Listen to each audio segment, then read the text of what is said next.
Grim_Reaper 91 is now live. Streaming killer frequency, DJ Reaper coming to you live from 189.16 The Scream.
Bingo!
course. It locks behind me.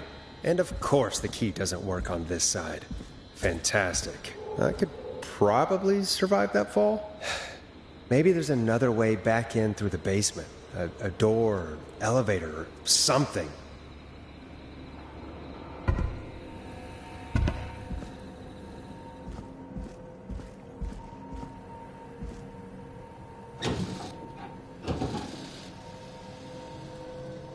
Looks like the janitor's closet. What did Peggy say his name was? Clive?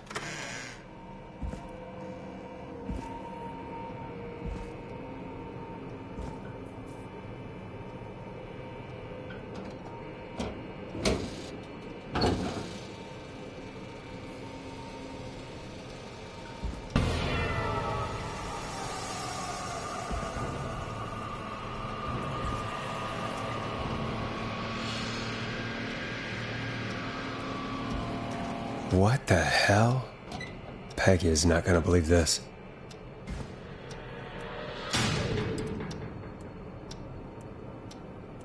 Huh, there's a key. I'll just take that. Might be important.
I wonder how the show's going.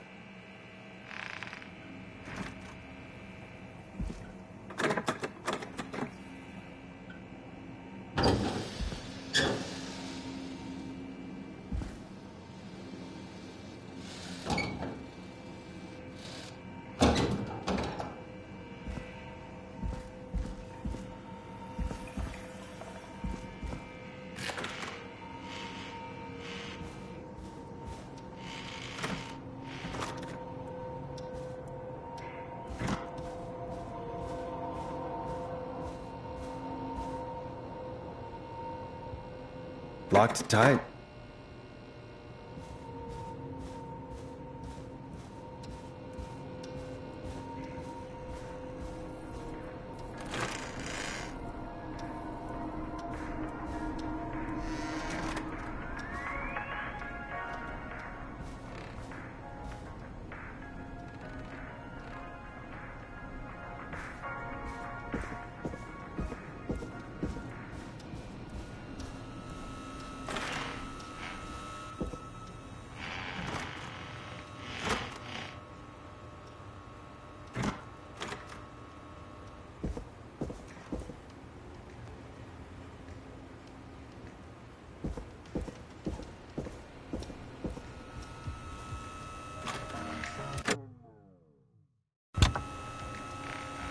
Isn't that such a good song, folks? And now for... Jesus, Forrest, you've been gone for ages. I thought something had happened. Something did happen. Clive the janitor might be Clive the murderer. What? I'll start from the beginning. The fire door locked behind me.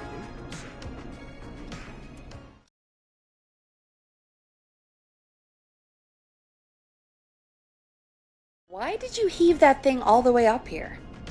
Because the basement's creepy as hell and I don't like standing around down there. Fair.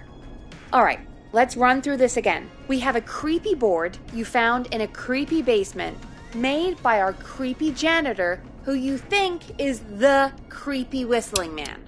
Yep. And on the creepy board are the names Chuck Brody, Kim Walker, Rebecca Allen, and Aunt Williams. Correct.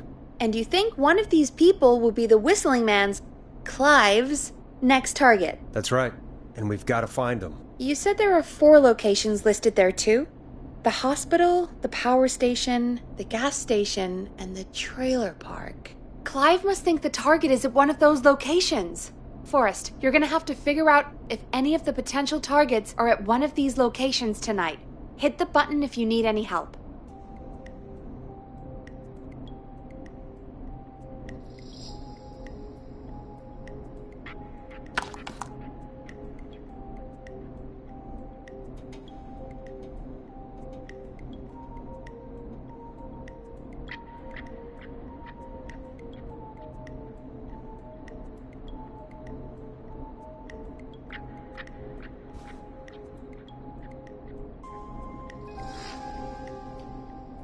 How's it going?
I'm ready, Peggy. Are you sure? We've only got one shot at this. I'm sure. Let's do this. Okay, name first. Who do you think the target is?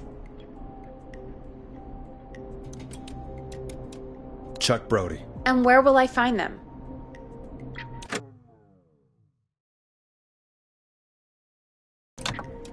The gas station. Okay, I'm dialing. One moment.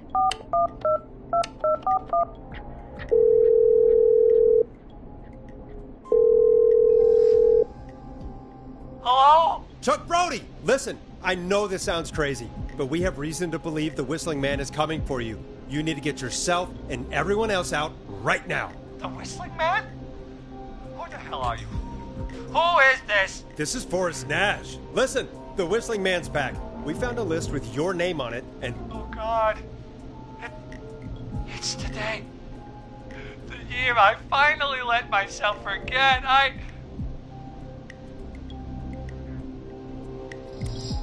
Quit talking and run! I think he ran off. Well, fingers crossed that Chuck... Jeez! It sounds like something blew up! He's using bombs now? Is Chuck? I don't know. Hang on, we're getting a call.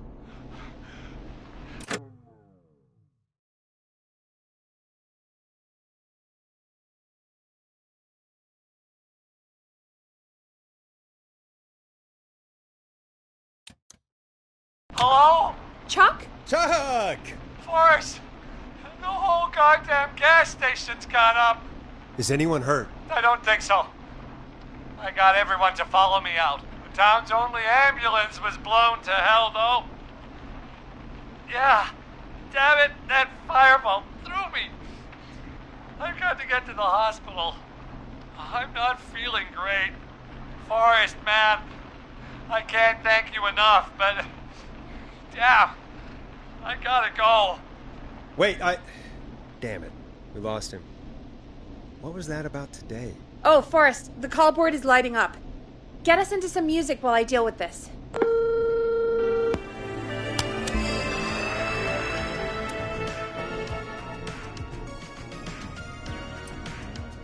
Here's some music while we regroup here on KFAM 189.16, The Stream.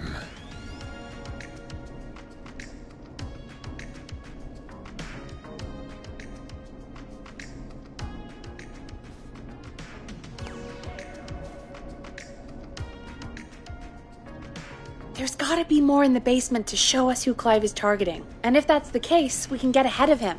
Stop the killings before they can happen. Forrest, we need to go back down. By we, you mean me, right? Yep.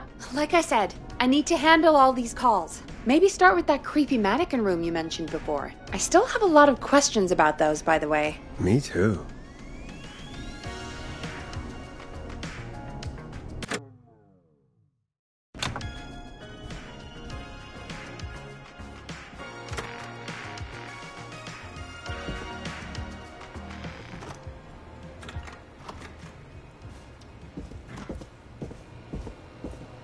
I'm not getting in there tonight.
Locked. For now.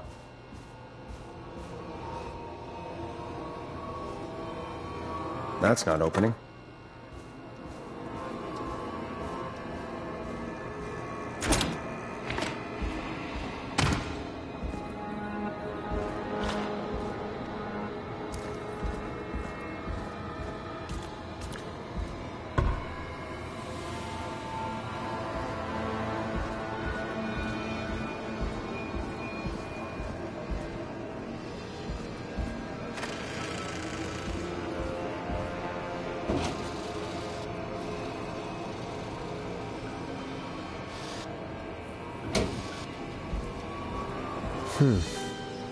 A key? Was this always here? I must have missed it when I brought everything upstairs.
Peggy, give me some warning before yelling down the intercom. Sorry. Buzz the intercom when you find something and want to discuss it. What have you found, Forrest? I think I need to keep looking. All right then. Buzz the intercom when you find something and want to discuss it.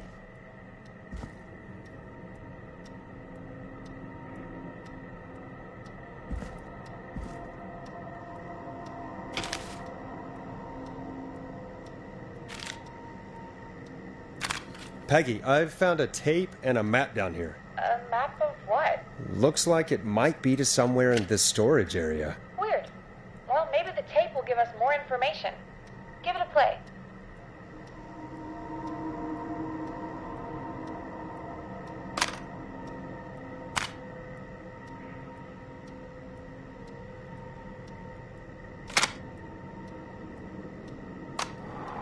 George Barrow, 1968. That's when this all began for me. Follow the maps, find the tapes. I'll be waiting. Wait, George Barrow? We all heard that he drowned after a night out drinking. Was it actually Clive? Has Clive really been the whistling man for that long? He says I need to follow the maps and find the tapes. I guess that's what this map is about. I think we need to see what else is hidden down here. Be careful, Forrest. Keep looking. Buzz the intercom when you found something.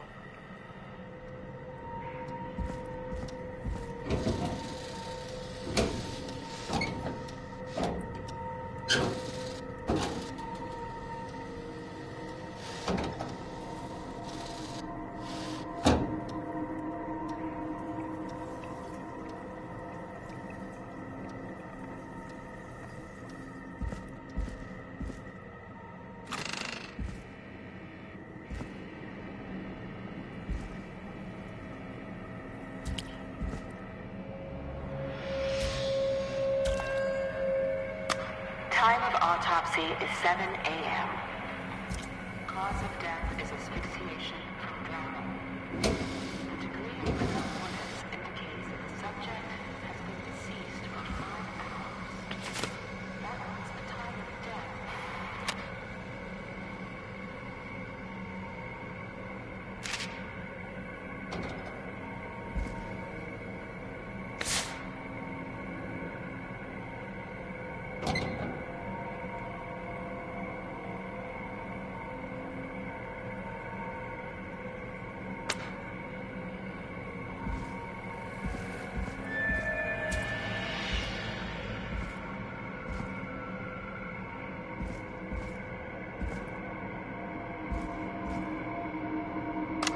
Small lacerations to arms, legs, and face, typically obtained by running through foliage. Severe blistering to the feet.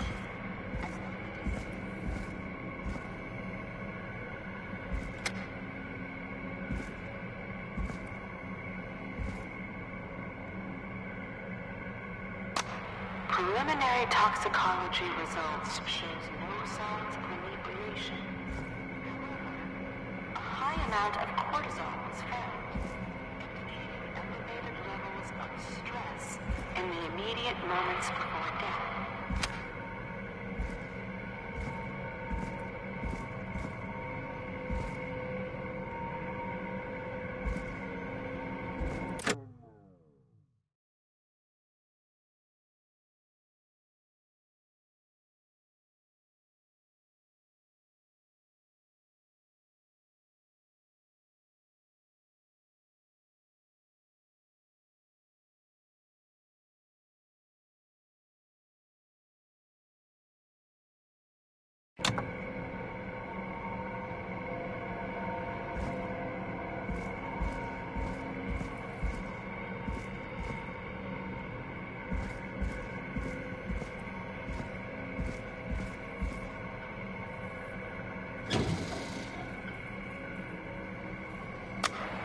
Additionally, there appears to be a post-mortem injury to the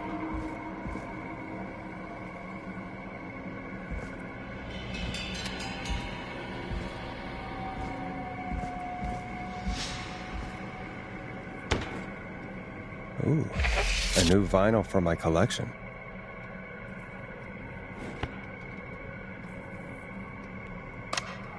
If you're listening to this, then I'm probably dead. What the... I'm a man who likes to stay informed.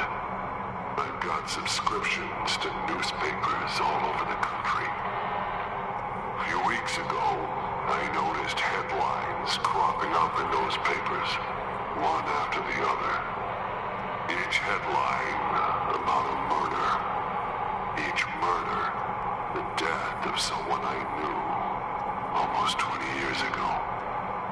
And each one drawing closer to Gallows Creek. Drawing closer to the anniversary. None of us are innocent, but I don't think we deserve killing. All I hope now is that I can save some folk from the worst that I can. I don't know. Do something to make up for what I did back then, I guess. I didn't kill anyone, mind you, but that's past mattering. Now, there's more I could say than I should say, but my employer made it clear that my family would pay a high price if I ever spoke out. So, hopefully I've said enough for you, listener, whoever the hell you are, to start putting the truth together. What the hell? Peggy is not going to believe this.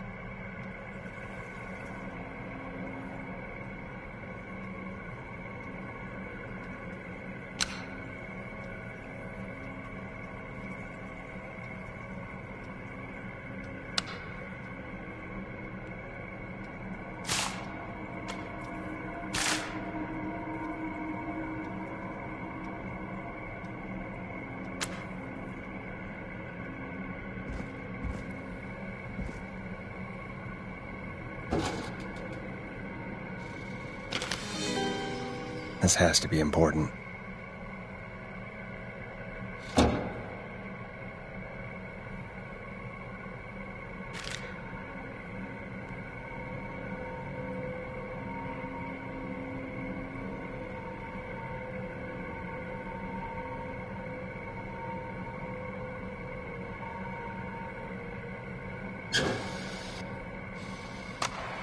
It is the coroner's opinion that the subject likely feared for his life and was chased, resulting in a fall from a height into a body of water, where he hit his head, was knocked out, and drowned. Following that, he was moved. We need to have a talk. That recording. Shut it off.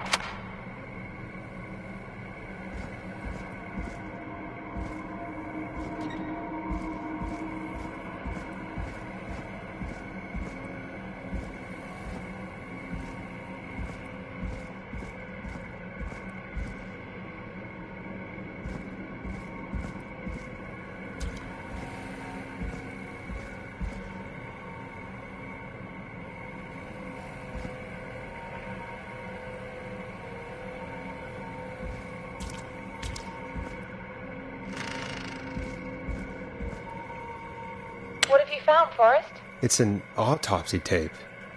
Doesn't say for who, but I think it must be for George. Poor George. He was so young. Something's bugging me, Peggy. What do you mean? I swear I recognize the voice of the woman talking on the tape. I just can't place it. Seriously? Do you think you've met her before? I don't know. I mean, I just got here recently. I don't know. Found another tape. It talks more about how George died.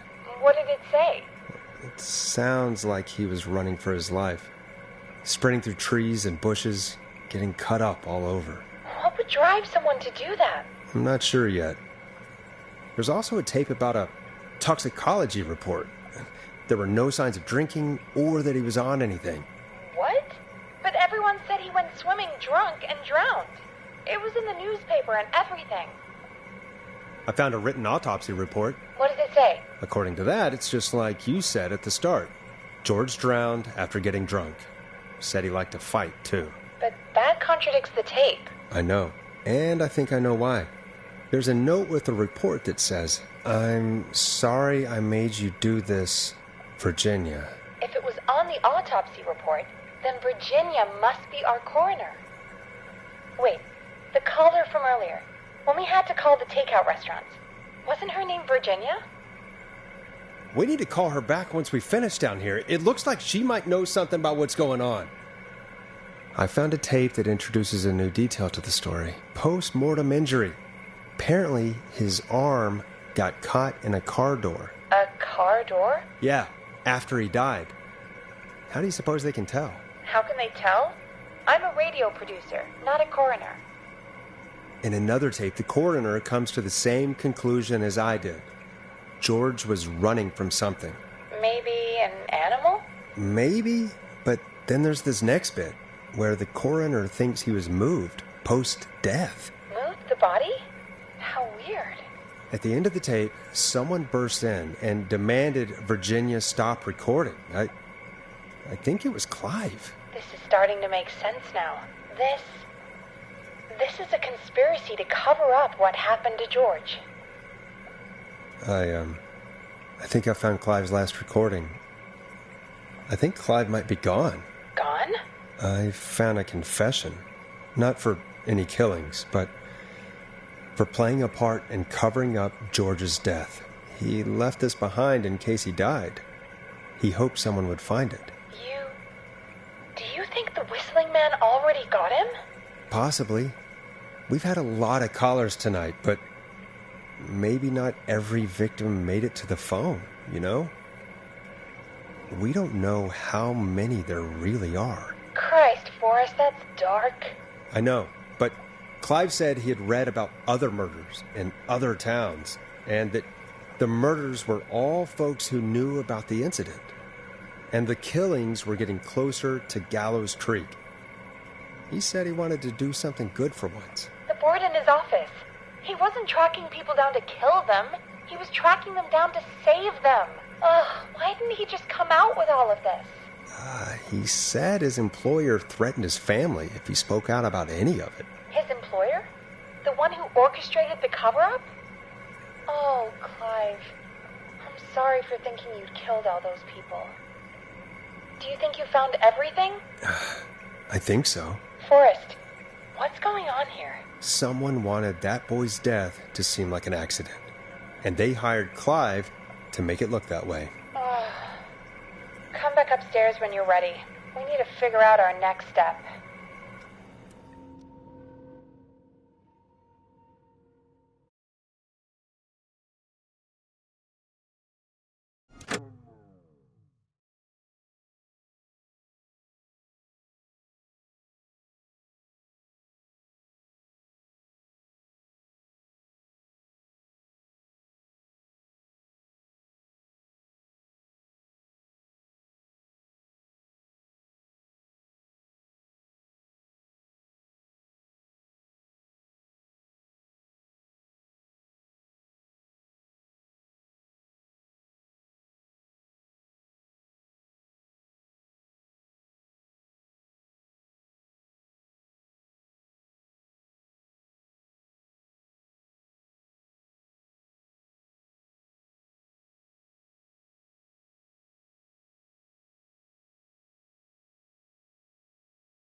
I've been running out of stuff to pad our airtime with. Peggy, you work in radio. Forrest, I'm stressed. I mean, really, how are we supposed to keep a show going with all this happening?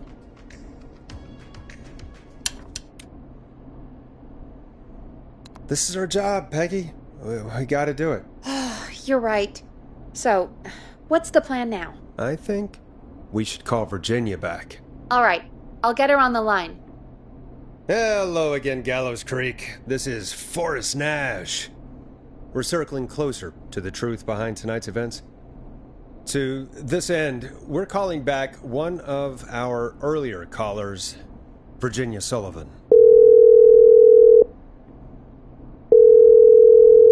Fredman Plunker here? Who's this? Is it you? Goose?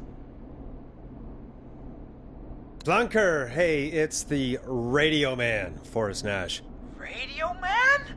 What's up? Solving mysteries, saving lives. The huge. Right on. Plunker, what are you doing at Virginia's house? She asked if we could stay to keep an eye out for that whistling turd. So we're hanging out, bro. Well, that's big of you, Plunker. No, it's nothing. Can I speak to Virginia? Sure thing, Radio Man. I'll just go get her. Who is this? Hey, Virginia, it's Forrest. I'm glad you're still okay. Oh, Forrest. Sorry, I'm still jumpy.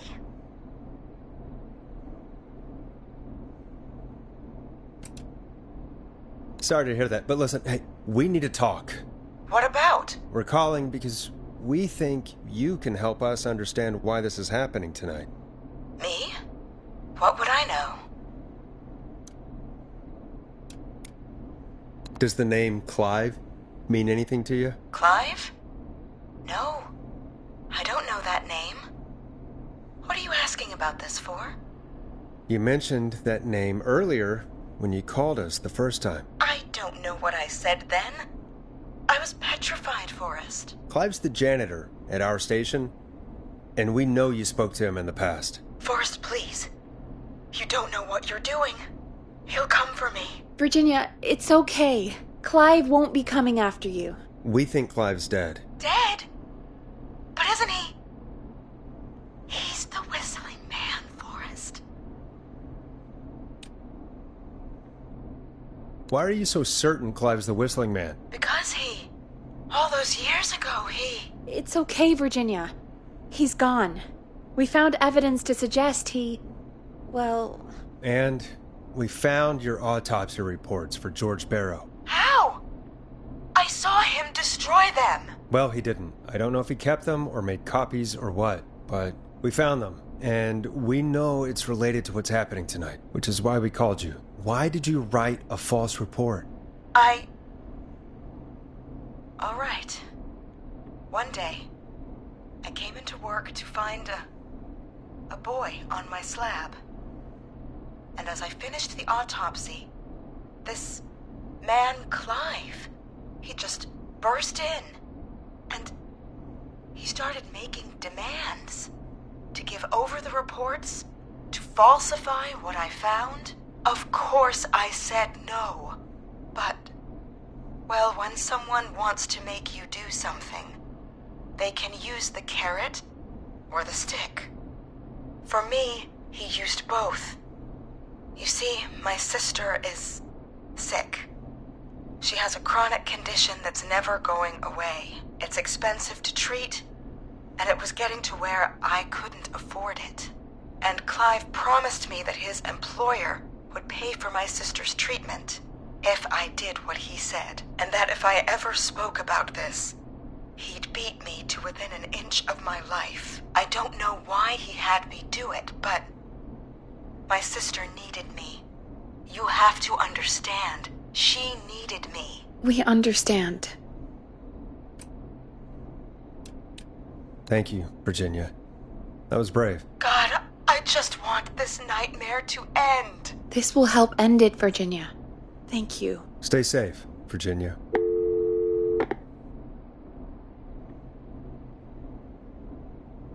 So, Virginia's tied up in all of this. Clive threatened her to keep quiet about George's death. But for who? Why cover up these details? We could try Sandra. What would Sandra know? I don't know, but we have to start somewhere. Anyway, just be careful when you're talking to her. Don't push too hard. We don't want her to hang up. I'll be careful. All right, calling her now. Hopefully she's at her jazz studio. Aha! Forrest, you're through. Hello, this is Sandra at Jazz Pizzazz Jazz Studio. Who's this? Hello again, Sandra! It's Forrest Nash of 189.16, The Stream. And you're live on air. Oh, I always thought folks called into a radio show, not the other way around. How jazzy. What can I do for you? Well, we're trying to understand what's behind the attacks tonight. We had a few questions. Why, Forrest, of course. Heck, after the way you saved my life, I'd say yes to just about anything you asked.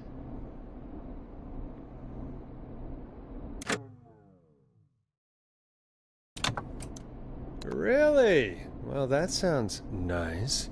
I might just call you back tomorrow then, too. Oh, you got my number. But what about tonight? Is there anything you want to talk about right now? Remember why we called, Forrest? Of course. Do you know why the Whistling Man might have targeted you? Ha! As far as I could tell, he was just a knife-wielding psycho with superhuman cardio. He'd have chased after anybody. Right. Well, we think he might be chasing specific people. People who know about the death of a boy named George. Oh, I don't know anything about that. Sorry.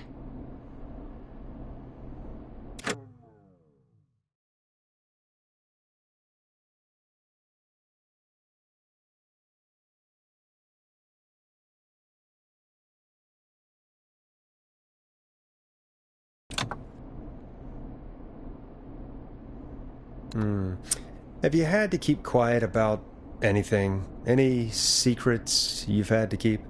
What would I have to keep quiet about? I don't know. I mean, could be that you've seen something or heard something. I never saw anything. And even if I did, what would that matter? And it was years ago.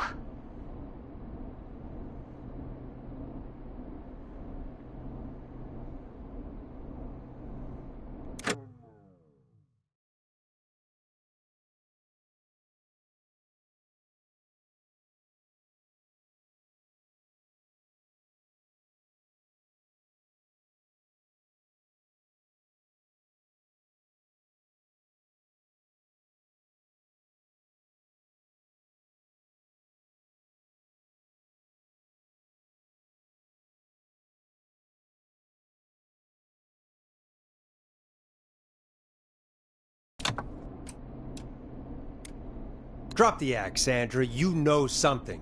What are you hiding? I don't know anything. Oh, look at the...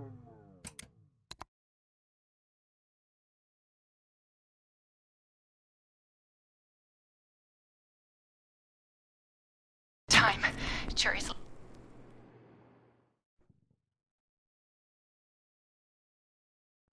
This is Sandra at Jazz Pizzazz Jazz Studio. Who's this? Hello again, Sandra! It's Forrest Nash of 189.16, The Stream. And you're live on air. Oh, I always thought folks called into a radio show, not the other way around. How jazzy. What can I do for you? Well, we're trying to understand what's behind the attacks tonight. We had a few questions. Why, Forrest, of course. Heck, after the way you saved my life, I'd say yes to just about anything you asked. Really? Well, that sounds nice. I might just call you back tomorrow then, too. Oh, you got my number. But what about tonight? Is there anything you want to talk about right now? Remember why we called, Forrest? Of course. Do you know why the Whistling Man might have targeted you? Ha! As far as I could tell, he was just a knife-wielding psycho with superhuman cardio. He'd have chased after anybody. Right. Well, we think he might be chasing specific people. People who know about the death of a boy named George. Oh, I don't know anything about that. Sorry.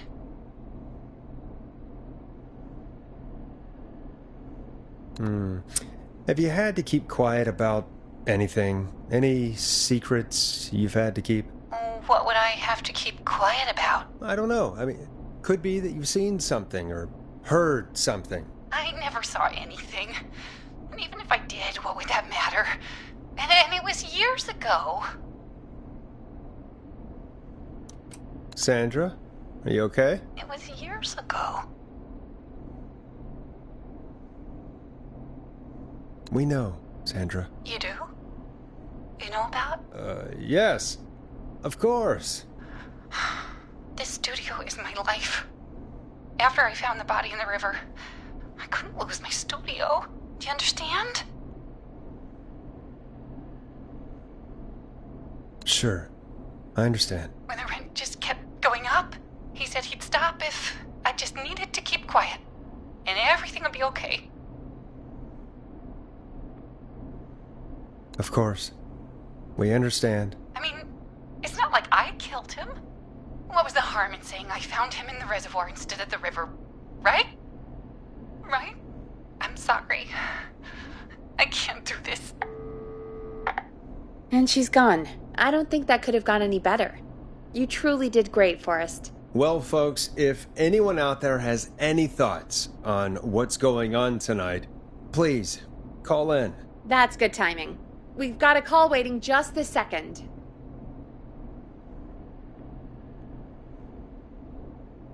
Welcome to 189.16 The Scream, with me, your host, Forrest Nash.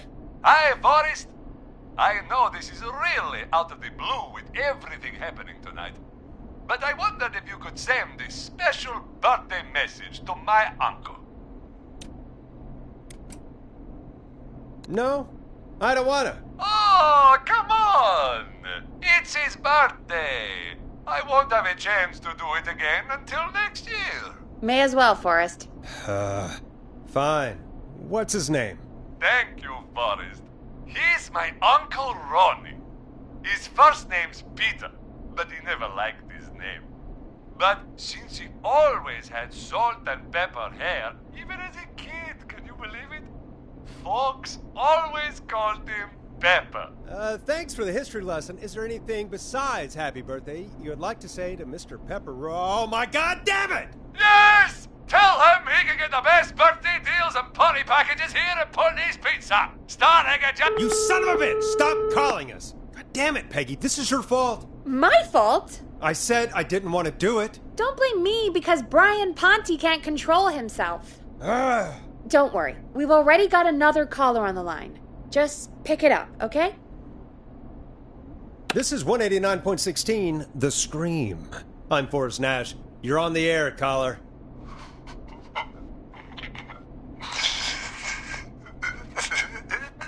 Caller.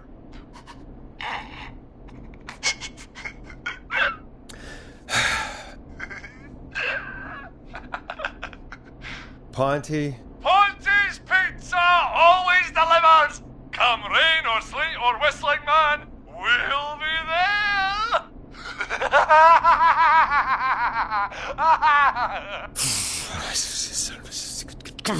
Forrest? Forrest? Are you okay? Forrest? I hope the whistling man gets him with his own pizza slicer. Jesus, Forrest? Sorry. That was too much. It's okay. It's been a high-stress night. Don't worry about him anymore, okay? Not for tonight, anyway. I think he's spent for now. We've got another call, whenever you're ready.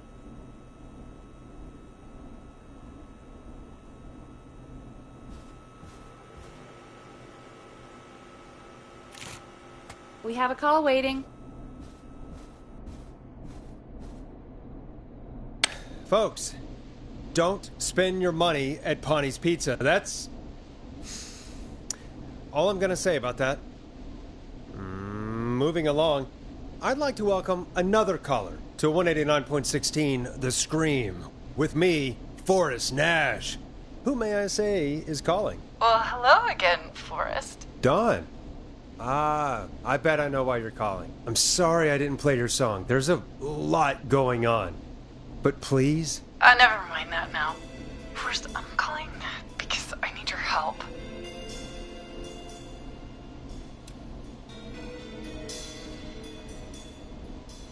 Are you in danger? I sure am. Do you mean... Yes, he's after me now. you? I think so. He must have heard me on the radio helping you. Helping? You didn't exactly help. Maybe I've been helping more than you know. I was out following a lead, trying to work out who would be next, after Chuck. And what happened? And I started to feel like I was being followed. I came back to my apartment building, but this newfangled security system has me locked out. I need you to help me get inside.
Can a neighbor let you in? I only moved in last week.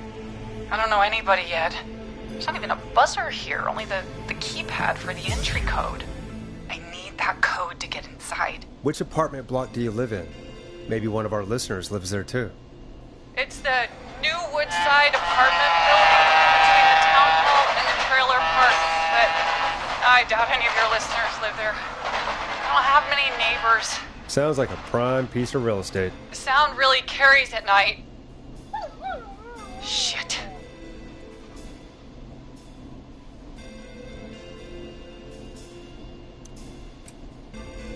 Is that a neighbor's dog? Yes, it is. Boy, I wish he'd muzzle that thing and... Oh. And now he's blasting David Scopo out of his window. This night can't get any... The whistling man. He's coming down the street. I don't think he's seen me yet. Forrest, please. I need your help. I need the code for that security system, or I'm gonna die. What's your neighbor's name? I don't know my neighbors, remember? Please, I need to get in. What's the name of the security system? There's a sticker on the box. It says Starling Security 4000. There's a keypad, and it looks like it wants a 6-digit number.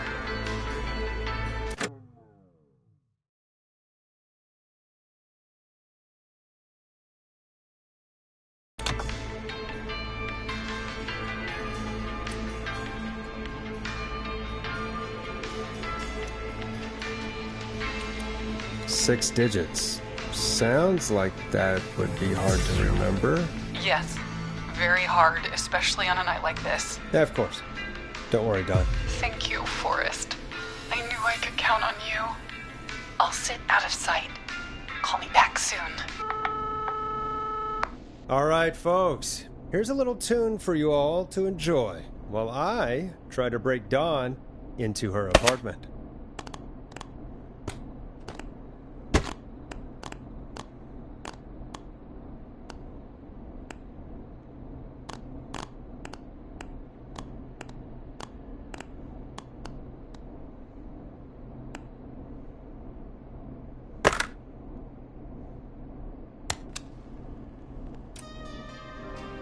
Coming up for your listening pleasure, it's Caged Tiger with their single, One Last Goodbye.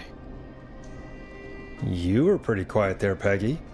Forrest, was it just me, or was there something... Yeah, it wasn't just you. Something was weird about that. Yeah. Well, tell you what, we have a Starling 4000 or whatever here at KFAM. Clive bought one for the station. Maybe we can find something to help. Well, I'm not sure who, but to help someone.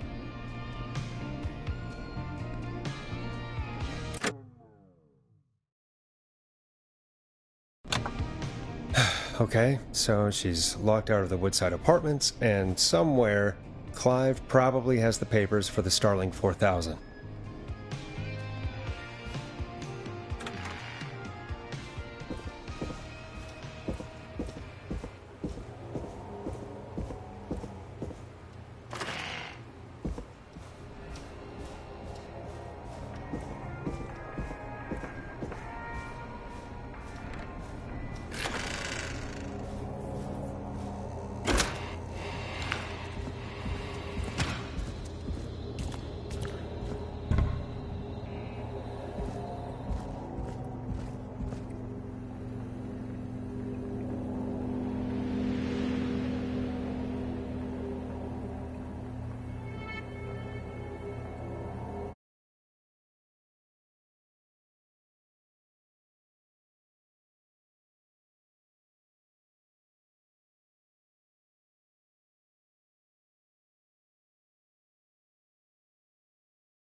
Starling 4000 user manual. Ah, these codes should come in handy.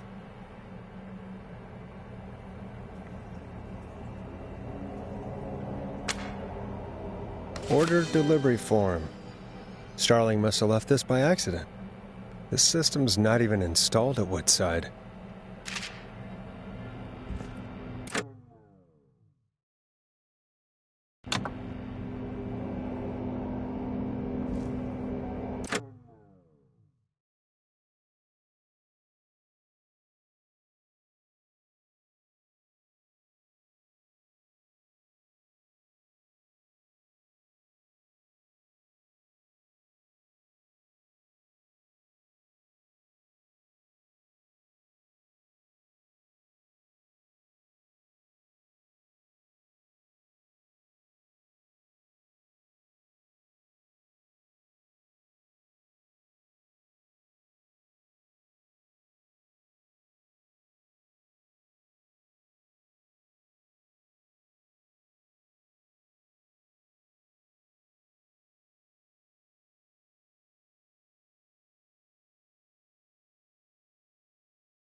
Welcome back, Forrest.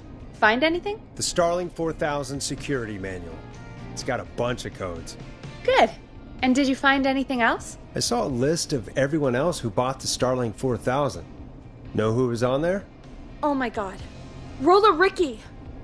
Do you think we should give him a call? Is that crazy?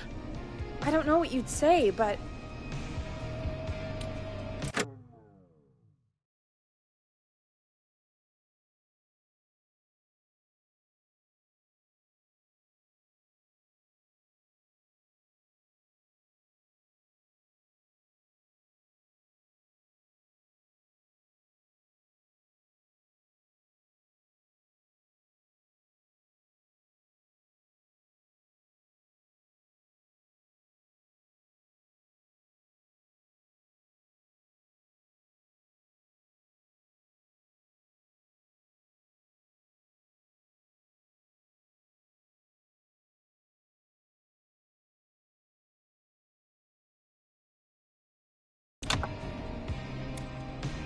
Just put me through to Don. I'll take care of this one way or another. Okay, if you say so. When you're ready, shut the music off. Line 1, whenever you're ready. Don, are you there? This is Forrest Nash from 189.16, The Scream. Oh, thank God you're back. I've been so afraid. What's the code to the gate?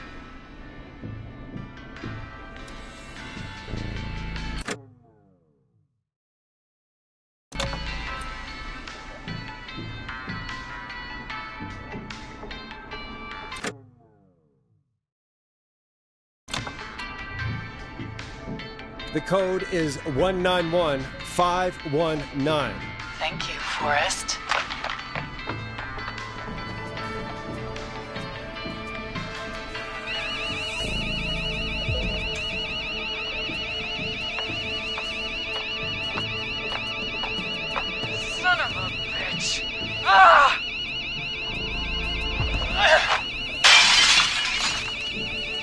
Is she?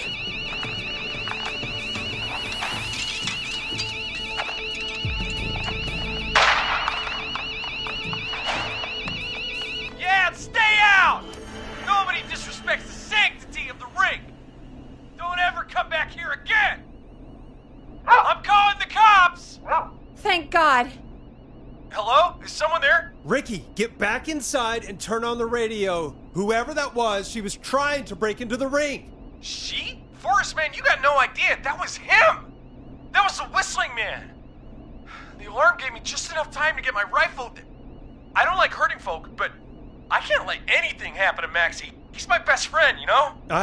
Listen, man, I'm heading back inside. Gonna barricade that window. My man, thank you. You and Peggy can skate for free whenever you want, forever. That's a done deal. Thanks, Ricky. Can't wait. You got it. Talk to you soon. Okay, Gallows Creek. Here's some music while we process what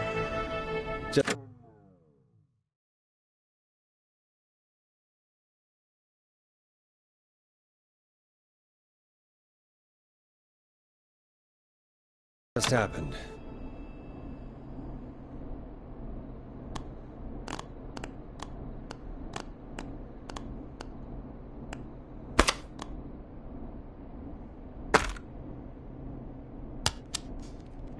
So, the whistling man...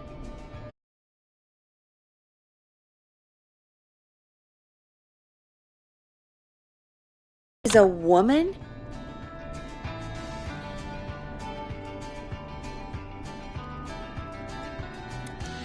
Yeah, I worked it out a while ago. Yeah, sure, Forrest. You just never mentioned it. She called up. You spoke to her multiple times.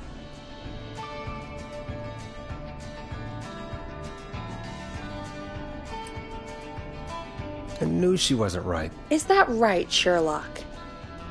Why do you think she requested that song?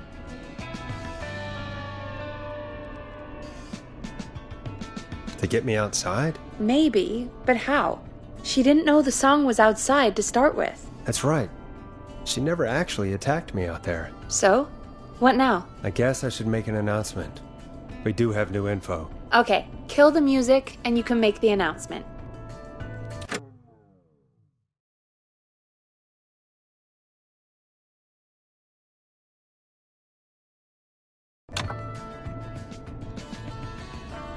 Okay, you're live in 3, 2... Hey folks, this is Forrest Nash here. I hope you're all safely locked inside. For those of you listening to that last call, you might be wondering what to make of it all. Here's our take. We now believe the killer is actually a woman. One who might manipulate you into letting her in before she attacks you.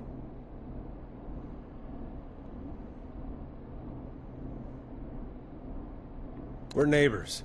Look out for each other and stay safe. The killer was calling themselves Dawn.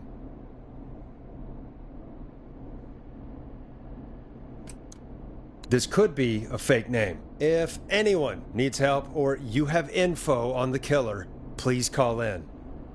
You folks have my new number, right? It's 911. Hopefully, our next caller can help shed some light on our killer. Hey, we had a call come in. Okay, folks, time to take a call. You're through to Forrest Nash on 189.16, The Scream. Hey, man. Murphy? Damn straight. What's going on, Murphy? You in danger again? Nah, man. I've just been listening to the show here at home. And since you asked folks to call in if they could help out, well, I'm calling. I don't know if I can say as much as other folks have, but I figure I wouldn't be a good role model to Fernando if I didn't try to help, you know?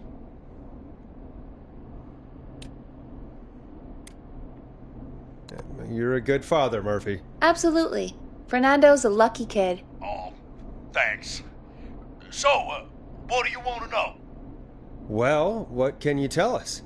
I don't know, really. All right. Well, do you know anything about the death of George Barrow? Absolutely nothing. Okay.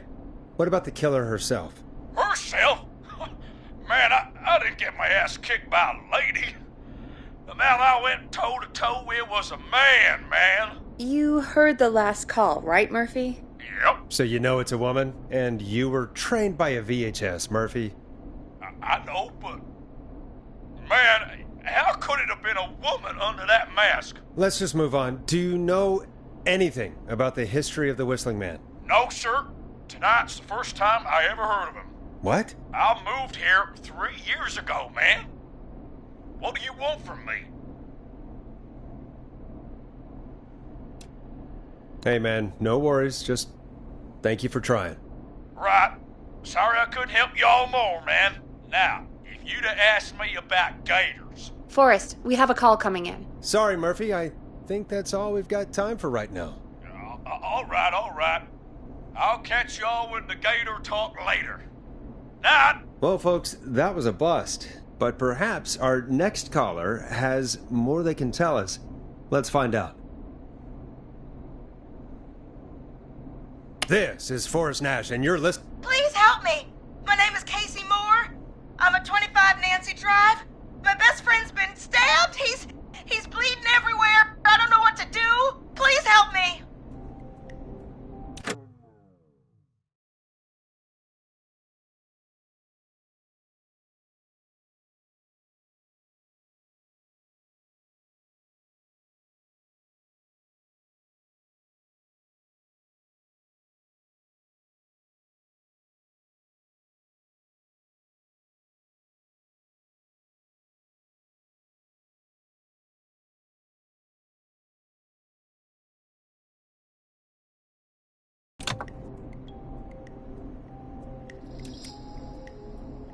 Is he still breathing? Yeah, but he's bleeding out fast. I really need help, please. Take a breath. We'd been out at the reservoir. We were heading back to his place when we heard this whistling all of a sudden. He just started freaking out. He screamed at me, told me to hide. I'd never seen him like that, and I just panicked and ran and hid in a bush. Oh no. Forrest. Then what happened? He went up the road and talked to someone. I couldn't really hear or see anything. It sounded like he might have known the person, and they just stabbed him.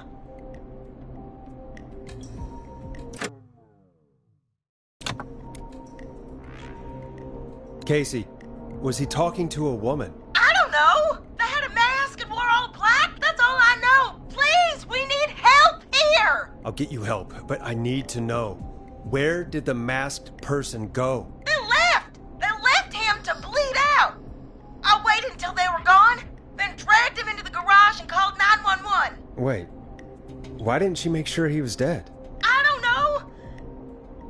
I think I heard them say something like, "It's not so funny now, is it?"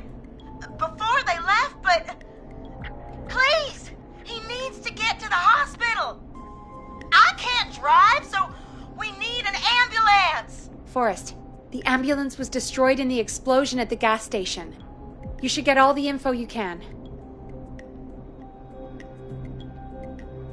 What's your friend's name, Casey? It's Jason Parker. Can you tell us where Jason was stabbed? They stabbed him in the stomach, and then stabbed him again in his leg when he was on the ground, and it's...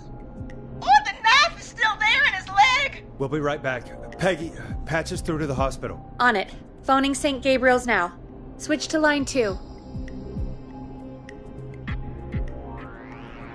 Hello, St. Gabriel's Hospital. How can I help you? Hi, this is Forrest Nash from 189.16. We have a stab victim at 25 Nancy Drive named Jason Parker. He's been stabbed in the stomach and the leg. He's bleeding heavily. Oh, God, I'm sorry. But the ambulance is... well, you know. I know, but please, we need something, or he's going to die. Forrest, Listen, you're going to have to get him here. We need to see him, and we can't get there ourselves right now. We don't have any way to drive him right now. And even if we did, he's bleeding out fast. All right, listen. We need to buy him time to get here. That means stopping the blood first, and then finding someone to stabilize him. To stabilize him, you really need someone with first aid training. Do either of you have any? No. Me neither. Damn it. I'm really sorry about this, but I have other patients who can't wait. All I can do is talk you through the procedure as quick as I can, and then leave the rest to you. You think you can handle that?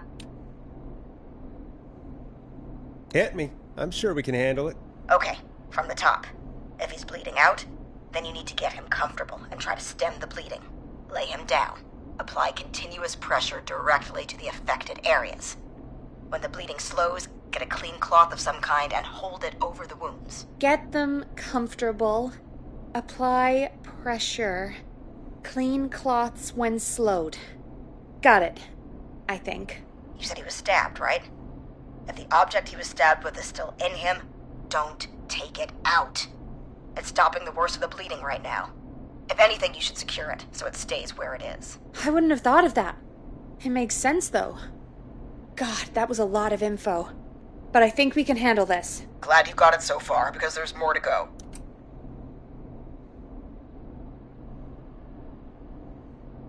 I'm still with you, Doc. What else do we need to know? If he's lost a lot of blood, he may enter shock. If he does, act fast. If you applied a cloth and it's bleeding through, don't remove it. Just apply another on top of it. If it's safe, elevate his legs to get blood circulating to his vital organs. Try to keep him warm. Get him to rest and reassure him. We need the patient to stay calm. All right, don't replace bandages, elevate his legs, keep him warm and calm. This is a lot. I'm really sorry. That's as much as I can give you right now. Try to stop the bleeding, find someone to get him stabilized, and get him here as quick as you can. Good luck. All right, Forrest. Casey's still on line 1.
Hello?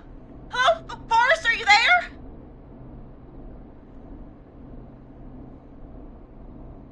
I'm here. How is Jason doing? Badly. He's still bleeding. I need help. I've been putting pressure on his stomach wound since you left, but he's still bleeding. I don't know what to do. That's good, Casey. The nurse said to do that. What about the knife in his leg? It's gotta be hell. Should I pull it out? No, don't touch the knife. The bleeding will get worse if you pull it out. Are you sure? I'm sorry. I'm gonna stop making suggestions. No, don't worry, Casey. We're a team here. We're all going to get Jason through this. Casey, is his leg wound bleeding right now? I hate looking at that knife. Yeah, it's bleeding. His stomach is worse, though. I think we need to secure the knife so it doesn't move around. Do you have anything you can tie around it? Yeah. There's some laundry piled up on top of the dryer, some cloths on the hood of the car, and what else? I guess I've got my jacket. Take the cleaning rags and hold them over the wound. I really hope these are clean. Here we go. I'm sorry, Jason. It's secure. I'm putting pressure on his stomach again. I'm starting to think we might make it. Forrest, can I have a word? Casey, I'm going to have a quick word with Peggy. Keep putting that pressure on and let us know when the bleeding is under control. You're doing great. But what if something happens? We'll still be here. Just shout if you need anything, and we'll be there. I promise. Okay. I'll wait. Jason, please be okay. What's up, Peggy? We can't stay on the line with her all night. Dawn is still out there. What if other people need us? You're right. She's probably on her way to her next target right now. Exactly. And you heard the nurse. We need someone there with training who can stabilize him. He's gotta get to the hospital somehow. Could somebody nearby help them? Maybe drive them to the hospital? You know, that's exactly what I was wondering. Do you have anybody in mind? I might. A little before you started working here, KFAM did a mandatory first aid training course. Me and Karen missed it because we were away on a producer getaway. You skipped it, didn't you? Never mind. So, how does KFAM's first aid course help us? Casey said they're at 25 Nancy Drive, right? Yeah? Why? They put up a bunch of cheap houses around there about 10 years ago. So a bunch of people here at the station live around there. Do you think any of them could help Casey and Jason? Probably, but I don't know who lives there. And since I missed the training day, I don't know who knows first aid. Could you call them and ask? I don't know everybody's numbers. I've only ever called Karen. Everybody's personnel info is probably in Reggie's office. Got it. I'll look through their files in Reggie's office. It's a life or death situation. I'm sure they won't mind. Right. But there are a couple of problems with that. Go on. It's sensitive information, so Reggie probably locked it in his safe. Great. Do you have any idea what the combo for the safe could be? Not a clue. Reggie's a serial note-taker, though. Maybe something in his office will give it away. Right. There is something else. I'm not gonna like this, am I? Have you ever heard, the future is floppy? Peggy, what the hell are you talking about? I'm talking about floppy disks. Floppy disks are like these futuristic things that have information on them. You put them in a computer and they do something. Peggy, I know what a floppy disk is. Anyway, Reggie decided that the future is floppy and started phasing out our physical records and replacing them with these floppy disks. I imagine it's the same for our personnel files. That's good to know. Since we haven't heard anything from Casey, I'm guessing Jason's okay for now. I'll check out Reggie's office and see what I can find. You'll need a key for that. I'll just slide it under my door now. Thanks, Peggy. I'll just have to look around.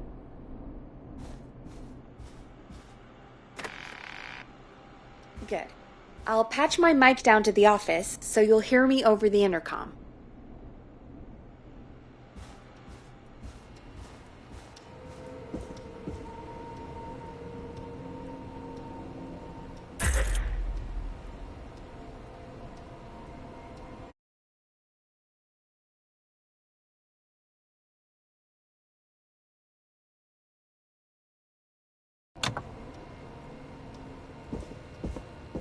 Locked tight.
Looks like I need a 4-digit code.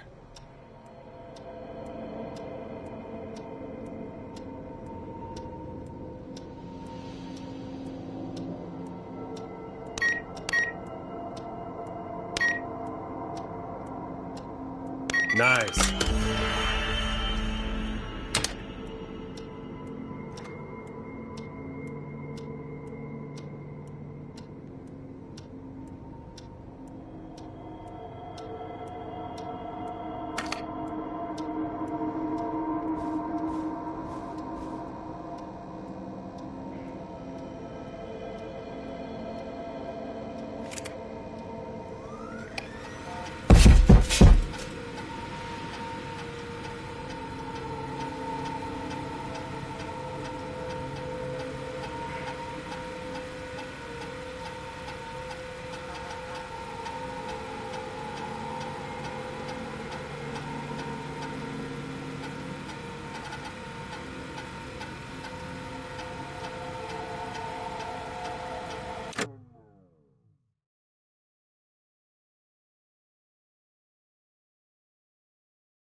Hey, Peggy, you there? Yeah, I'm here. Did you find what we need? I think I know who our best bet is to help Casey and Jason. All right, good work. Who should I... Hello? Is anybody there? Please pick up. Casey, I'm here. What's wrong? Jason started going pale. I tried to get him to rest, but he just threw up everywhere. What's happening? What do I do?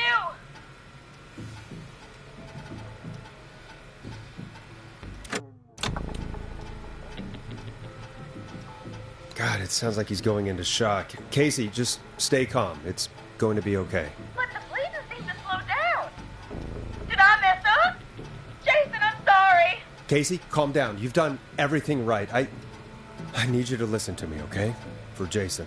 What did the nurse say to do about shock? Casey, I need you to elevate Jason's legs. We need to get the blood flowing to his vital organs. Got it. Jason, stay with me. I'm just gonna move you. This might hurt. Okay. I propped his legs up on some boxes. I'm looking at my notes. We need to get Jason as warm and comfortable as possible. Do you have anything you could use nearby, Casey? Yeah. I still have some laundry next to me. I'll wrap him in some blankets. Just give me a second. Sorry. Jason's bleeding through his bandages. Should I get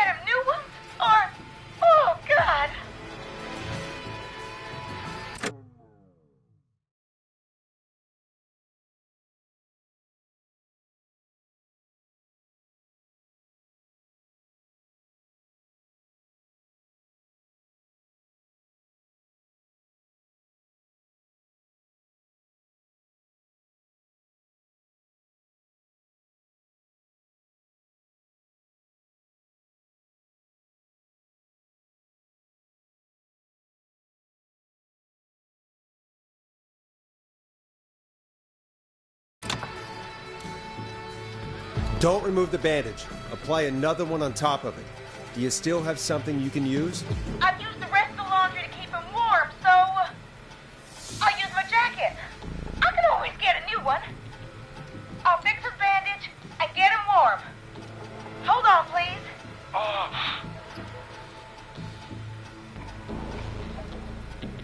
Sorry. I'm done. You're gonna be okay, Jason. Just relax now, okay? Boris, I'm scared. He's not doing well. Is he gonna... Casey, I need you to be strong for Jason. Sit with him and reassure him that everything's gonna be okay. Okay? Okay. Please, I can't give him what he needs. Please, help. I can't lose him. All right, Forrest, we need to hurry. Jason doesn't sound like he's doing too well. You said you knew who to call earlier? Who was it? We need to call John Hedges. He lives on Nancy Drive. He didn't really participate in the first aid training, but he's a former war medic. He's probably the most trained person we have. Really? I never really spoke to him before. A war medic, huh? Yeah, and according to Reggie's notes, John keeps all of his old equipment at his house. He's something of a hoarder. All right. What's his number? 5420735. Calling now. Let's hope he picks... Who the hell is this calling me? What time is it? John, it's Forrest Nash here at KFAM. We have an emergency and we need your help. Forrest? If this is a work emergency, then it can wait until the goddamn morning. Just leave me a note like everybody else.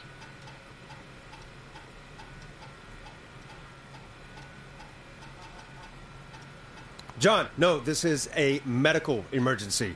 A man has been stabbed by the Whistling Man, or... Never mind. He's badly hurt, and he's going to die unless we get someone to him now. The Whistling Man? What kind of joke is this? John, we're not kidding. A man is gonna die if we don't help him right now. Seriously, I haven't been called on for over 10 years. Where's the patient? What's his condition? He's at 25 Nancy Drive. I think we got his friend to stem the bleeding, but he's gone into shock. He's passed out right now. You say he was stabbed? Do you know the extent of his injuries? From what we were told, he has 2 major stab wounds. One to the stomach and one to the leg. The knife is still in his leg, and the stomach wound is open. Understood. Let me grab a few supplies and I'll head right over. Damned if he dies on my watch. Thank you, John. We'll let him know you're on your way. Good luck. Hello, Casey. Are you there? How are we doing? Bad. Jason seemed really weak and then just started thrashing.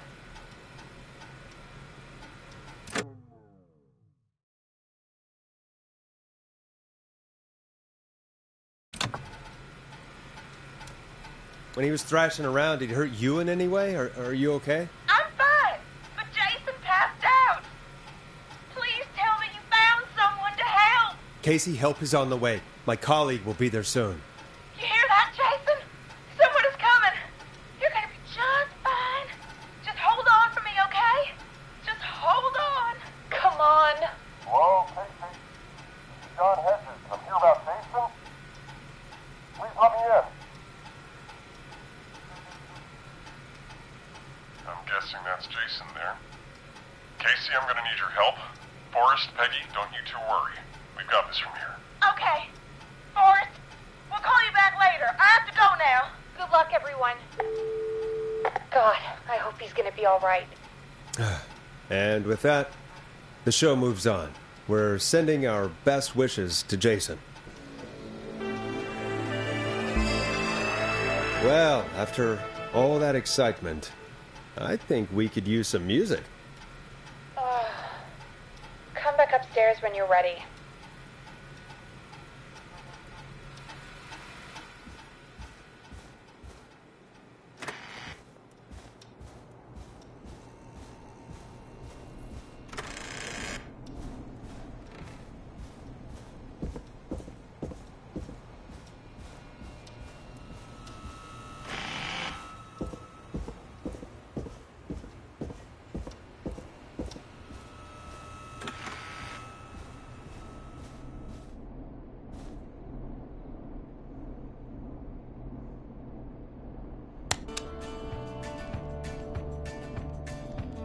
A classic back by popular demand. This is Long Ride Home by the Barn Finds.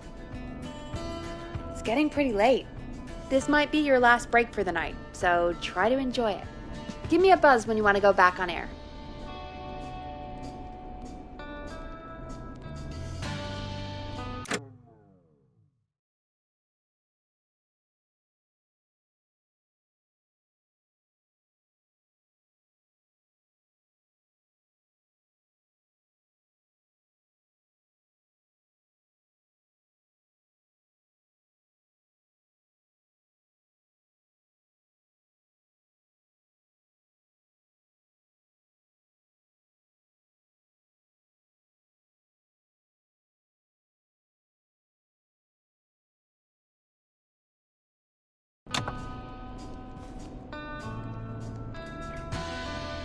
Let's roll. You got it.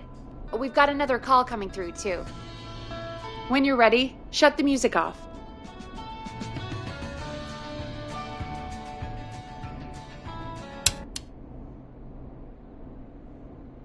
Welcome back to 189.16, The Scream. I believe we have another caller on the line. How are you tonight, caller? Forrest! It's me, Roller Ricky. Oh, and Maxie's here, too. Good to hear from you again. How are you both doing? Oh, we're good, man, thanks to you. You're like our guardian angel. That wouldn't be a bad look for you, Forrest. A little White Wing Halo number? Maybe something for the K-Fam Halloween party. All right, everyone, let's calm down. Ricky, I'm just glad we could help you and Maxie. Is there anything else we can help you with, Ricky? Actually, I think I have some info that might help you. Did you see or hear anything during the attack earlier? Not exactly. You see, man, me and Jason know each other. You know each other? Yeah, we went to Gallows High and played on the football team together. He was a gnarly offensive linesman, and I was our star wide receiver. Runner Ricky, they called me. All right, and what does that have to do with tonight? Well, because George, the guy who drowned, he was on our team too.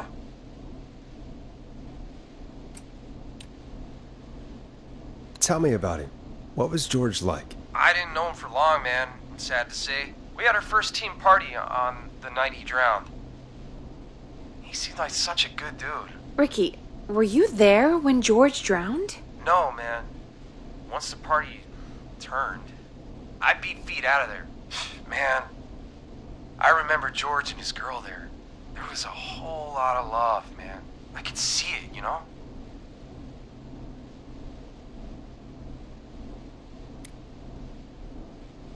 Ricky, please. What was her name? I never got her name, man. He just called her Bean. I didn't really know her before or see her after that. Then what did she look like? Please, tell us anything you remember. I just remember a pretty girl, man. I'm sorry. Ricky, you said the party didn't last long. What happened? We were just having a good time, and then the next thing I knew, everyone was running for their life. I looked up and saw that goddamn whistling man in the trees. And I never ran so fast in my life. I ran straight home. Didn't know about George until next morning at school. I'm guessing it was whistling night, wasn't it? That the whistling man was just another kid. Yeah.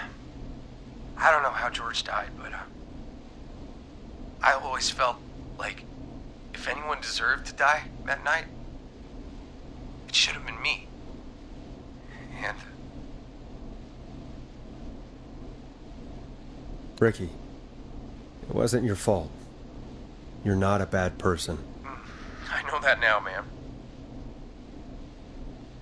It took a long time to learn, but yeah, just thought I'd tell you all what I know. Thank you, Ricky. This helps. Thank you. You got it, man. Anyway, I think it's time for me and Maxie to free up your phone lines. Thanks for listening, man. I'll let you to it. Night, Ricky. All right, folks. Looks like we got a new lead in the case. If anyone has any info about this mysterious bean, please call in. If she was George's girlfriend back then, she's probably in her mid to late 30s now. Huh. Oh, we have another call coming in, but hang on. What's up, Peggy?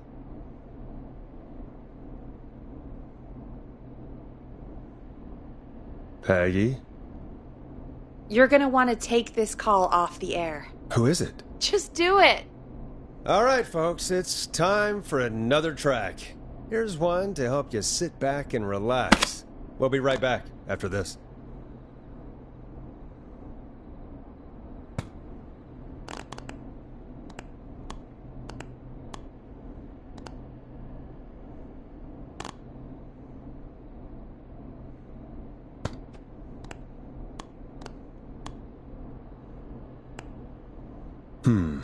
What song should I play?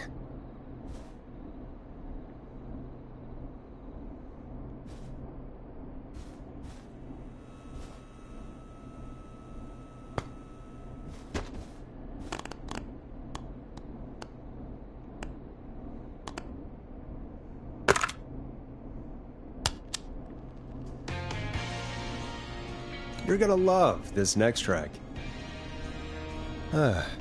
I hope this is good news, Peggy. Who have we got? Find out for yourself on line 1.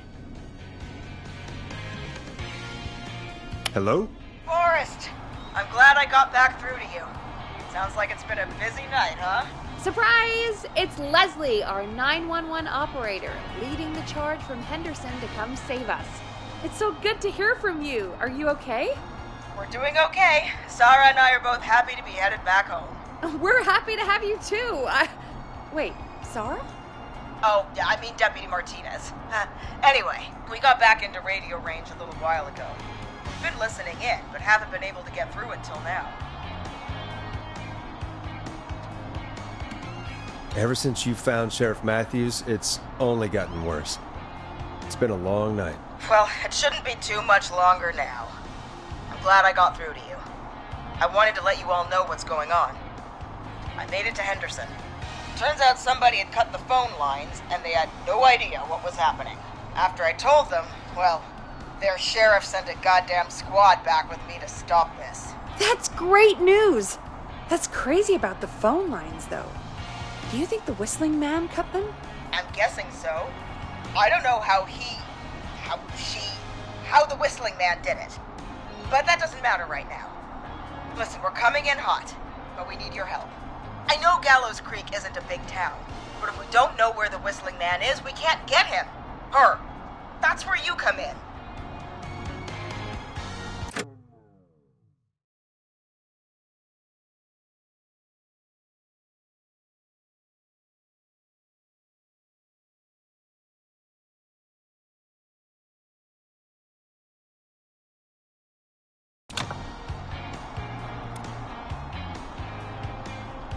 You can count on us. What do you need? It might be a long shot, but here goes. The Whistling Man already called up a few times. I bet she calls again. We're still a little ways out of town, so if she calls, stall her.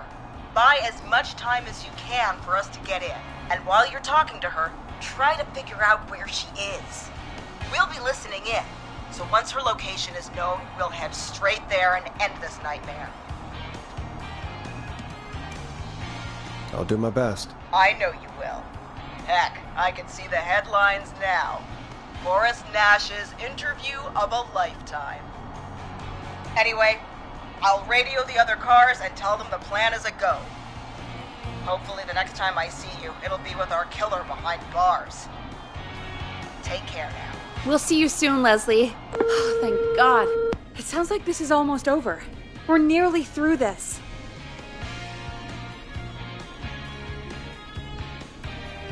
I hope you're right.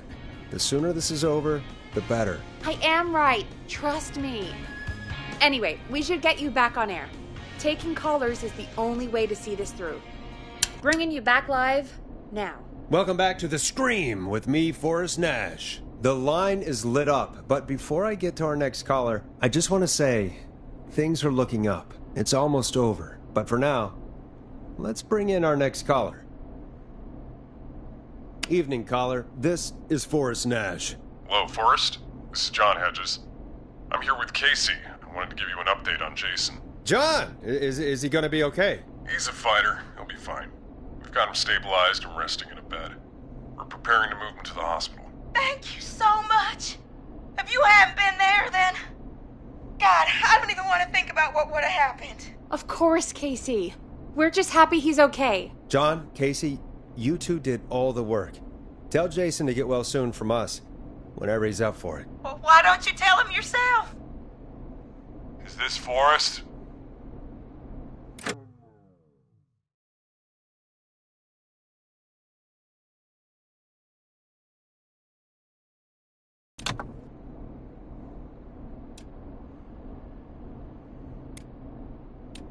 Jason! We meet at last. It's good to hear you, Jason. How are you? Oh, well, I've got a hole in my stomach, and there's a knife in my leg, but John gave me something to take the edge off. So, I might feel even better than either of you.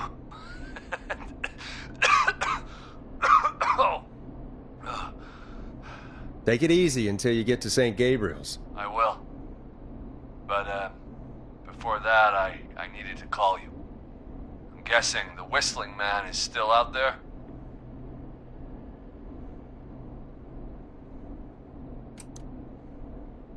I'm glad you asked, actually. I wanted to talk to you about that. Go for it. We spoke to Roller Ricky not long after you were attacked. You spoke to Ricky?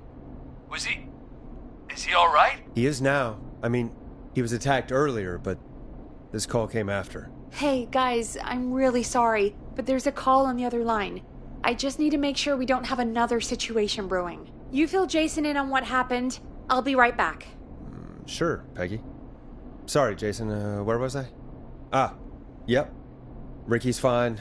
You don't need to worry about him. That's a relief. He told us about George. Sounds like everything's finally coming out now.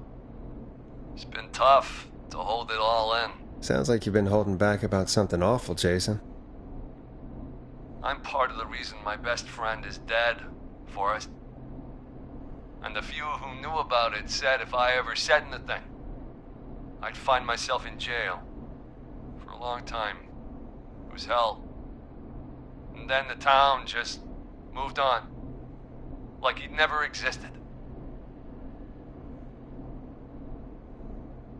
What happened that night? I went along with the stupid prank, that's what. Whistling night. Some of the guys on the football team had an idea for a way we could haze the newcomers. We decided to plan a party in the woods and have the Whistling Man crash it. It was stupid. We each had a role. I was the stabbed friend. At the party that night, I left the group for a second, met our Whistling Man, pretended to get stabbed in front of everyone. Started an almighty panic, those screams. That was the last time I saw or heard George alive. How did George die, Jason? I don't know. I was playing dead. But when I heard her scream... Ricky mentioned a girl named Bean. Is that who you mean? Bean? Oh, yeah. I guess George did call her that. Yeah. He called her Bean. I heard her again tonight, Forrest. Her name was... What? What happened? Are we still on air? No, we're not. Seems like the power is completely gone. How do we get it back on? I don't, we can use the emergency generator down in the basement. Reggie picked it up a while ago in case we ever needed to do an emergency broadcast. An emergency broadcast? Emergency? Nuclear war, alien attack, broadcasting a serial killer's location to the cops so we can end this nightmare. Fair point. It's in the storage area in the far back corner, up on the wall. You might have spotted it earlier when you were digging around for all those tapes. It'll have a big red button. Just press that. I'll see you when you're back.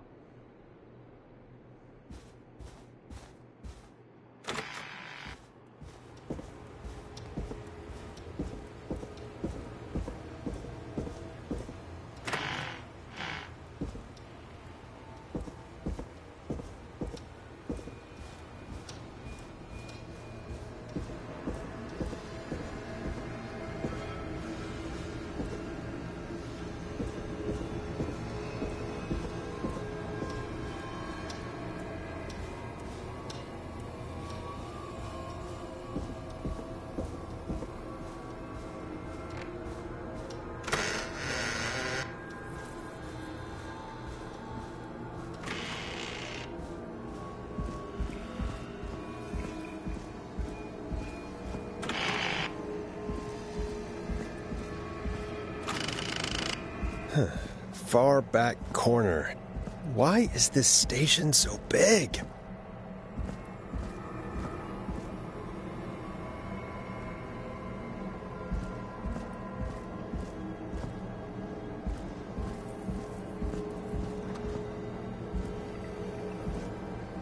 That must be it. Boom! We've got power!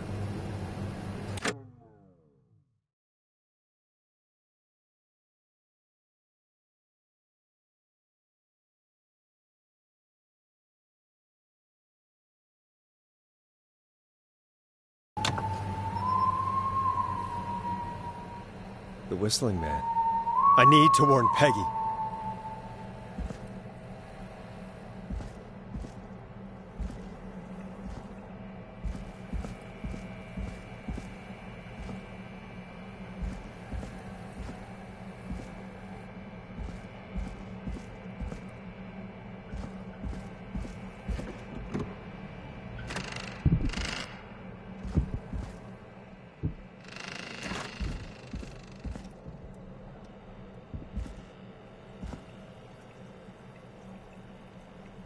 Peggy, are you there? Are you... Peggy! I need to get back upstairs.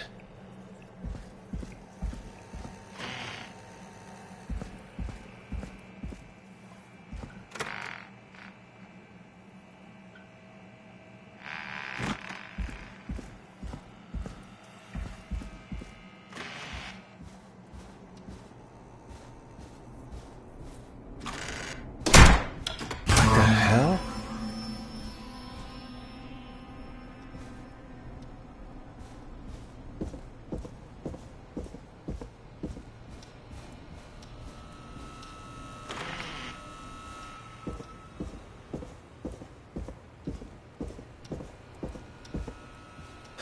Oh, no. Peggy! Where'd you go?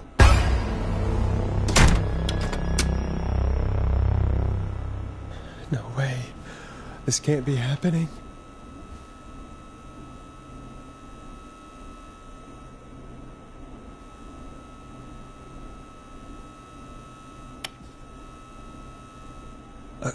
A call.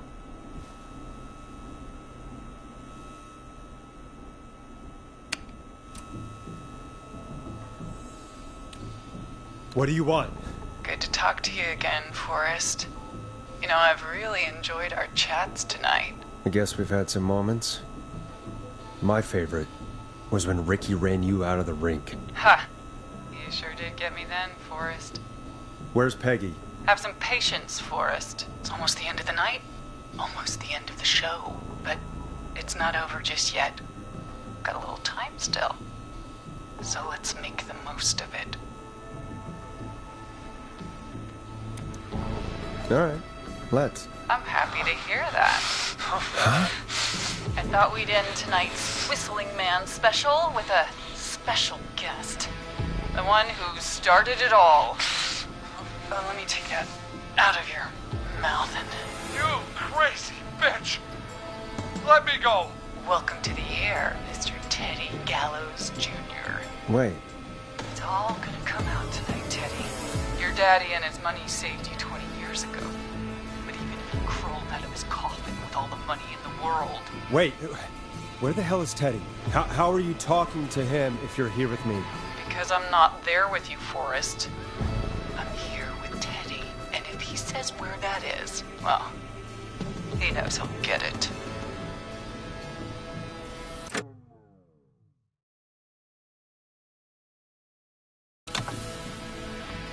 See you. You're standing right in front of me. Oh, I get it. You're wondering who's there at the station with you. Forrest Nash, let me introduce you and all of Gallows Creek to my boy, Henry Barrow. Your son? You mean you... Wait, that he... Yes, Forrest. He and I had a son. So there were two Whistling Men tonight. Of course. That explains how you were always able to get around town so quickly. And That's how you escape the secret archives in the newspaper office. Don't think I've forgotten about that, Forrest. Locking my sweet boy away like an animal. And Murphy, he was right, wasn't he? He did fight a man. He did. I taught my boy to never run away from a fight. Hang on. Did you say Barrow? Then are you? Let me just get this mask off. Damn uncomfortable thing. No wonder Mooney went crazy wearing this. There we go. Marie Campbell? George's old girl. Oh, well, it sure has been years since I last saw. Oh, God damn it.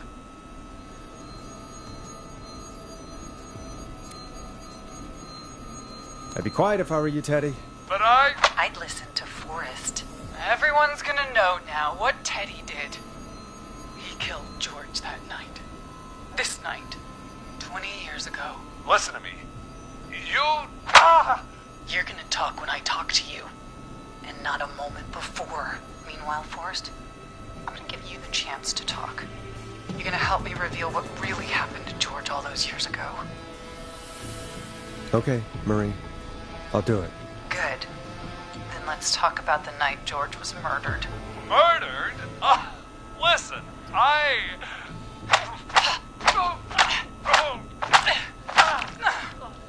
I said you speak when you're spoken to. Now, I know you've done some good work tonight in piecing together what happened to George 20 years ago, and that's why I want you to interview us. Interview you? All right, I can do that. Thank you. I want you to help me and Teddy tell the story, Forrest. Do a good job. And hell, you might be the only one to leave here alive.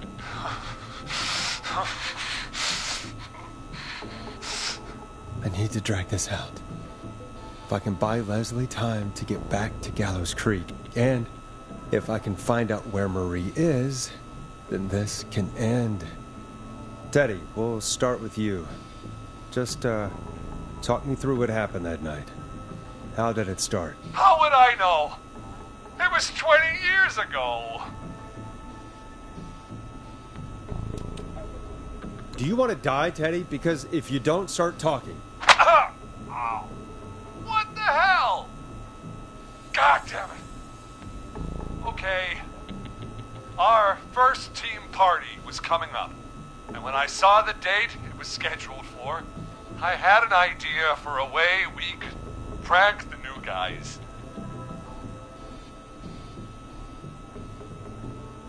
I understand that kids in Gallows Creek know tonight as Whistling Night. I'm guessing that's what you mean? Well, we didn't have a name for it then. It was just the night that Mooney went missing. But Whistling Night is what they'd call it later. Wait. You mean this was the first Whistling Night? Keep talking, Teddy. We went up near Whistling Point. God, who was there? Me, Jason, and George, of course. But George didn't come alone. He brought Marie. And Roller Ricky. He was there too, wasn't he? Yes, Ricky was there too. Runner Ricky, our wide receiver. I helped him off the bottle, you know. Because I'm a decent man. Is that so? Yes, it is. He came apart one day. Some people do. He had some issues. Wasn't stable. I didn't want him to hurt his chances in life. So I helped him keep himself together. You were afraid he would talk about that night, weren't you? Keep talking. About midway through the night, we put the prank into action. We looked up at the trees and saw Jason there, bloody, like he'd just been stabbed. And the Whistling Man. Everyone screaming. George and I and Ricky, we got left behind. But Ricky was in on it too. I know he was. He and Teddy were as close as anybody. Teddy must have told him the plan. No, Marie, you're wrong. Ricky didn't know. What? Did you miss that part of the broadcast? I spoke to him earlier. He had no idea what was happening. He said he was as terrified as anybody. Isn't that right, Teddy? You didn't tell him, did you? Ricky never could keep his mouth shut. If we told him, he would have given everything away. But well, it doesn't matter. He didn't run his mouth enough to tell anybody about it afterwards. He's still guilty. It was just a stupid prank. How can you still say it was just a prank? Oh, come on. God damn it. You made George think Jason had been murdered. He thought his best friend was dead. And so tonight you stabbed him for real? It's the role he wanted to play. Jason's still alive, Marie. He was with a friend. We talked her through how to stop the bleeding and got him professional help just in time. Oh. Well, shame he didn't have the good sense to die earlier. He's gonna regret that. Enough about him. Me and George took off running, but somehow we got separated in the woods. I ended up near the bottom of Whistling Point, and when I noticed George wasn't with me, I panicked. And then, I don't know how he snuck up on me, but the Whistling Man grabs me. I scream, and he starts laughing. Telling me it's just a joke. I could stall for time here. Who was it, Marie? Who was the Whistling Man? I suddenly recognized it was Chuck. Chuck Brody was the Whistling Man. Laughing away. But then he stops. And he's looking up at the top of Whistling Point. What was he looking at? Teddy, what happened next? Nothing. I mean, it was just... Teddy? George fell off Whistling Point. How do you know what happened? I saw it. You pushed him. You were up there.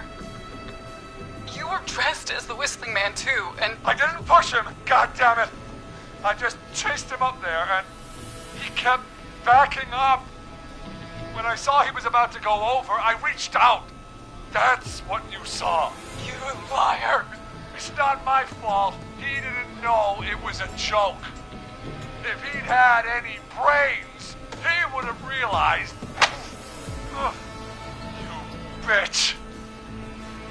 No one's going to believe this. After all you did.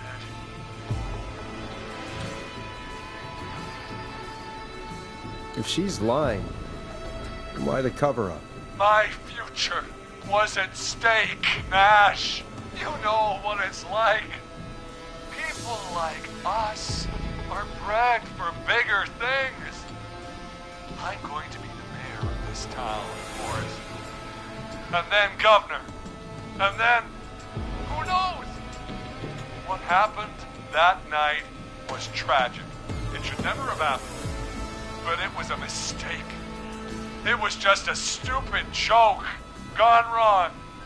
So my father sent Clive out to clean it up.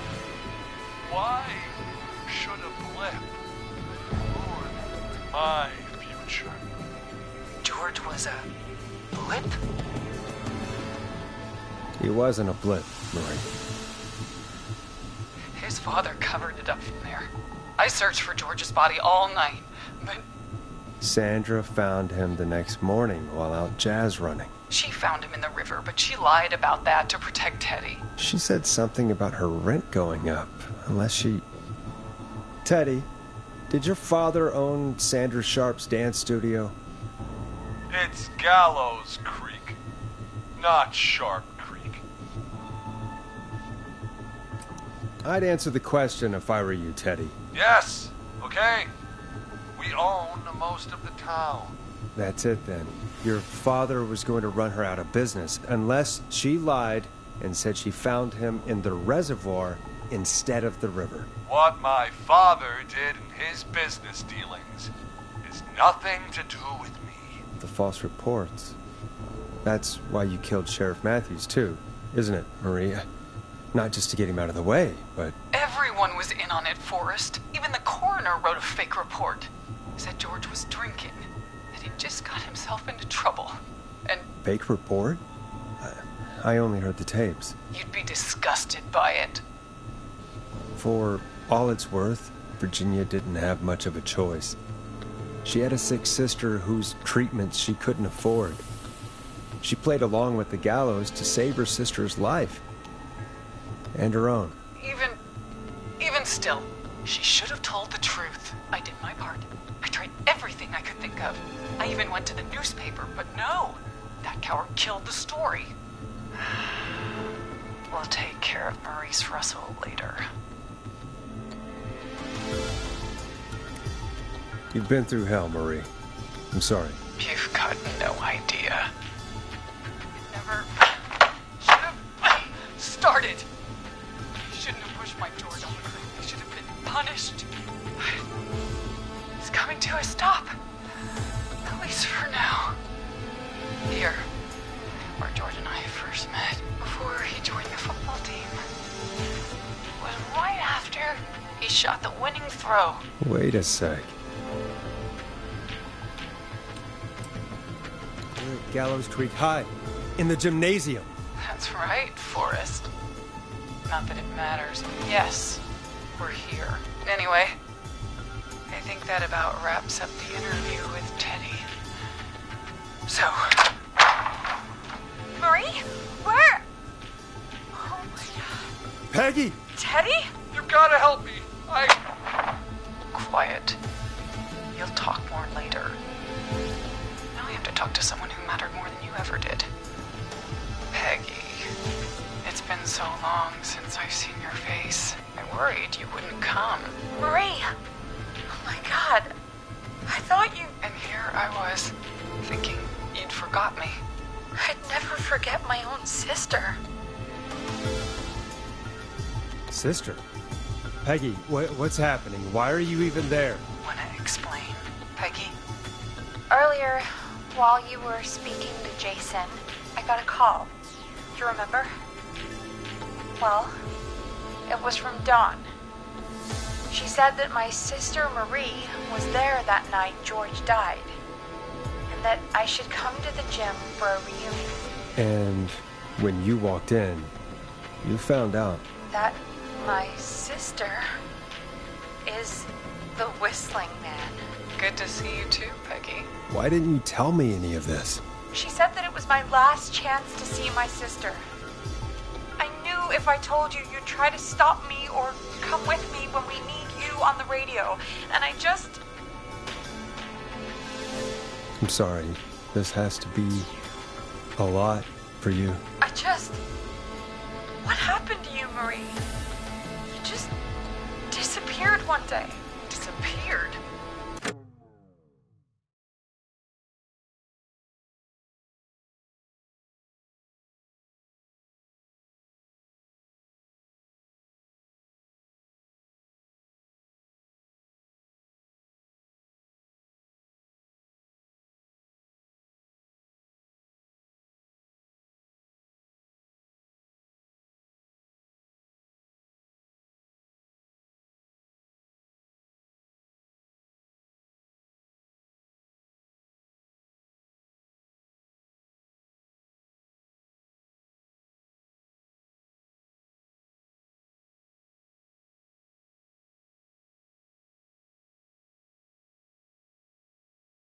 I was thrown out, Peggy.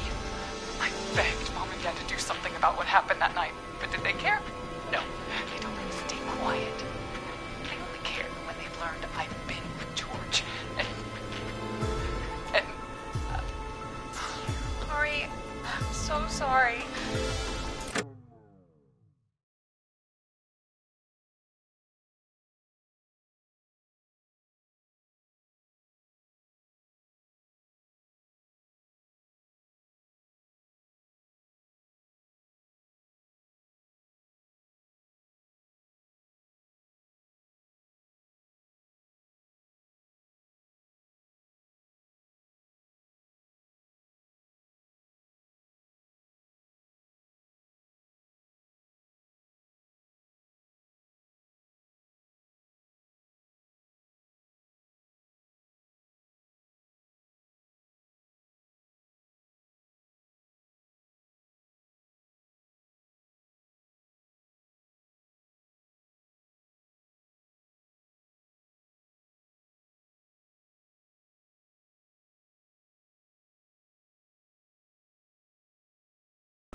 It's not your fault. Really, it's Mom and Dad I should be seeing right now. But since they're dead and gone, well, I'll have to settle for the next best thing.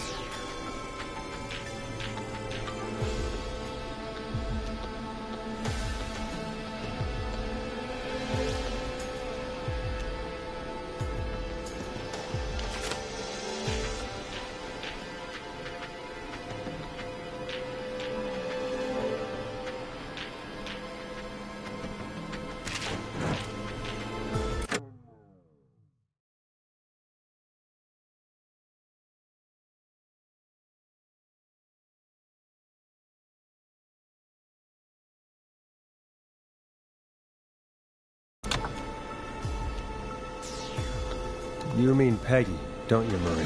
Someone has to pay for what they did. Marie, please. Mom and Dad are gone, Peggy. Besides, you forgot me. Just like the rest.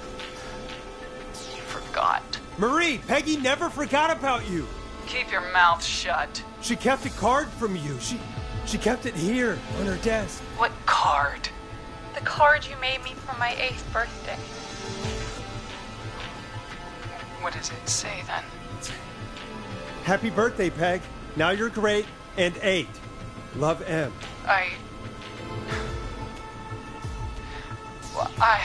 Henderson police! Freeze! No! Henry! Get out of there! Ah! Peggy! We have 2 wounded, and we're in pursuit of the suspect. Henderson police! Freeze! Forrest! Leslie, how's Peggy? She's been cut pretty bad, but we're here now. I'll be okay. God, Marie!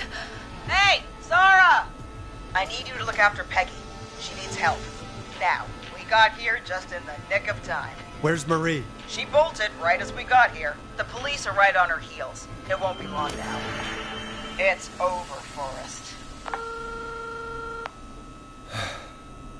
Well, folks, it was a long night, but we made it through together. I'm gonna head off to go check on Peggy. This has been Forrest Nash.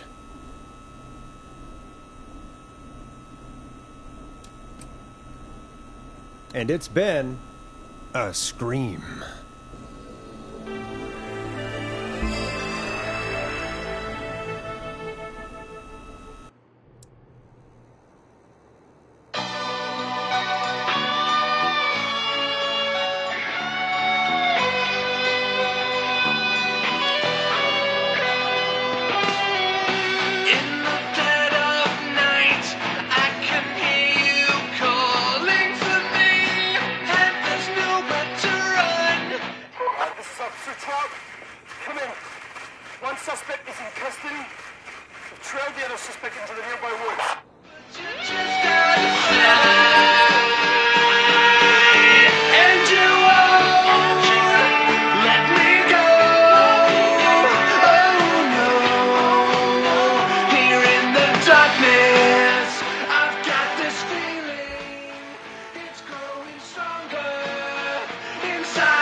It's a killer frequency.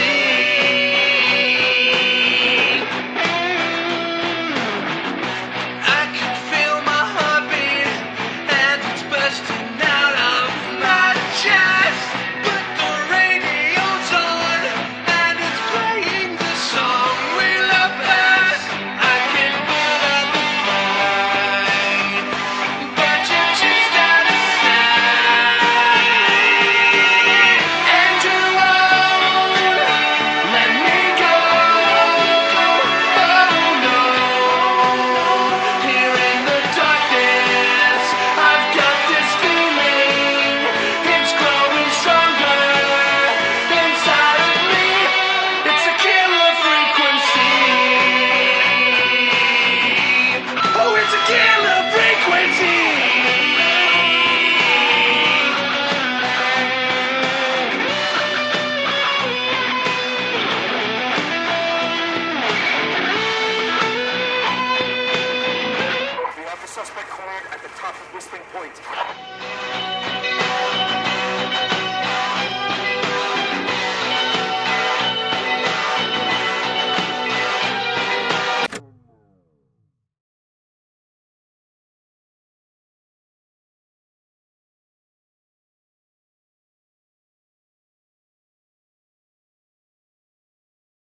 the suspect anywhere.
something, Peggy? Huh? Hear what? I thought I heard someone yelling, or, I don't know, a howl. Forrest, is this a joke? No, I almost swore I heard something. Oh, and here I was thinking you'd finally started to ease up. You probably just heard some cats outside. Cats? You know, 4 legs, whiskers, tails, not dogs. I know what a cat is. But I mean, does Gallows Creek have a stray cat problem or something? Not since the rats moved in. Anyway, you ready to do the pre-flight checks?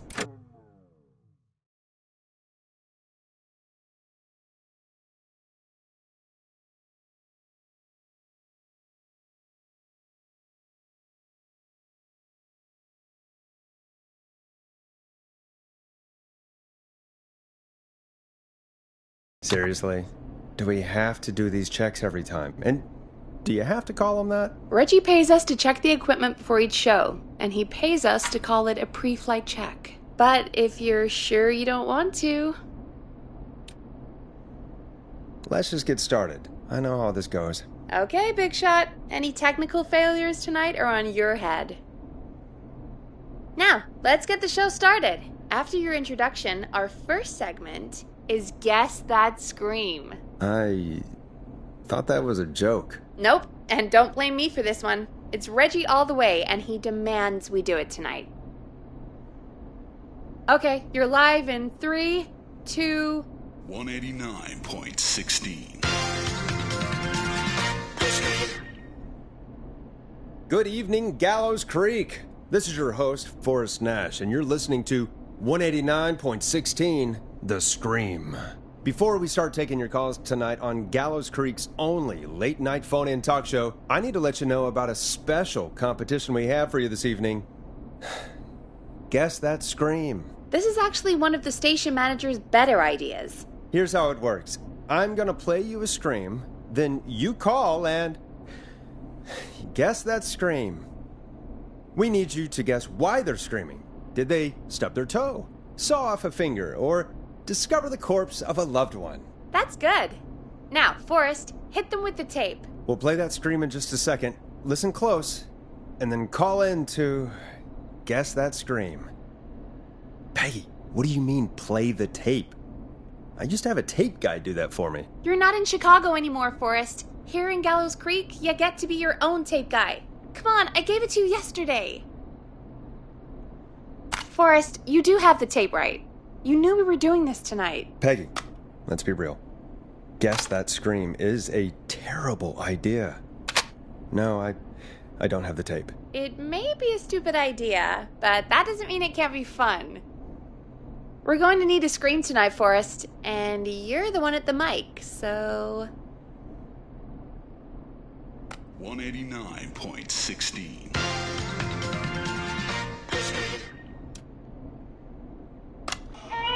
The world-famous annual Gallows Creek Harvest Festival is back! We got it all out on Giblet Field. We got the Little Miss Harvest Pageant, Princess Harvest Pageant, Harvest Queen Pageant, Cotton Candy, Corn Dogs, Cornhole, Corn on the Cob, Crokinole, Country Music, Can Jam, Jams, Jellies, Jamborees.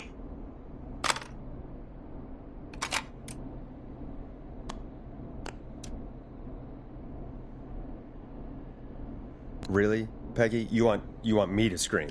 You know this show depends on my golden voice, right? Come on, Forrest, just do it. That's enough dead air already. Just think of a scream and let it rip. Oh, God. Sorry about that. I'm back. Had to step away there for a second. Listen close, and then call in to guess that scream.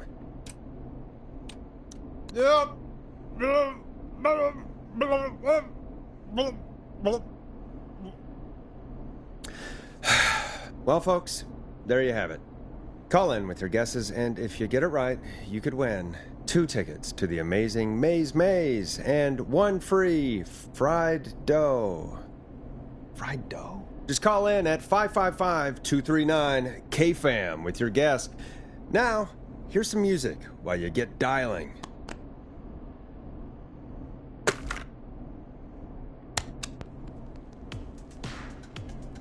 Time to go on the journey that is Blast Processor with their hit song 1980X. Oh, God, Forrest, that was amazing! Thanks. I can't wait to hear what people think that was. How the hell did I get into this mess? Lighten up, Forrest. That's gonna be the highlight of my week.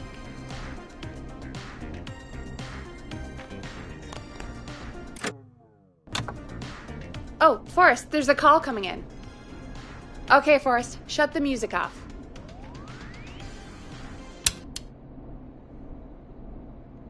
Welcome to 189.16 The Stream. Caller, you're talking to Forrest Nash. What's going on with you tonight? Forrest, thank God I made it through. My name is Leslie Harper. I'm the 911 operator and police dispatcher for Gallows Creek.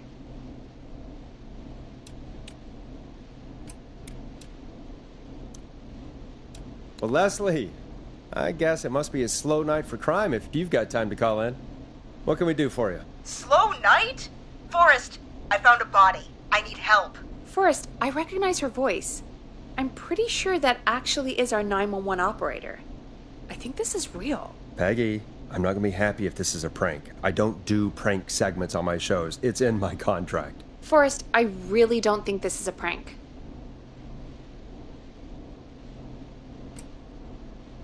Leslie, I'll level with you. I find this hard to believe, but I'll hear you out. What exactly is going on? Sheriff Matthews is dead. What? Sheriff Matthews is dead? I couldn't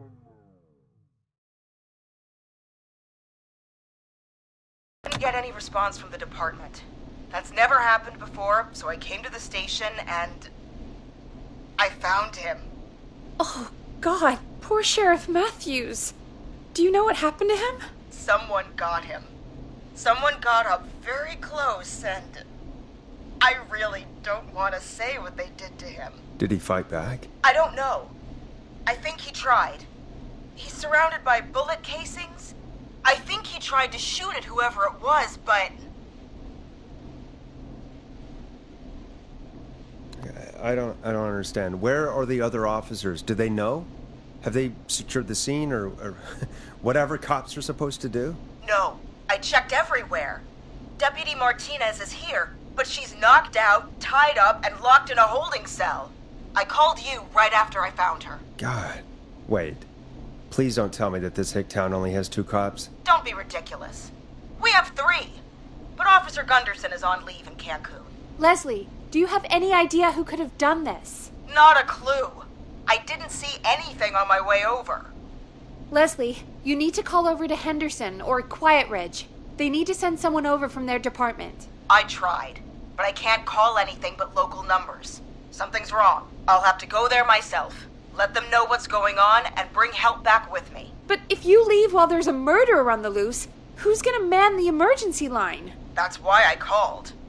Forrest, I've routed all 911 calls to come in to you.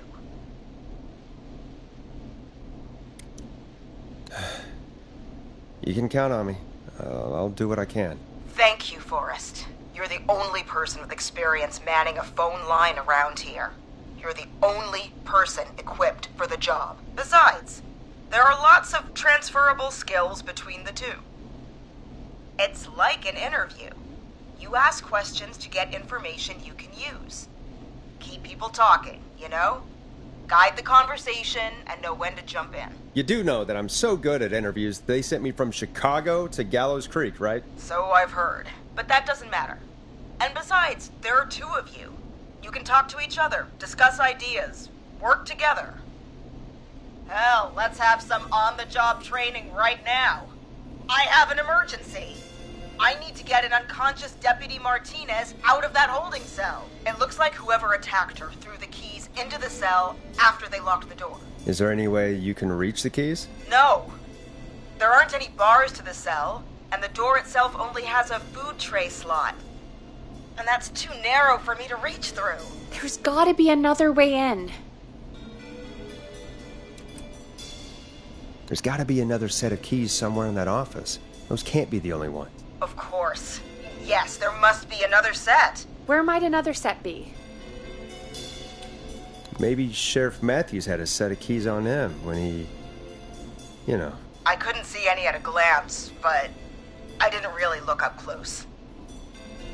1 second. Oh, I think I might be sick. Sorry, Sheriff. I'm just gonna turn you over and... Please don't stare at me. Oh, wait. That might be them. I think I got the cell keys. Looks like Sheriff Matthews might have saved his deputy. Do the keys work? They do! Give me a minute to untie Deputy Martinez. I'll be right back. So far, so good, I suppose. How are you feeling, Forrest? Yeah, that seemed to go okay. Maybe Leslie was right. Maybe we can handle this 911 business. That's the spirit, Forrest. I think you're right. Though, I have to say, I really hope this is the only call like this we get. Same. Come on, Martinez. There we go.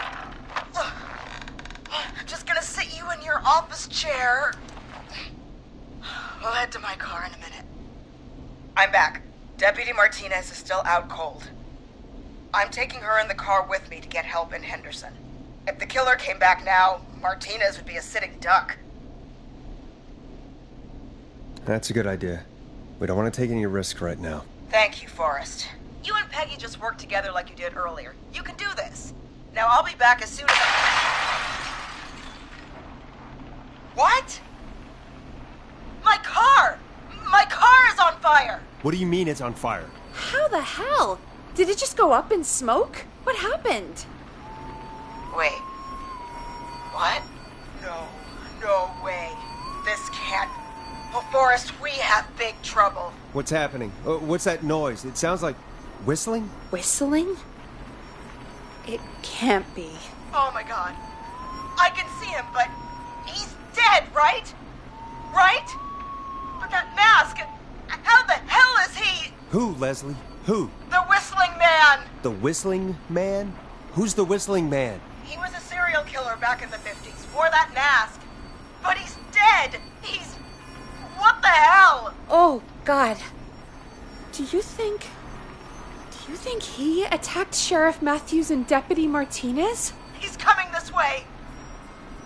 Leslie, stay inside and lock the doors. Right. Shit, we need a new plan. My car's torched. We need to think. There should be police cruisers at the sheriff's office, right? Like, you should take one of those. Yeah, that could work. Let me check if Martinez has any... I'll just reach into your pocket there, Deputy, and... Yes, got him. Keys for Squad Car 3. I saw that parked out front when I got here. Nice one, Forrest. Good thinking. But, wait. How am I supposed to get us to the car? The Whistling Man is right there.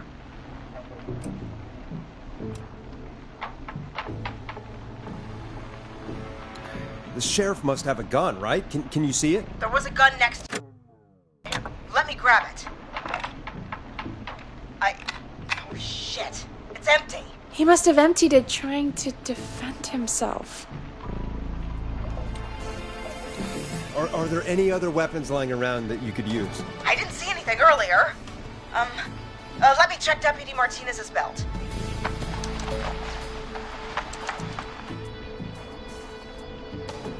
All right. It looks like the Whistling Man left her with a baton, pepper spray, and taser. I can only hold one if I'm carrying Deputy Martinez. Which should I take? I mean, it's gotta be the taser, right? Got it. I'm just going to grab Deputy Martinez and then... Wait. Do you hear that? Yes, but just to make sure we mean the same thing, what do you hear? The knocking stopped. Everything's gone really quiet.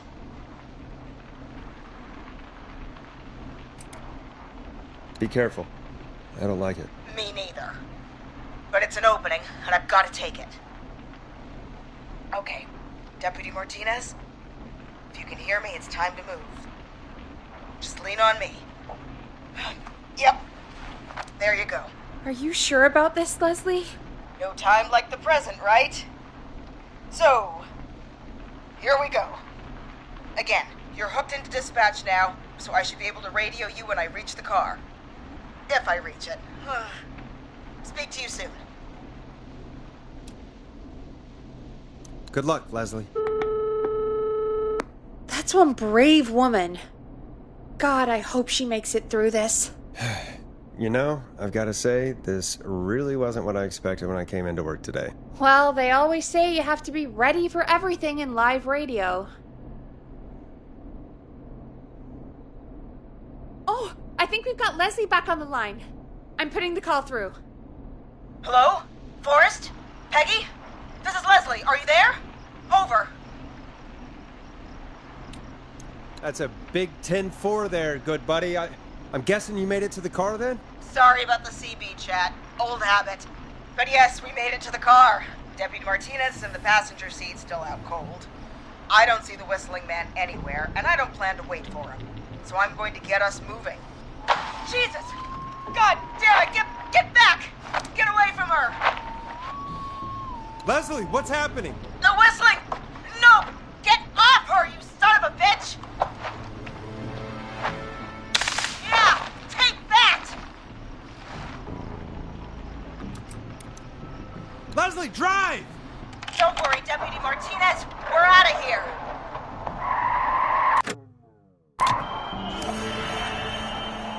Sounds like you handled that pretty well. Forrest, that taser? Definitely the right call. Oh my god, I can't believe we escaped. Well done, Leslie. You saved a life. Just another day for you. Oh my god, yeah. But let me tell you, I prefer doing it from your side of the phone. Leslie, how long do you think it's going to take to get help? Gallows Creek isn't Nowheresville, but it's pretty damn close. It's going to take a while, maybe 2-3 hours each way. Slightly less if I put my foot down. We'll do our best to keep everyone safe until then. Thank you.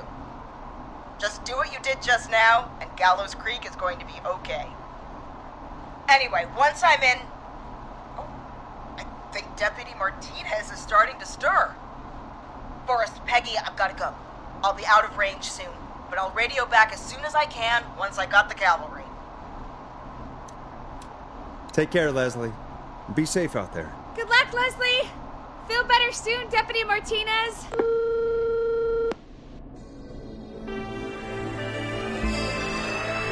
Folks, you heard it here. We've got a killer on the streets of Gallows Creek tonight.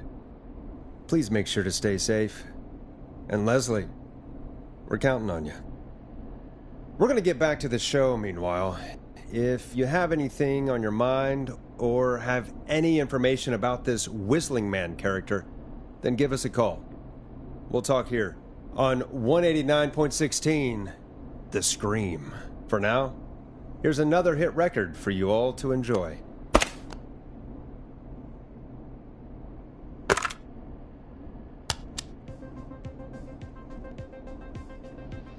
Now it's time to go with The Flow, and this is their hit, Crying for Help.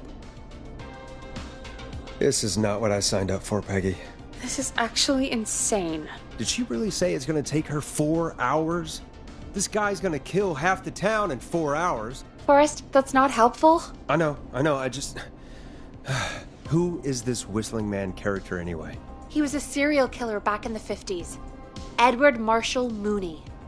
Went around in a freaky mask, whistling, and killed about a dozen folks in Gallows Creek. No reason for it. No motive. He just did.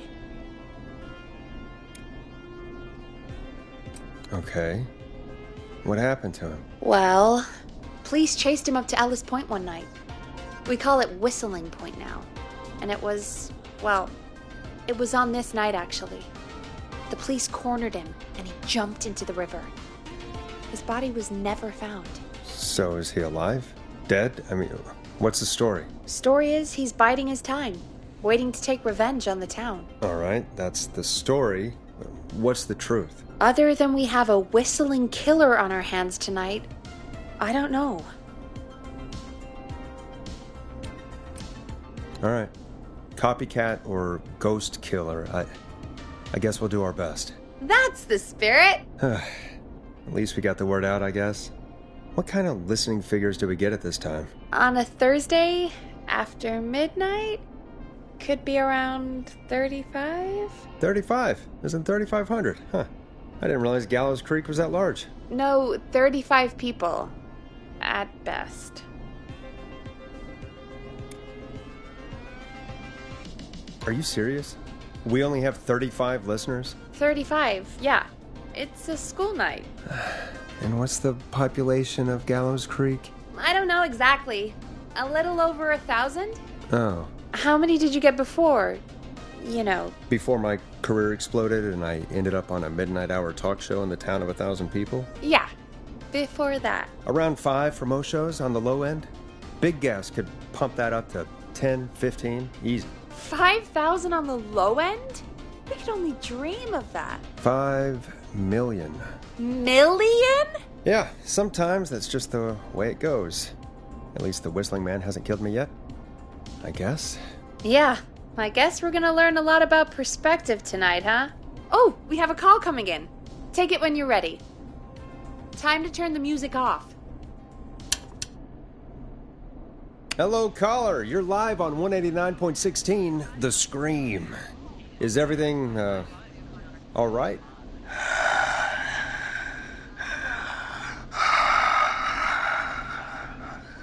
Okay, who is this? Are you, hello? Hello?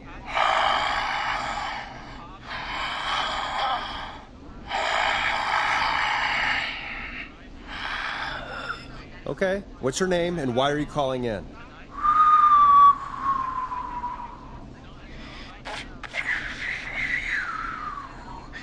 You know my name.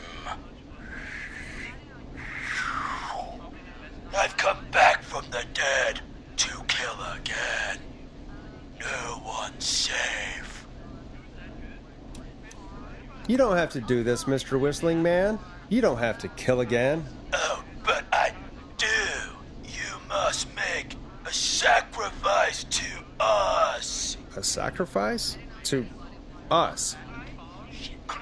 I mean, me.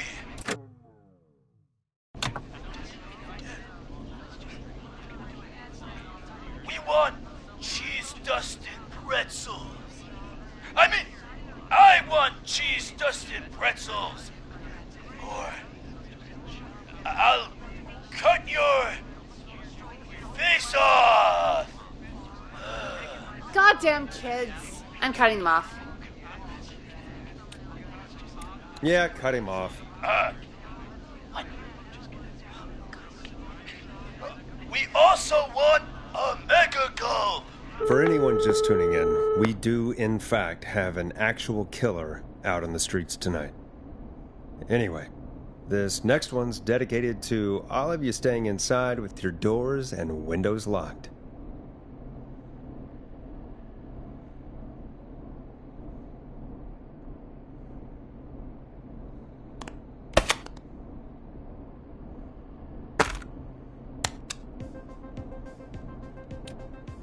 Peggy, the hell was that? Kids pretending to be a killer who right now is stalking the town? It's a thing.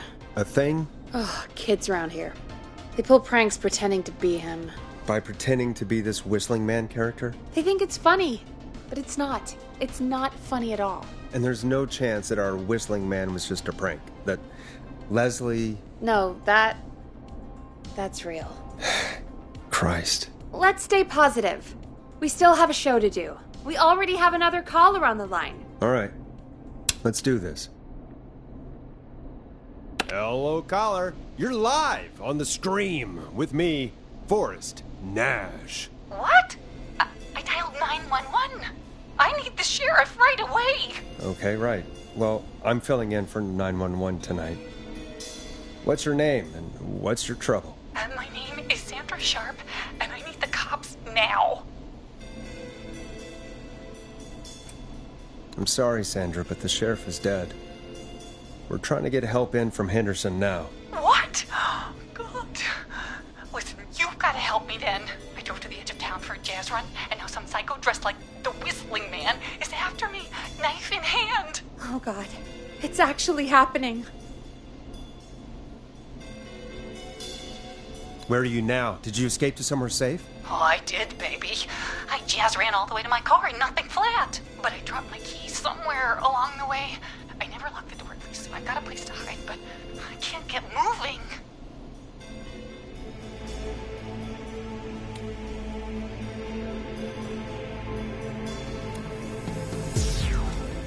Is there anywhere else you can go? Do you have any friends nearby? Oh, I'm not going back out there.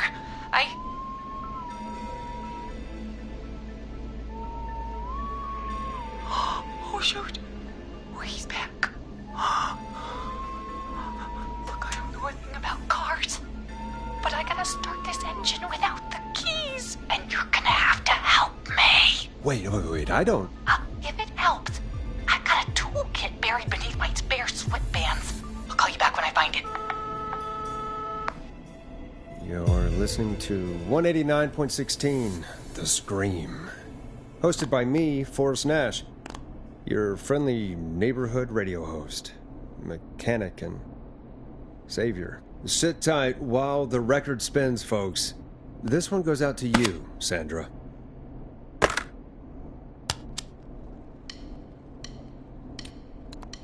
Doesn't the station have a show about cars? The Tamora twins or something? Timberline twins talk motors. Yeah. You know they're not even brothers. Really? They look the same, though. I know, but they're not even related. It's weird. I asked them about it once, and they got really sweaty and defensive. Anyway, go see what you can find. The offices are out the door and down the hall.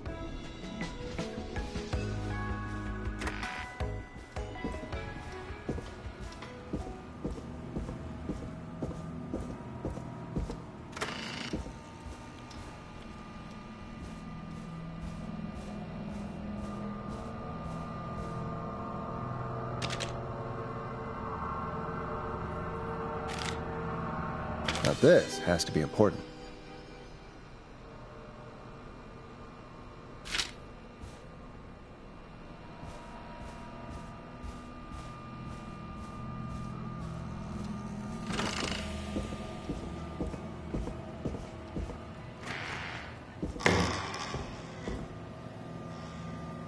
This looks useful.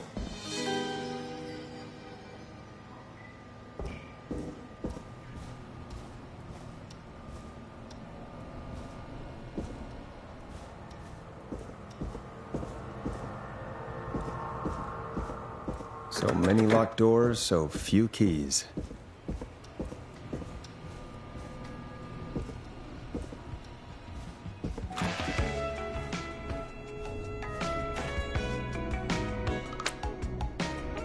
You find anything? Yeah, I found a magazine about hot wiring cars. Well, that sounds perfect. Okay, Forrest, shut the music off. Caller on line 1. Thanks, Peggy. We're back with 189.16, The Scream. How are you holding up, Sandra? The creep's looking through the parking lot trying to find me. But I've got my tools, and I'm ready to get this hunk of junk moving. How do we start this baby?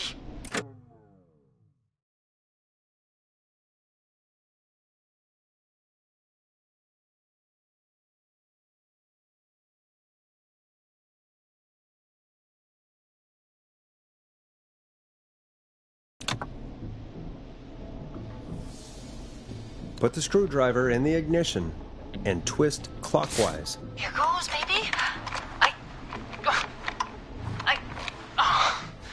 Screwdriver's too fat to fit. What next? Unscrew the steering column. All right. Just turn. 1, 2, 1, 2. Oh, God. How long are these screws? Okay. Cover's off. Okay. There's a bunch of wires down here all paired up, and oh, God, my heart is pumping.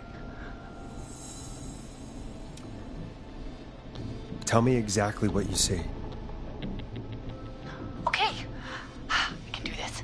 There's a red wire, a blue wire, a yellow wire, a green wire, and a brown wire. What's the serial number on the steering column? The number is 576-894-320.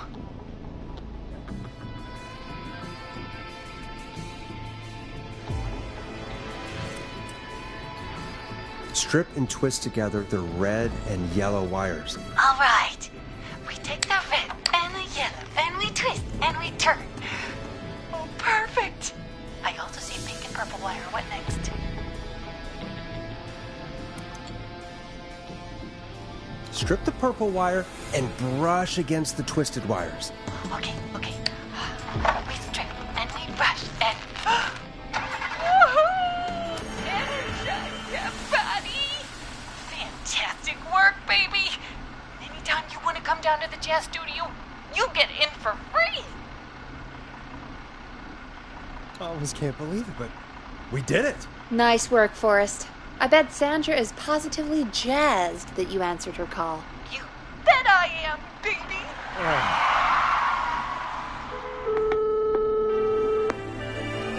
We did it, Forrest! We sure did. Here comes another hit track that we're excited to share with you. And remember, if you're also having car troubles, then tune in to Timberline Twins Talk Motors here on 189.16, Monday to Friday at 5. Take it away, Forrest. I still can't believe this is happening. Right? Like Gallows Creek didn't already have enough to worry about? What do you mean? Gallows Creek is a miserable place to live. Really? Miserable?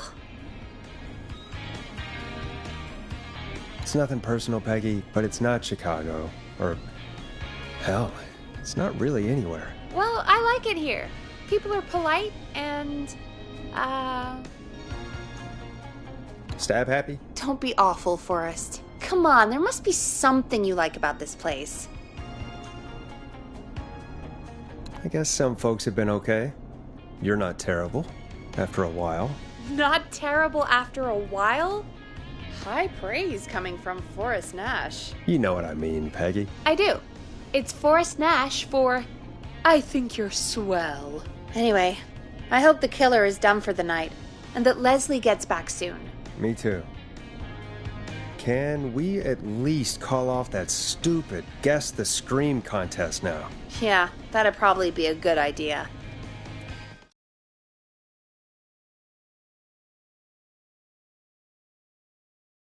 Caller on line 1.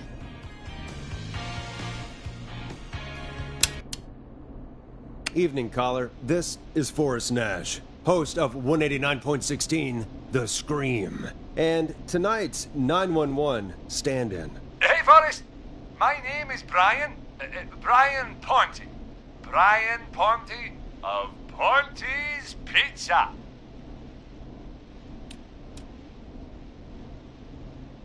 Hello, Brian Ponte of Ponte's Pizza. What have you got to say about what's happening? I'm so happy that Deputy Martinez survived. I've seen her a lot over the years down here at Ponte's Pizza. Oh, you did a really great job. And as a thanks for all you did there, I just wanted to tell you that I'm sending you some coupons for free pizza here at Ponte's Pizza. Wow, Brian. That's really good of you. But you really don't have to, though. Oh, it's the least I can do. And if you like it, well, you're in luck, because we're always running great deals that'll have you eating for pennies. Sounds great, bro. And let me tell you, the pizza we have is to die for. No. Poor choice of words tonight, I guess.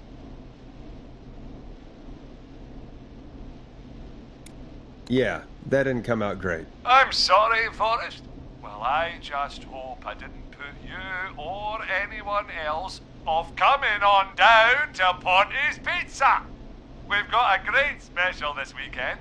Our famous beer and pizza deal. Wait a minute. Come on down to Ponte's Pizza this weekend. You've just got to pay for one slice to get yourself... God damn it, you're just calling in to advertise your shop. Peggy, hang up on him. Done. Oh, real quick, before I forget, it's probably time we played a paid ad. Now, a word from our sponsors. You know how to play an ad, right?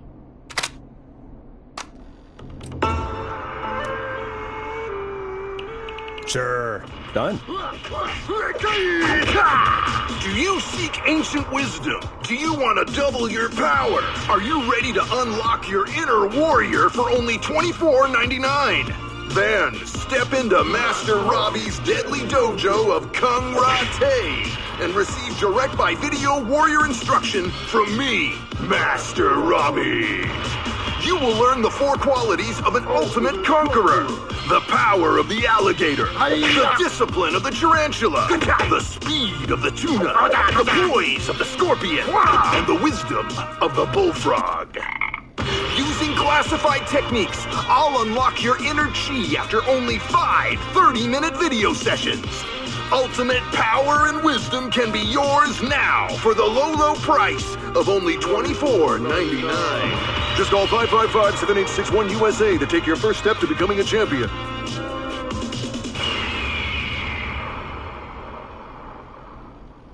Never forget the element of surprise! If you buy today, you'll receive 2 additional VHS tapes. The Tornado Technique and Karate Lovemaking.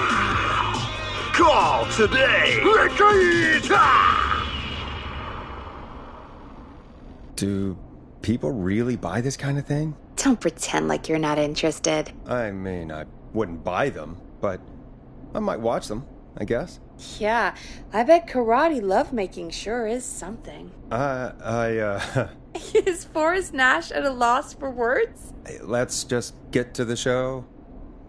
Wow, what a deal. Only $24.99. And I'm not just saying that because they're paying for the airtime. But unless they pay us more, then it's time to get the show moving along with our next caller. Welcome to The Scream with me, Forrest Nash. Yeah, Leslie. This is Maurice Russell from the Gallows Reporter. I'm at the office. This guy just broke in downstairs and... Wait. Forrest Nash? I want to speak to 911. Put Leslie on. What? God, another one? I am 911, at least for tonight, anyway. Damn it, son. I don't care who you are. Just put me on with Sheriff Matthews. Sheriff Matthews is dead. Dead? What happened? Did you witness the incident? Are you willing to do an interview for the Reporter? I can cite you as an anonymous source, if that's a concern. We're live on the air. Anything we say can and will be broadcast. Live on... Damn it. All right. There's obviously a lot more going on than I know. Yeah, there's a lot happening tonight. You said someone broke in. That's nothing to get worked up about. Some idiot kid just broke in, dressed as the Whistling Man. Teens. They get worse every year. This punk wasn't even a disappointing twinkle in his daddy's eye when Edward Marshall Mooney stalked the town. But I was there. I covered it. You don't understand. That's not a prankster. That's the Whistling Man. Of course it's not. It's a stupid kid. Every year this happens. They think it's funny. Not a big deal, old man.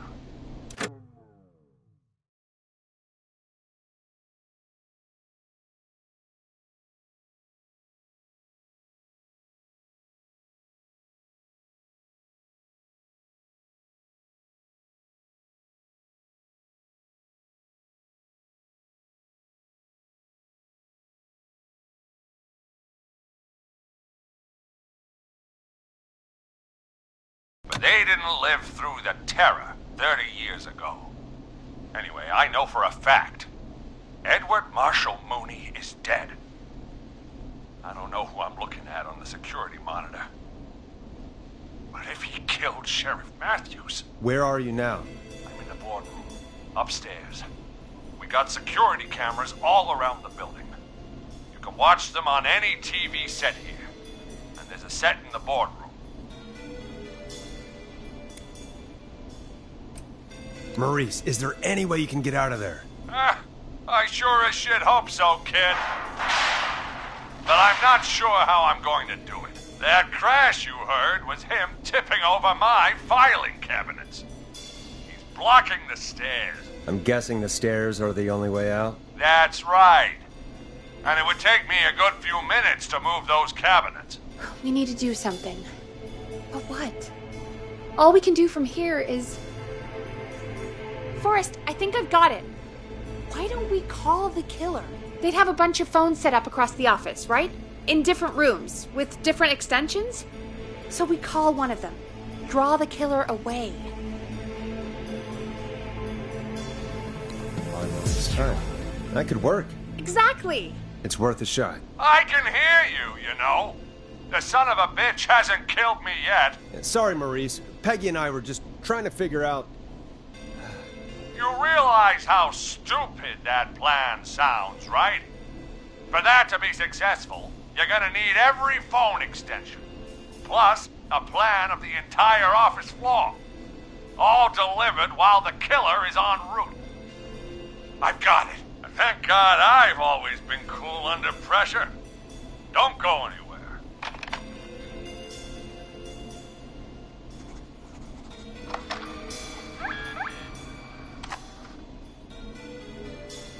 You don't think the killer got him, do you? Mr. Russell. I'm here.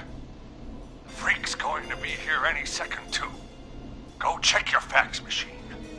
Don't let me down.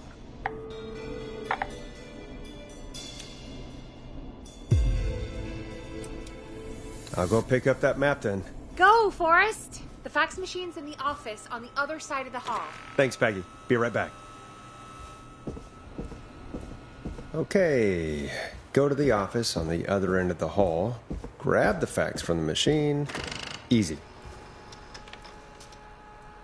This must be it.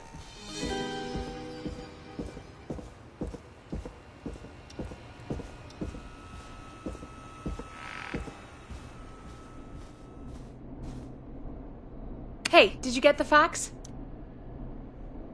Yes, I have. Mr. Russell? You still with us? I am. You get my fax? Yeah, I got it right here. Good. I knew you could at least manage that. Okay, folks, we're back on the line with Maurice. Let's see if we can help him avoid the Whistling Man. Here's the situation. The Whistling Man searched every room in the hall leading up to the boardroom. And now, he's in the office next door. It's now or never. This plan of yours better work. I'm ready on my end, Forrest. Again, we want to draw the killer away by dialing an extension number, and then move Maurice somewhere safe. So, what extension should I call? Call the kitchen. The extension is 02. Got it. I'll put the call through when you're ready. All right, Nash. Where do I need to go? You're moving to the archives. The archives? That's just across from the kitchen. It's going to be tight. Are you sure, Nash? I'm sure. I'm ready to place the call. Are you ready, Mr. Russell? Don't have much choice, do I? Make the call. Yes, sir. Calling now.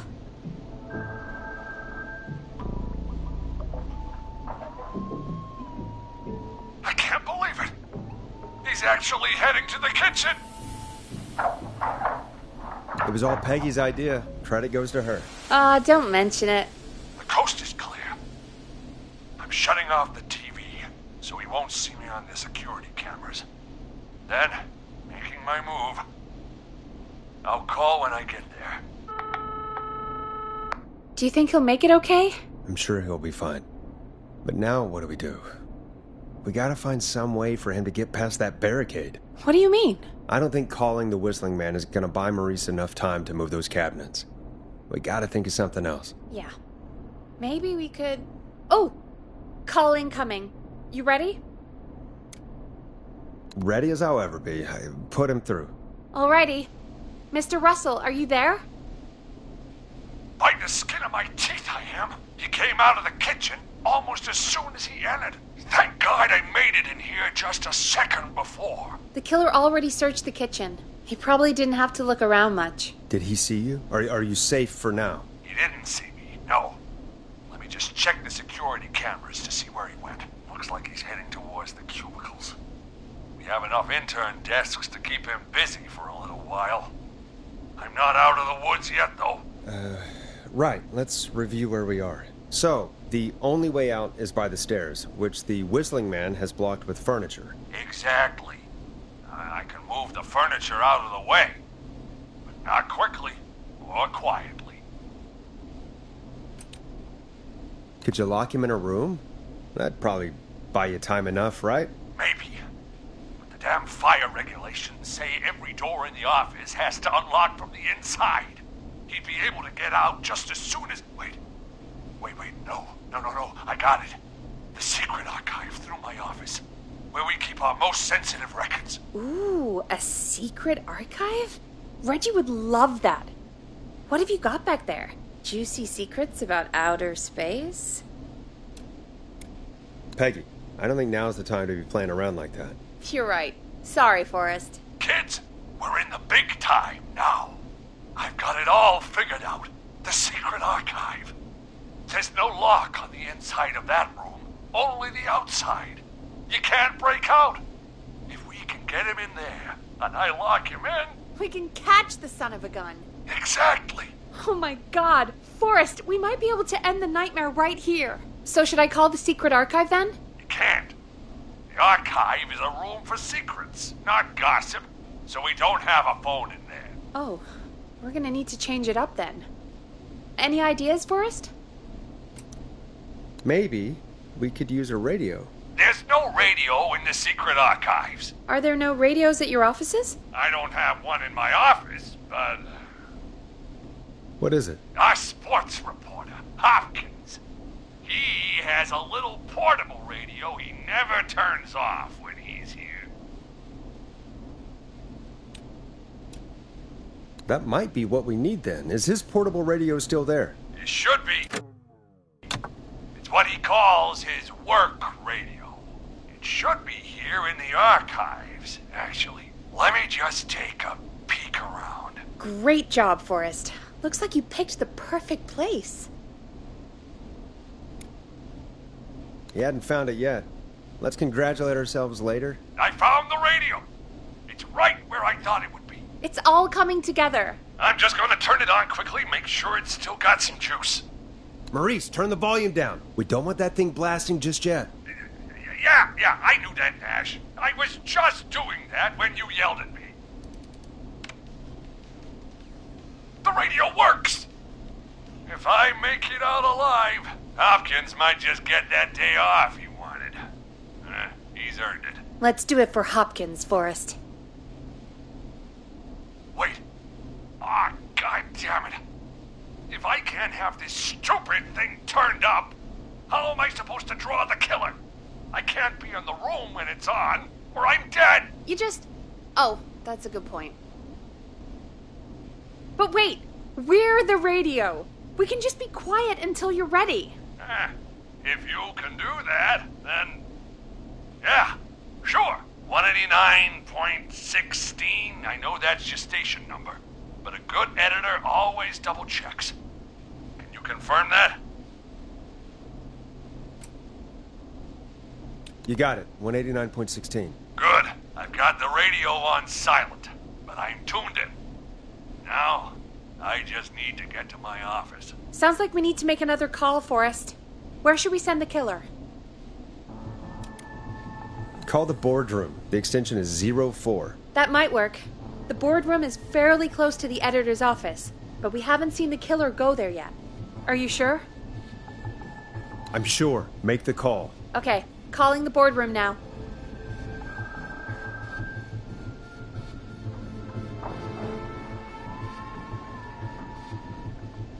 He's on the move. I'll call you guys from my office in a second. Looks like we're almost through this nightmare. Any idea what you'll say to draw the killer in? I'm gonna do my best impersonation of Maurice. I think that'll draw the killer in. What's your Mr. Russell impression? I think I gave that masked freak the slip. What a great plan this is, Pearl. I'll give you an A for effort. Ooh, call coming in. Here we go. I'm here. The radio's set up in the secret archive. Just give me the signal, and I'll turn it all the way up. Where will you hide in the meantime? Good question. It's under my desk, but you can see under it. I've got a big cabinet, but that'll take me a second to get into. Anywhere else? Not really. There's the secret archive itself, but that's where the killer's going. I could try the cubicles, but they're pretty far away. Your judgment has kept me alive so far, Nash. What do you reckon?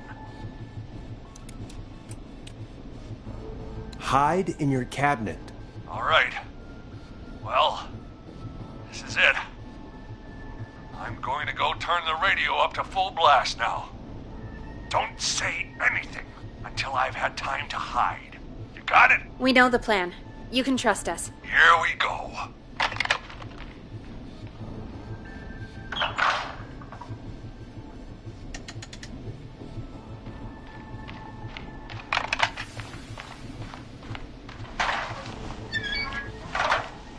I think it should be safe now, Forrest. That's it!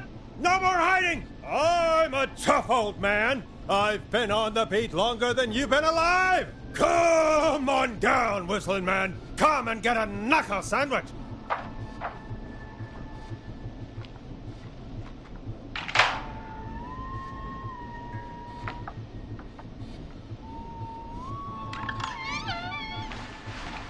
Listeners, this is Forrest Nash of 189.16, The Scream. And if you've just tuned in... See you in hell, kid! We just locked up the Whistling Man. Forrest, you beautiful bastard! I can't believe that actually worked! Come on, Maurice, was there ever any doubt? Thank God it's over. I'll be off now. Gotta get out of here. Write up a few notes. Call a few friends. I'd feel safer waiting for the cops to come grab this freak with some company. Hey, maybe you and me could do an interview tomorrow for the Gallows Reporter. I'll think about it. Let's see what tomorrow brings. I'll take that as a yes. Talk to you soon. There we are, folks. The Whistling Man is locked up. Let's all take a deep breath. And play some killer tunes.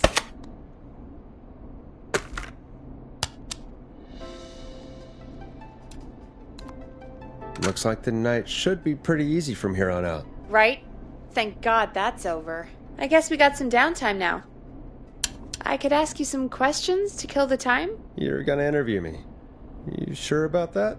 You're not so scary. Besides, we've been working together like a week now, and you're still all shrouded in mystery. All right, shoot. What do you want to know? Question 1. Tell me about your family. What? Come on, Peggy. That's too general. Okay. Did anyone move with you to Gallows Creek? Nope. Now that's too specific. Too specific? Do you have any siblings? I don't. I'm an only child, and my folks are dead. Oh, I'm sorry, Forrest.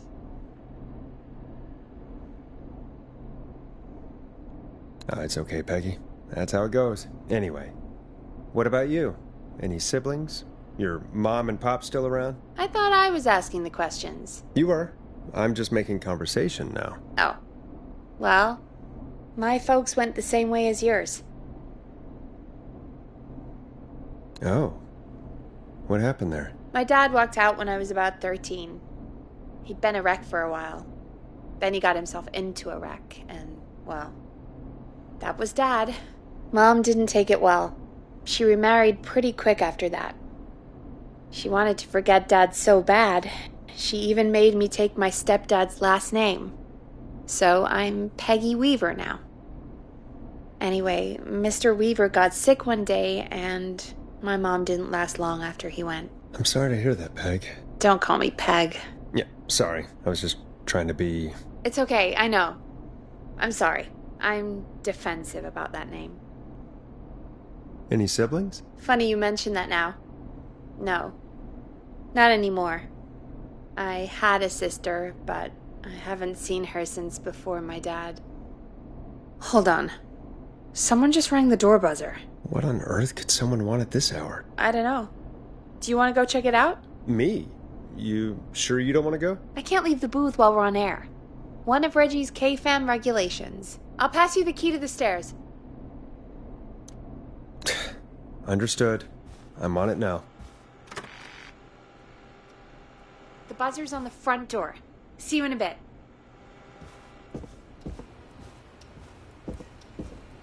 Okay.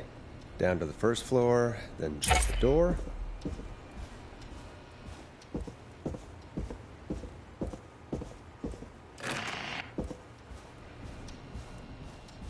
Wow. That was ominous.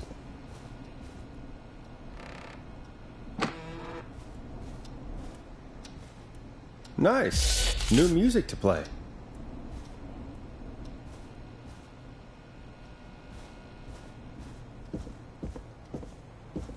A tape.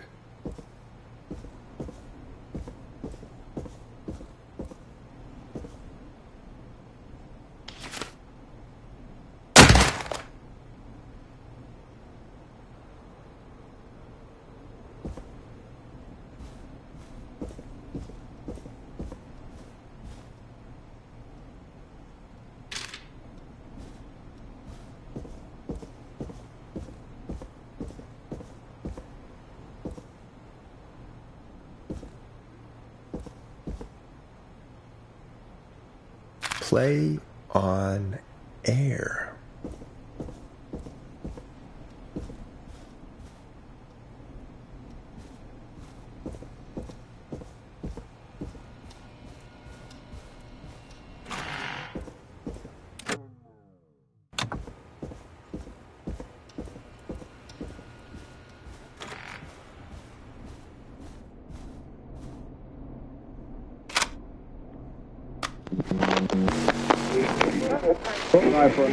Hello, Gallows Creek. Time to Pay the price.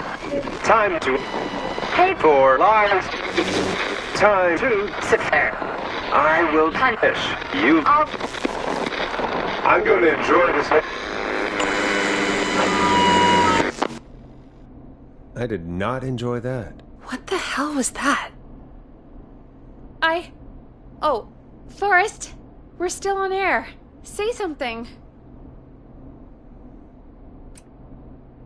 Folks, Folks, the tape you just heard was passed through our door only moments ago. I don't know how or why that came through our door with the killer locked up, but be careful, Gallows Creek. Stay home and stay safe. Give us a call if you need help. You can get us on 911.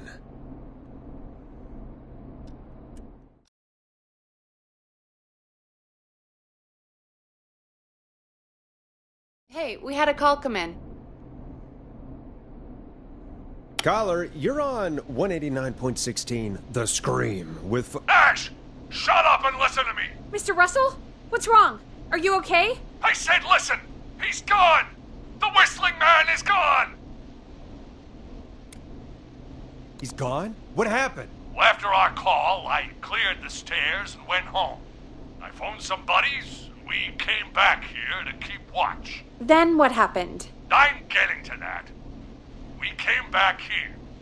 Door was shut, just as I left it. We had a couple of drinks, and, well, there was a bunch of us, and we were all armed. They thought we could teach the freak a lesson before the cops got him.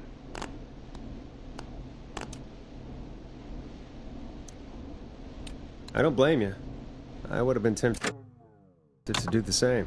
Have you both got a screw loose? You know what the Whistling Man's done tonight. This was not my idea.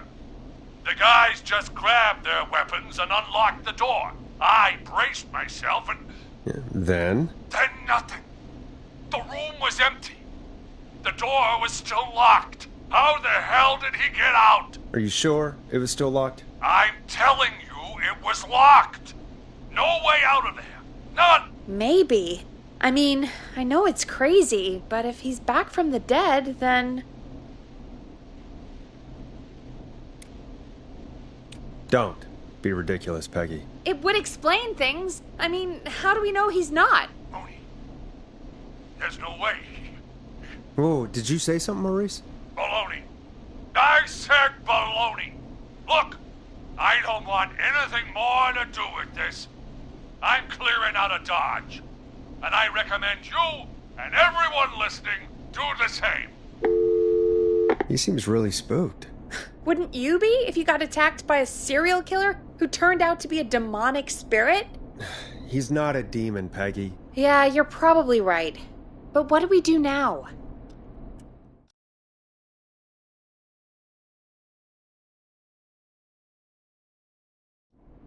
Thank you again, Mrs. Mackenzie, for the helpful tip.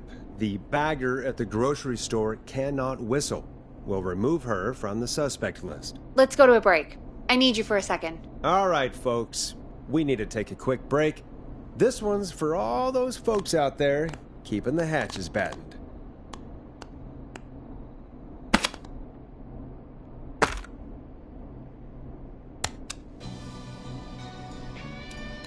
All right, Peggy, what's up? I pushed a cassette under my door. Go play it.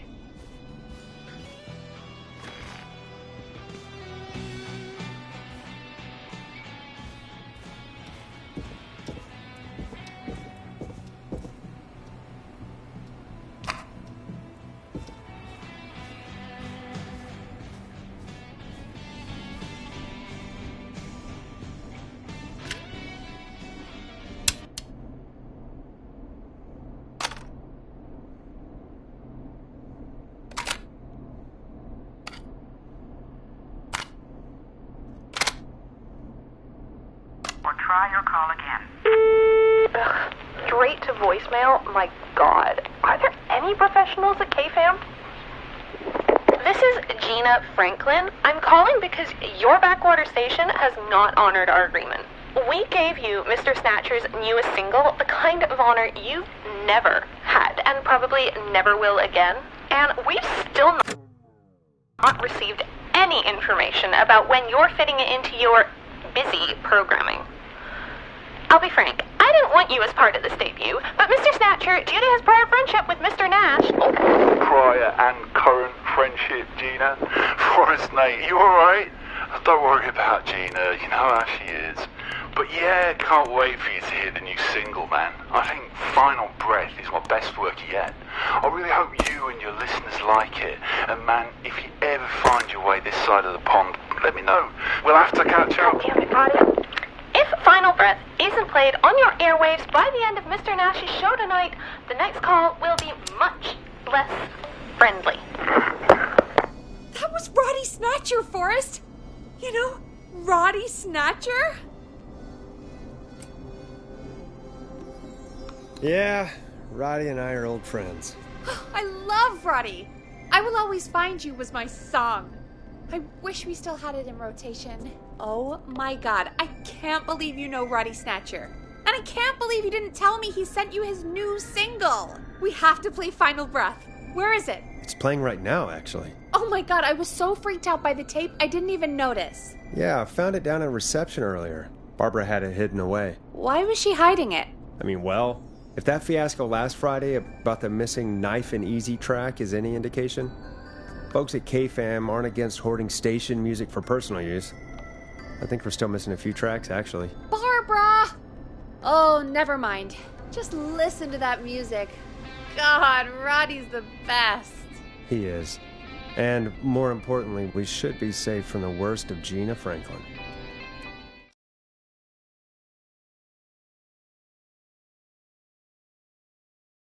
I think that's every time I've seen him live. Peggy, you just talked through the whole song. Oh, whoops. It's okay. I can just play it on loop later. Oh, shoot. I just noticed we have a caller waiting. I really hope it's nothing serious. Evening, caller. This is Forrest Nash, host of 189.16, The Scream, and tonight's 911 stand-in. This is Murphy! Hello, Murphy. What have you got for us tonight? Two things, Forrest. First, happy birthday to my son, Fernando. He's 3 today, and man, being his daddy has changed my life. I've learned how to live, how to laugh, and most importantly, how to love. Aw, happy birthday, Fernando. Happy birthday, Fernando. Thanks. And now, my other thing. I'm putting the word out to this so-called killer. You think you're tough, huh? Big man with a big knife, huh?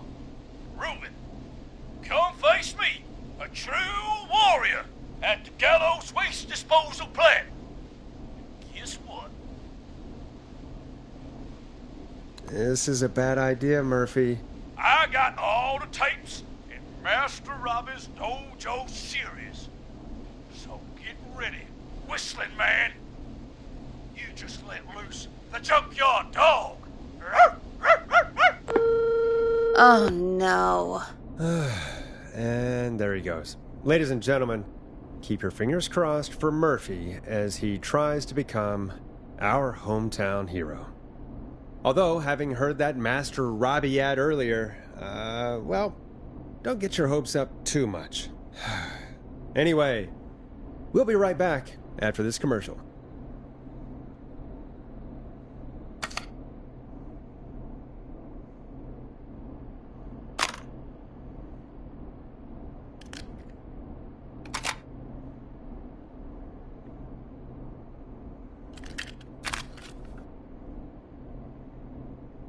Time to play a commercial. The world-famous annual Gallows Creek Harvest Festival is back! We got it all out on Giblet Field. We got the Little Miss Harvest Pageant, Princess Harvest Pageant, Harvest Queen Pageant, cotton candy, corn dogs, cornhole, corn on the cob, crokinole, country music, can jam, jams, jellies, jamborees, juggling, roller rickies, roller disco lessons, praying. We got baby crawling, balloon popping, balloons for sale, beard contest, horseshoes, hayride, hay toss, hey you there, safe donkeys and ponies, apple bobbing, firearm, fireworks, funnel cakes, fried dough, seed spitting, sand licking, cracker cramming, and cat shop. And fake tattoo, face painting, puppets, petting zoo, amazing maze, square dancing, story swapping, spelling bee, quilting bee, and sewing circle, pie eating, lawnmower racing, hot dog eating contest, flower contest, and of course our famous gourd measure-off. The festival is brought to you by Mayor Linda Cartwright, sponsored by Gallows & Sons Factory, and dedicated to the memory of Garrett Miley, tragically taken from us last festival. I can see why it's world famous. It's a highlight around here, Forrest. Oh, I am sorry to hear that, Peggy. All right, folks, welcome back to the show. We have a note from my producer. That's right. Come find me at the Harvest Festival tomorrow to grab your choice of a KFAM mug, sticker set, or poster. Let's see what our next caller would choose. We got a caller. You know what to do. Hello, caller. You're live on The Scream with me, Forrest Nash.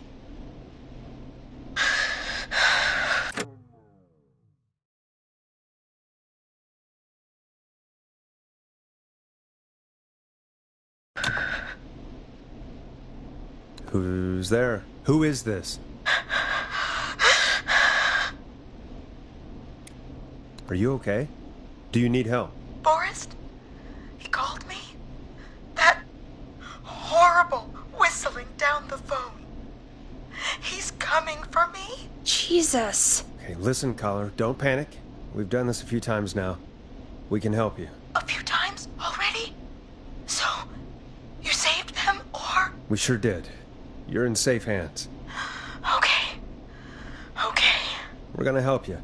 Can you tell me your name, caller? I'm Dr. Sullivan. Virginia.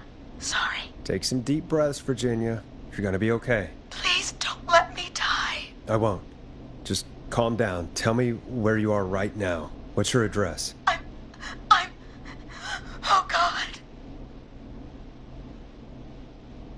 Is there a neighbor you can call for help? No. Everyone's away tonight.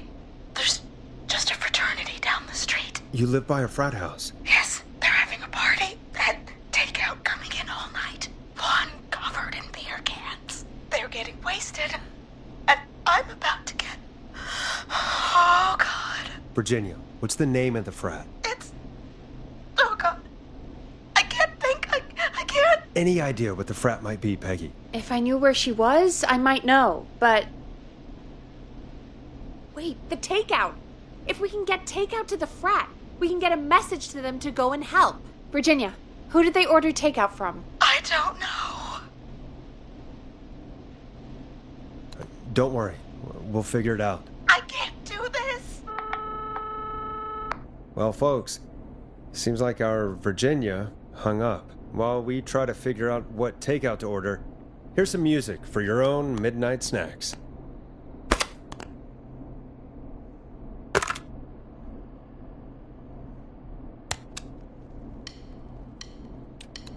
Peggy, what places do takeout in Gallows Creek? Off the top of my head? Well... There's the barbecue place, Grilling Spree, and you can order from Chalupa Cabras. Oh, and of course we have Ponte's Pizza. That's it, I think. All right. We'll call each place and ask who they deliver to tonight. That's not going to work. Takeout client privilege. What? There was a lot of competition back in the day. Things got ugly. It's a long story, but what we can do is this. We figure out where the frat boys ordered from, call the takeout pretending to be from the frat, place an order, and include a note asking them to call the station. There's no other way, is there? Not that I can see. Well, let's not waste any time then. That's the spirit. You got any suggestions on where to look? Check the offices for anything food related, and maybe the kitchen downstairs. You'll need a key for that. I'll just slide it under my door now. Thanks, Peggy. God, where to start? What would make me order from somewhere if I were a partying frat boy? We have a food critic, right? Chad or Brad or... I'm not getting in there tonight. I'll just have to look around.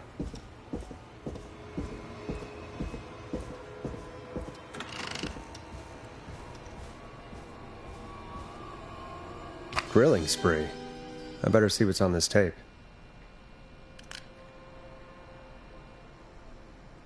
A promotion, huh? Maybe if I find the pizza box.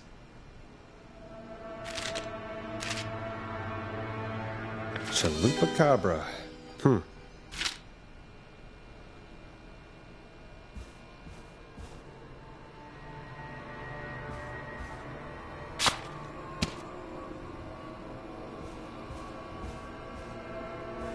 Go Gallows High, I guess.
I need a key to get in there.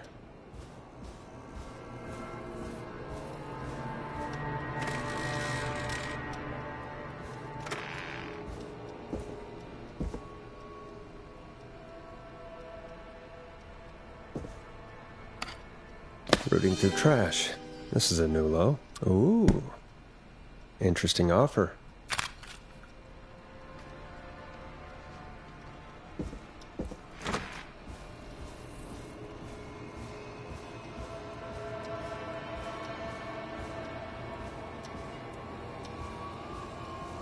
Needs a key.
find anything useful?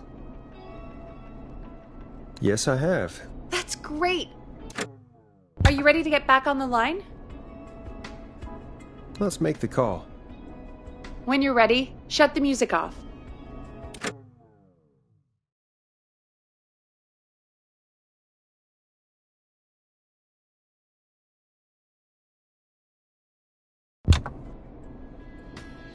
Okay, Forrest, what'll it be?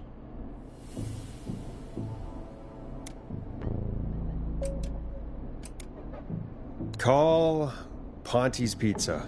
You got it. Ponte's Pizza is on the line. Ponte's Pizza. May I take your order? Frat men calling. We're in major need of foods for dudes. May I take your order? I need some garlic bread. I need the bread. Can do. Where do you want that delivered? Same place as before, you know. The frat house. Got it. And we'll have that over to you right away. Oh, and one more thing. Can you add a note to the order that says to call K-Fam? K-Fam? Oh, consider it done. The folks at K-Fam are huge fans of Ponte's Pizza, you know. I should really call them and let them know. And now we wait. We should put a song on. Agreed. This one goes out to our delivery workers.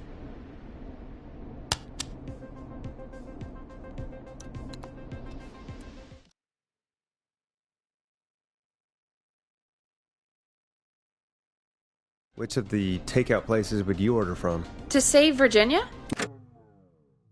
No, where would you actually eat? Oh, I mean, they're all pretty equal. Sure, but if you had to pick one. All right. Not Ponte. He's not Ponte. Right. So, between Grilling Spree and Chalupa Cobbers. I mean, it depends. Do I want a plate full of meat? Or do I want really, really good nachos? It can change depending on the day, you know? Yeah, fair enough. Maybe I... Hold that thought, Forrest. We've got a call coming in.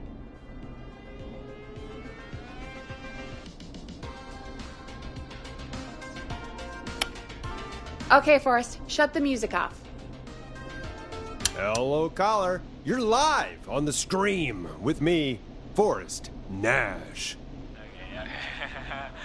Hey, this is Fratman Plunker. We got some garlic bread and a note to call this number. Yes. Plunker, this is Forrest Nash from 189.16, The Scream. And is this Goose? Oh, man. It's totally you, isn't it, Goose? This is such a Goose prank. Plunker, this is an emergency. Nice try, Goose. I may be drunk, but I'm no...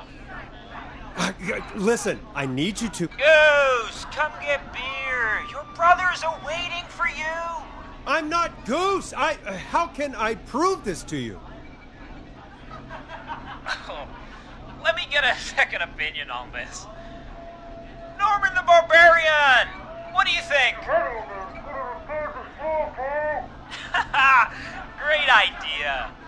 Norman the Barbarian says only the Radio Man can control the keys. So, play us the flow. Wait, really? What? The flow? Norman the Barbarian demands it. Okay. I'll play the damn song. Oh, shit. Okay, Radio Man. You got my attention. What is it? Thank God. Listen, you've got to get over to your neighbor's house. All of you. Just... Say no more. Plunker's moving the house. Forrest, line 2. Hello, you're live on 189.16, The Scream. Forrest, it's the killer. He's at the door. Grace. Oh my God, it's you, isn't it? God, I didn't talk, I promise. Whoa!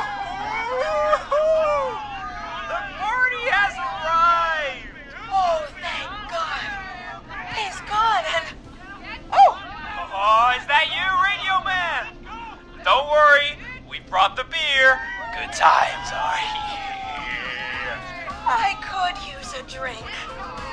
Thank you, Forrest. You're welcome, Virginia. And thank you to Plunker and his fraternity brothers. Some heroes wear capes, some wear sheets as togas. Hey, Forrest, did you hear what Virginia said earlier? What was that all about? Clive, I didn't talk. Do you know what she meant? There's a janitor here at the station named Clive, but your guess is as good as mine. All right, folks. Seems we may have a lead. If any of you know a suspicious Clive, then please call in. It could save lives. In the meantime, looks like we have another caller.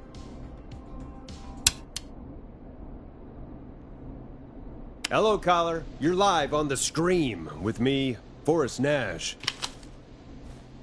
It's great to speak with you, Forrest. As a local small business owner, I find this all horrifying.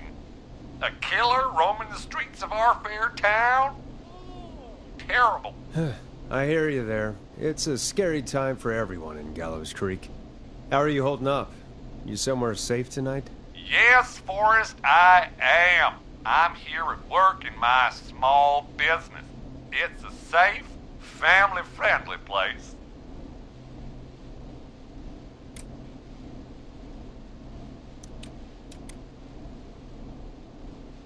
Oh, what small business do you own? Oh, well, I'm not really big on promotion, but since you ask, it's Ponty's Pizza! The best and only pizza place in town! Come on down and get yourself a cracking deal on our 2-for-1. God damn it, Ponty, no! No free ads! I mean, I guess we can't be that mad at him. Calling Ponty's did save Virginia. I can be mad, Peggy. That sort of thing just... I can be mad. Look, he's gone now. We already have somebody else on the line. Just take a deep breath and let's keep going. Evening, caller. This is Forrest Nash, host of 189.16, The Scream. And tonight's 911 stand-in. Bingo. Here's what I was looking for. Hi. Hello? Am I on air? Sure are, caller. What's your name? And what have you got for us tonight? Name's Eugene Stein, and I've got a heart full of love, Forrest. I'm hanging out in the middle of the maze, listening to your show, looking up at the stars and waiting for her. You got a special lady coming out to see you. Yeah. Molly. We planned to get lost in the maze tonight. To take our first journey together into the love labyrinth. That's why I'm calling, actually. I thought she'd be here an hour ago. And since I've listened all night to how cool you play it, I thought you were the perfect guy to ask. Should I call her up and ask if she's coming, or wait and see? For real, kid? If you've been listening all night, do you really need to ask me? Yes, that's why I'm calling. Eugene, you really need to go home to your parents. My parents are dead, actually. But, Oh, jeez. yeah, I guess it's not the night. Hang on. I hear some rustling. I guess she came after all. Molly! I'm in the middle! It'll take a little while to get here, but, thanks again, Forrest. It's been good talking. Oh, wait a second. Molly can't whistle. No, this is supposed to be the best night of my life! Not the worst. Stay calm, Eugene. We'll get you out of this. Carm! I'm about to die a virgin! Listen, Eugene, breathe, hide, and call back in a minute. We'll get you out. I'll do it for Molly. But please, hurry. Well, listeners, while Peggy and I deliberate, here's a track for all you lovers out there.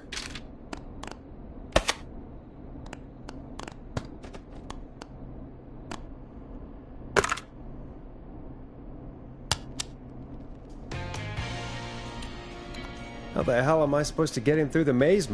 You know Barbara, our receptionist? She's a maze fanatic. Shame she isn't here. I was supposed to go with her last week, but she changed her mind.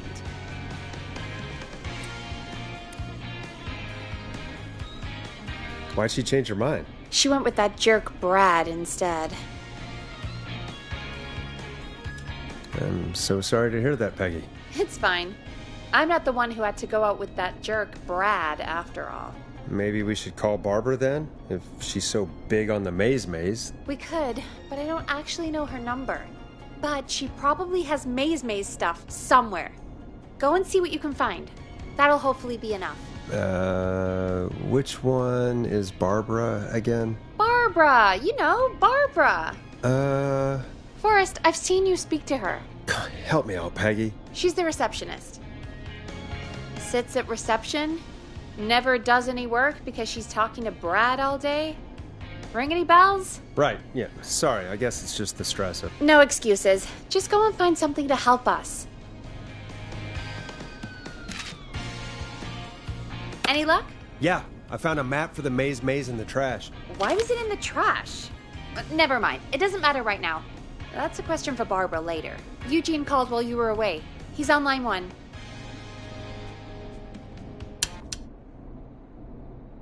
Welcome back to 189.16 The Scream. I hope you lovers like that track. And I hope we can help our lover in the maze. Eugene, you're back on air. I'm lost, Forrest. I just ran and I don't know where I am. I'm at a crossroad, facing a tractor statue. There are hay bales painted gold on my right. Go left.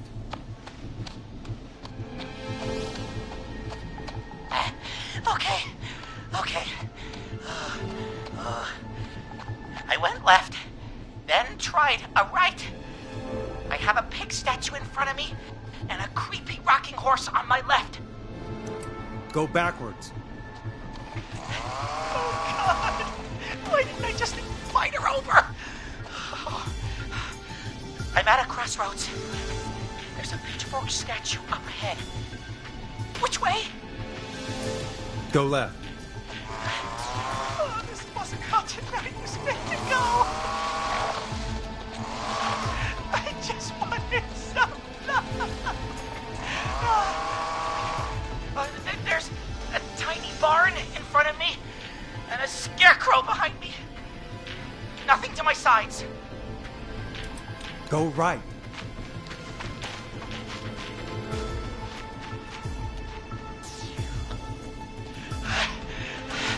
I can't run much more.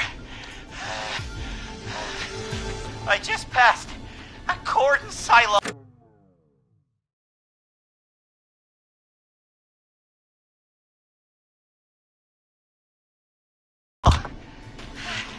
Didn't see anything else.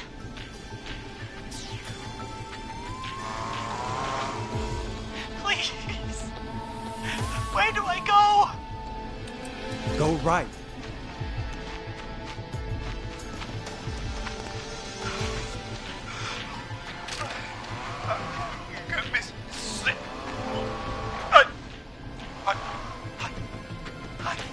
I'm out. And my bike's still here. Oh, thank you, Forrest.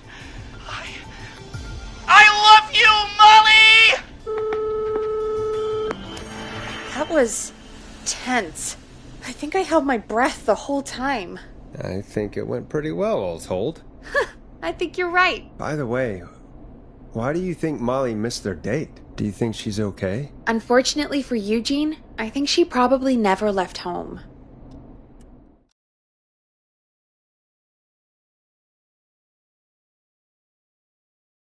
Thank you for calling in, Mr. Walton. We'll make sure to add the town librarian to our list of suspicious Clives. Remember, report a Clive to stay alive. Next caller is up, Forrest, so take it away. Caller, you're through to Forrest Nash on 189.16 The Scream. Hey, Wonderful show tonight, Forrest. Thank you. That's really wonderful of you to say. What's your name, caller? You can call me Dawn. Could you play my tune, Forrest? Your tune. Sure. Long Ride Home. That old song. Sure. We got it. I think I played it the other day. Thanks. It'll be good to hear it again. All right, folks.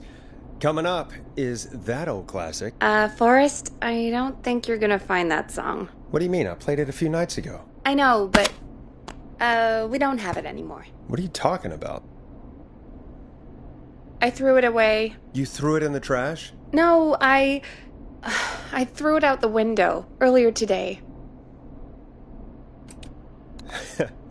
Fair enough. Can't say I blame you. Thank you. It's a terrible song. And Brad had it on repeat all afternoon because he knows I don't like it.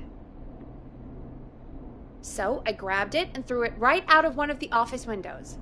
Not my finest hour, but I can only take so much.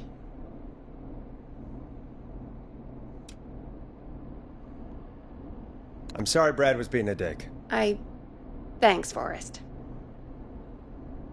Let's just play a different song.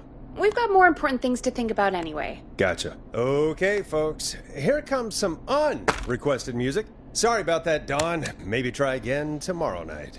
Sorry.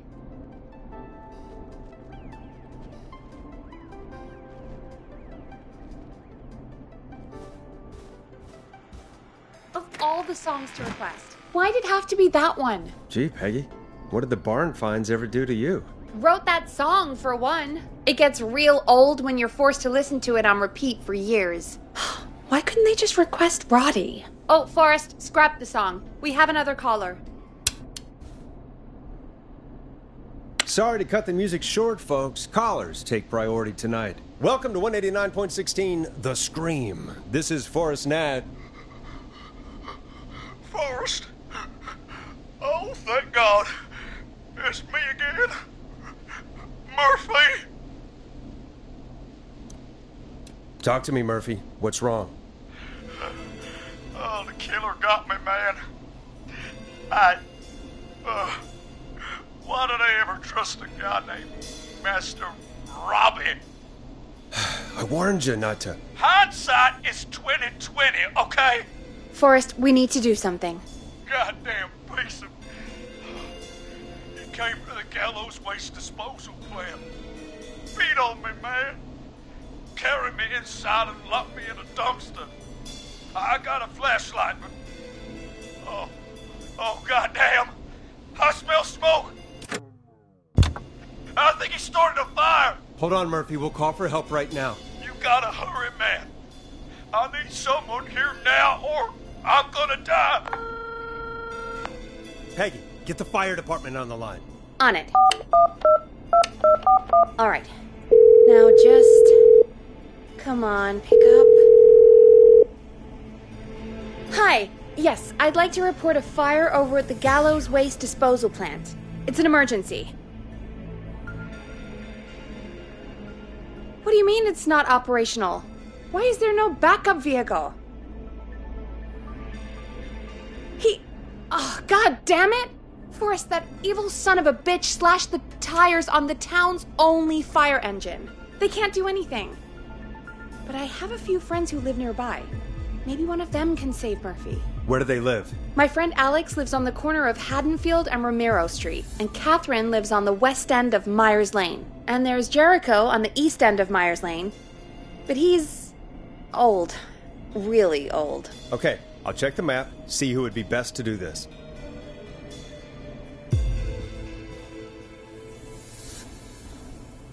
All right, Forrest, who should I call? Who can help Murphy? Call Catherine.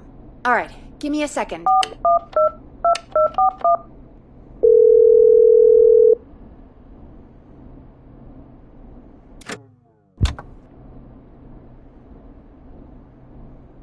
They're on the way. They'll call from the plant. You can direct them from there. Well, let's hope they get there in time.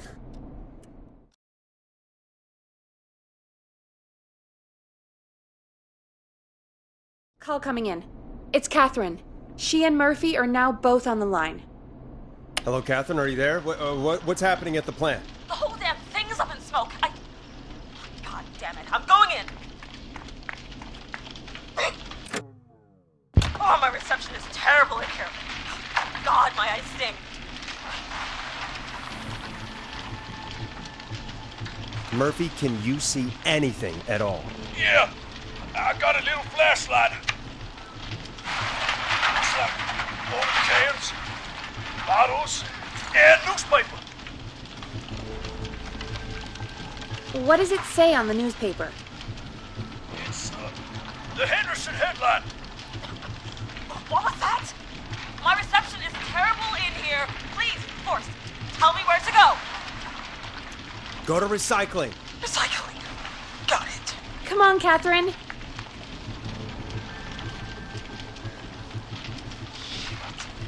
plant's must up again. I can go shredding or crushing. Which way? Murphy, do you know what part of the plant you're in? I'm in a dumpster, man. What do you want from me? Do you hear anything, Murphy? I hear my heart about to pound out of my chest. Put the receiver up to the lid. Good enough. Catherine, go to the crusher.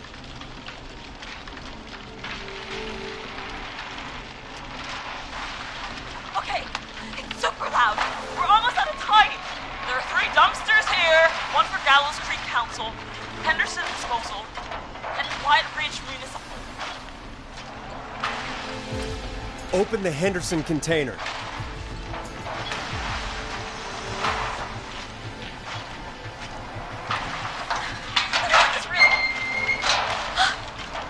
I found him! Thank God! Let's haul ass! It's coming down! Oh, shit!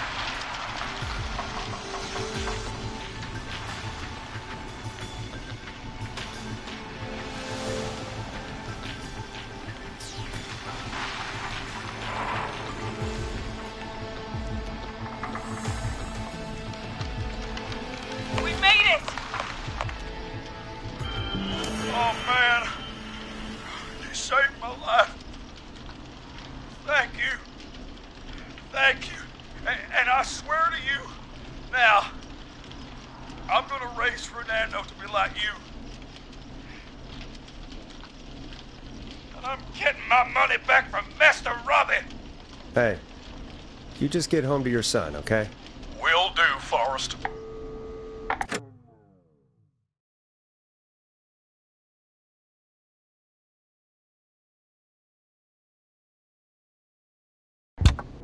Well, folks, Gallows Creek has 2 folk heroes tonight, Murphy and Catherine.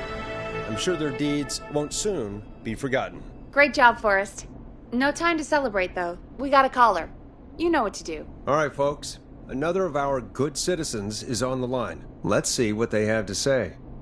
Welcome to 189.16 The Scream, with me, your host, Forrest Nash. Forrest, Teddy Gallows Jr. here. I just want to say that my thoughts and prayers are with my Gallows Creek neighbors during this awful time. Oh, it's mayoral candidate and scion of the town founders, Mr. Gallows. Are you in danger? We need to be a town of law and order. We need cops who have the tools and funding they need to keep us safe. Okay, Teddy. I know you're an outsider to our little town here, Forrest. But you're really stepping up to bat for us all tonight. I just want to say thank you for taking a swing for Gallows Creek. Jackass.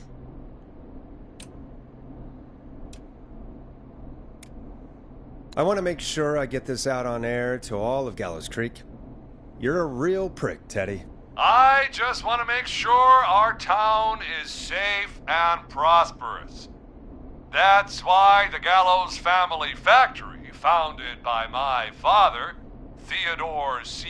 Gallows, God rest his soul, which employs over 200... Teddy, unless you've got an emergency, I'm cutting you off. You know what? I do have a problem. A problem that's ruining our town. You know what it is?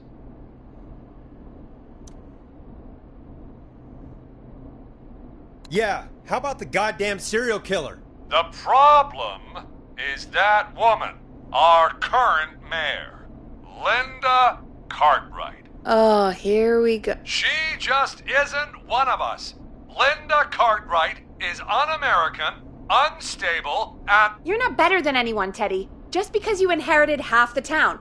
Your producer sounds a little unstable, too. Don't you dare speak to me that way. Cut him off, Peggy. I can guarantee this kind of thing will not happen when I take office. The moral decay of... And that's enough of Teddy Gallows Jr. for one lifetime. I always feel disgusting after hearing him talk. Just play an ad for us? I need a minute. We'll be right back after these messages. Hey, great party, man. Thanks. Can I grab another beer? Hey, sure thing. Let me grab you one out of the fridge. Oh no, we're out of beer. What am I gonna do? The party is going to be over. Fear not. A Grilling Spree will give you a free 6-pack of beer if Gallows High wins this Tuesday. Say what? That's right. Order a meal deal from us and you'll get a free 6-pack of beer if Gallows High wins. A free 6-pack? Righteous! You heard me. 6 beers if Gallows High wins. Sounds like you've already had enough beers. I hope we murder them. Me too, Billy. Me too. Come on down to Grilling Spree or call 555-749-8335. We've got barbecue you'll die for. Yeah. Hey, Forrest, do you know what the Grill Reaper's favorite grilling spree order is? I have a feeling you're going to tell me. Spare ribs. Just get me back on the air. And we're back. We got a caller. You know what to do. Caller on line 1. Hello, caller. You're live on the stream with me, Forrest Nash.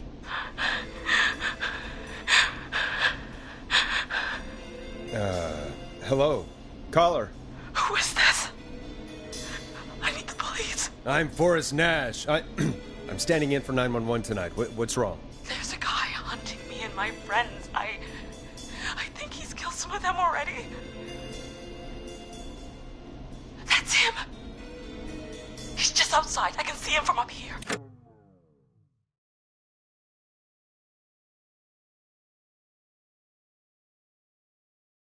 God damn it. She's just a kid. Where are you? Are you somewhere safe? Oh my god. Oh my god. Stay with me, kid. Focus. I can't do this. Yes, you can. Focus. Tell me, what's your name?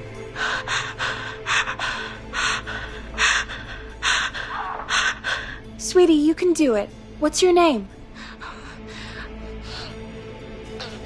Carrie. Good. Carrie, listen to me. We're gonna get you out of there, all right? Now, where are you? The old murder house. Upstairs. I'm at the end of a hall. There's a bathroom, a couple bedrooms, a closet. Oh, he's coming. Where should I go? Go to the closet. Okay, I'll...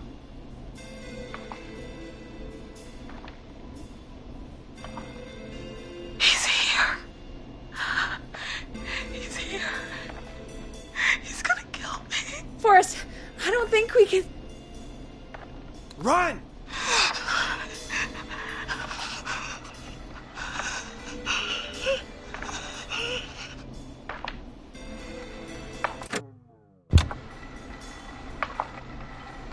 Oh no! Oh no!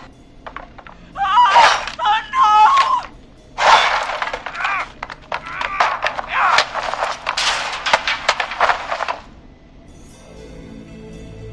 Forrest!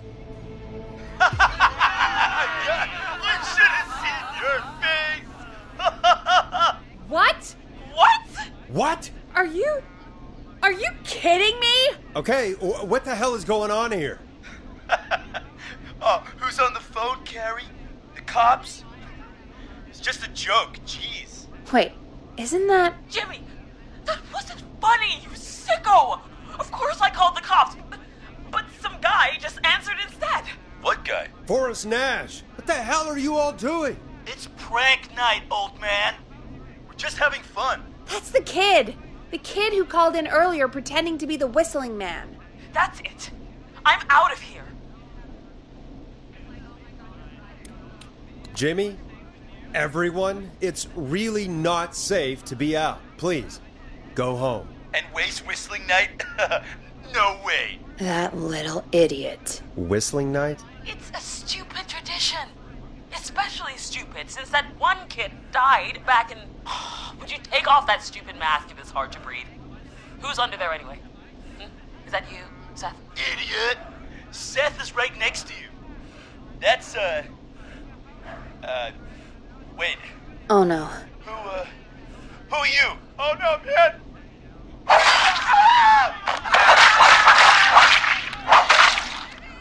Everyone, get inside! Everyone, run! You two, barricade the door. Scott, Heather, you barricade the back. As long as he's out there and we're in here, we're safe, right? You bought time, but not much. Forrest, we have to... Heather, I already called the cops. Forrest picked up. He's the best we're gonna get. Who is with you, Carrie? My friend, we drove out to the old murder house and... Of course! The van! Who's got the keys? Jimmy had them. Jimmy.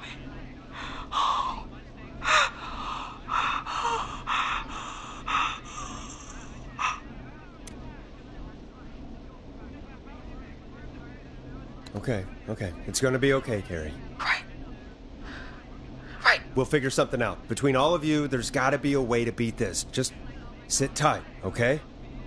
Heather, shut up. If we do that, we're gonna get killed. If only Jeannie were here. Jeannie? Jeannie McPherson? Our intern Jeannie? Yes. She's my best friend and the smartest one out of all of us. She stayed in tonight. Forrest, listen. We'll see what we can come up with, and, What? Scott, you're not any good at... And... No, Chad. Out of all of us, you're not the one to... Everything okay? No. We're figuring out a plan, but everyone's volunteering to do things they're just bad at. I think we can figure out what to do, but I don't think we can agree on who should do what. I think you'll have to be the tiebreaker, or else these idiots are gonna get us killed. But I... Shut up, you... Forrest, I'll call you back. But I don't know anything about your friends. These damn kids never learn. Breathe, Peggy. It's okay. They do this kind of thing every year, Forrest. People get hurt. All right, folks. We're gonna work out a way to save Carrie and her friends. This next one goes out to all the trapped kids out there.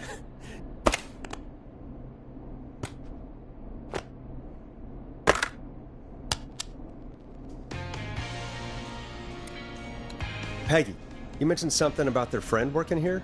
An intern? Yeah, Jeannie. Seems a nice enough girl, but a bit head in the clouds, you know? Not sure why we took on an intern. We really didn't have the office space for one. Poor thing got tucked away in a dark corner somewhere downstairs, I heard. All right, I'll go see if I can find her desk. Hopefully she has something we can use.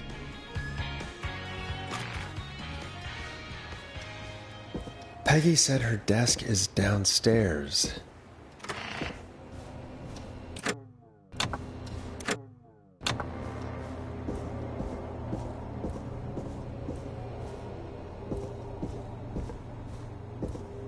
Jeez, they really tucked Jeannie away.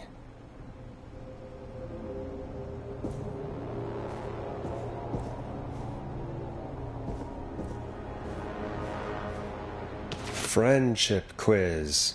This might work.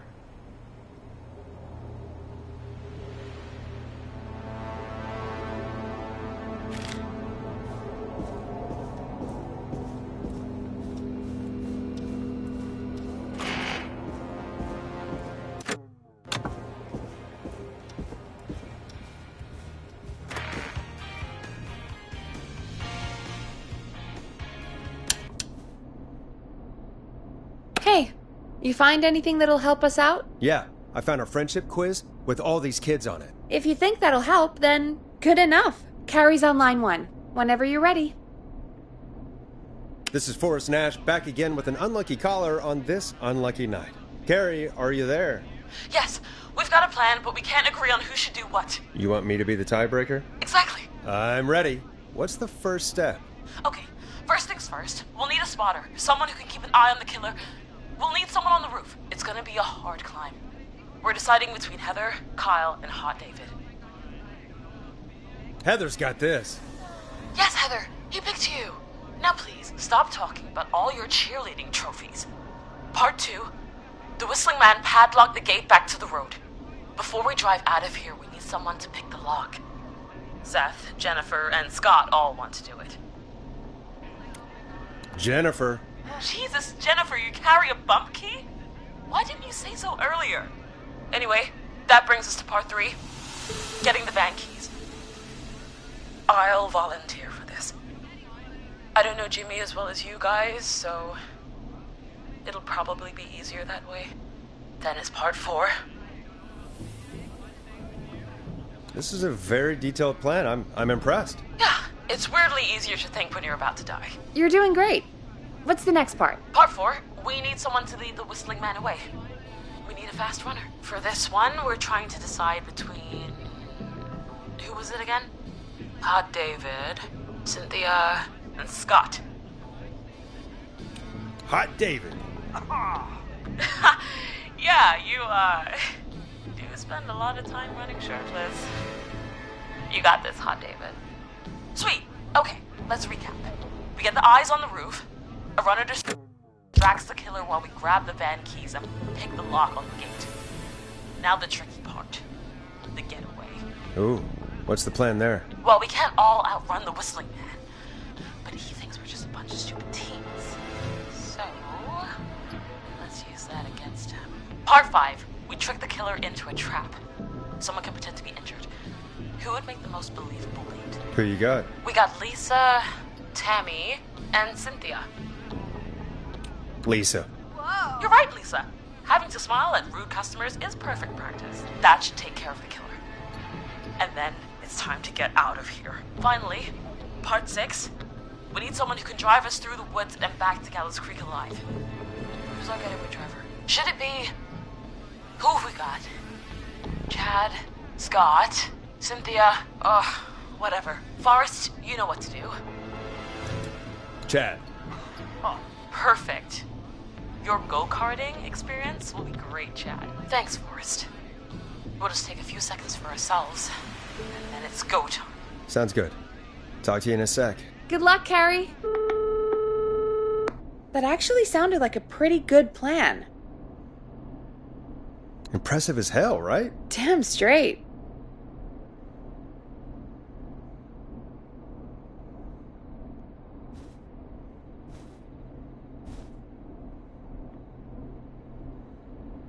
Oh, the kids are back already. Line 1 again. If you're just tuning in, we're coming to you live with a bunch of teens about to flee a madman. Listener discretion is advised. Are you ready, Carrie? We're good to go, Forrest. Good luck. And Godspeed. You got this. Here we go, everyone. Spotter, to the roof. Go, Heather. She's off and away. All right, Renner. Get ready. Wait for the spotter's signal. Spotter says go.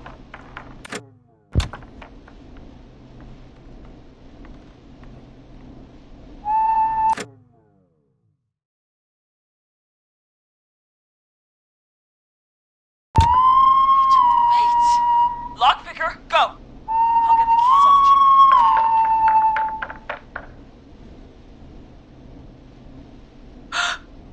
Oh, Jimmy. Oh, his face is... The keys, Carrie. You need to get the van keys. His face is lying next to him, Forrest. He got cut. Oh, God. Focus. Breathe. Right. The van keys. Got him. It's... Jennifer got the gate unlocked.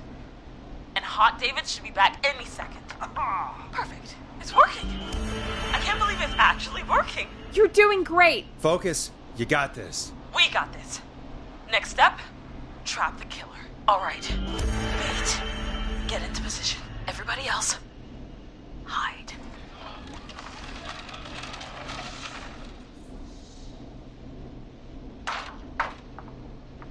Okay, performer. Now, act like your life depends on it. Oh. There he is. He's buying it.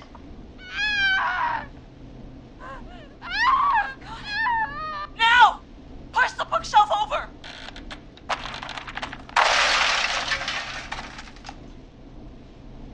Oh my god! He went through the floor! Spotter! You need to climb down now! We gotta go! She's coming down. And yes! Heather! Quick, everyone to the van. Driver, take the keys.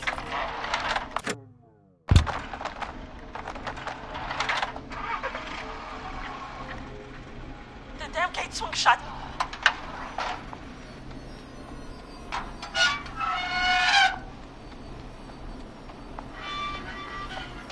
Huh? What? It won't stay open. I'll hold it.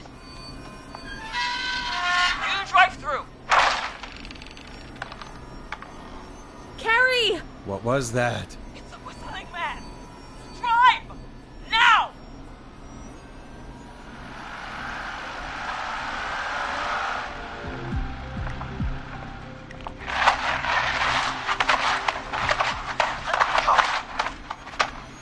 Let me go!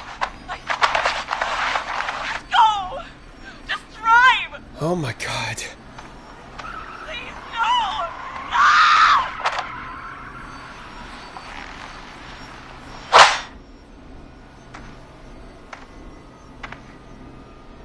Carrie?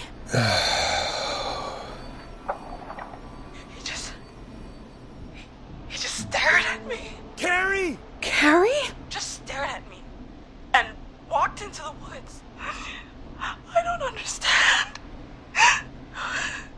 Thank God you're okay. Can you get somewhere safe? I can make it home. Thank you both for helping. If you hadn't, It was your plan, Carrie, and it was a great plan.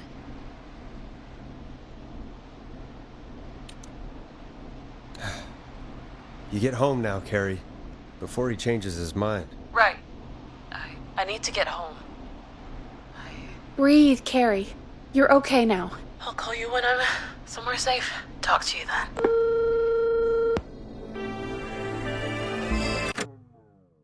Folks, that was a lot.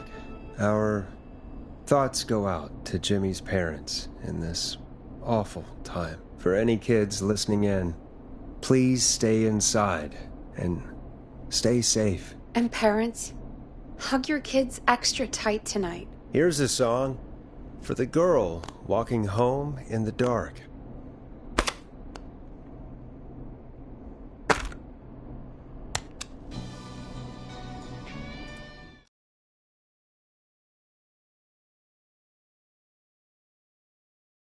Hey, we had a call come in. Forrest Nash here. Listeners, we've got another caller live on 189.16, The Scream.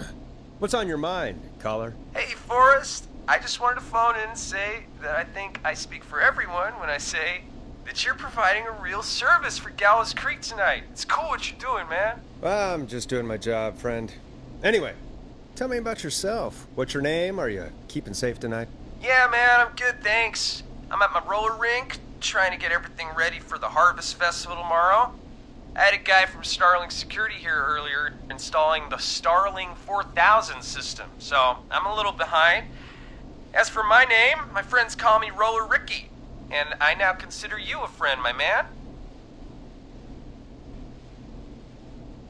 We're friends now, huh? Well, that's kind of you to say. Thanks. Yeah, man. Sounds like roller skating is more than just a job to you. So is this vocational? I wasn't always Roller Ricky. Once upon a time, believe it or not, I used to go by just Ricky. Back then, things were pretty rough. I used to roll with a bad crowd. Not all bad, but there was one guy. Anyway, some bad stuff went down. I harbored a lot of guilt for a long time and turned to the bottle. I didn't really talk about it or even know how to talk. It's just how it was. That bottle took the best years of my life. Or so I thought. It's never too late, Roller Ricky. How did you turn things around? I joined a support group. I opened up about my problems, and sharing that burden just took so much weight off. It's a long story from there, but I found roller disco. I learned how to have fun again, cutting loose and making shapes. Now whenever I get down, I get down. I'm finally free from it all, man.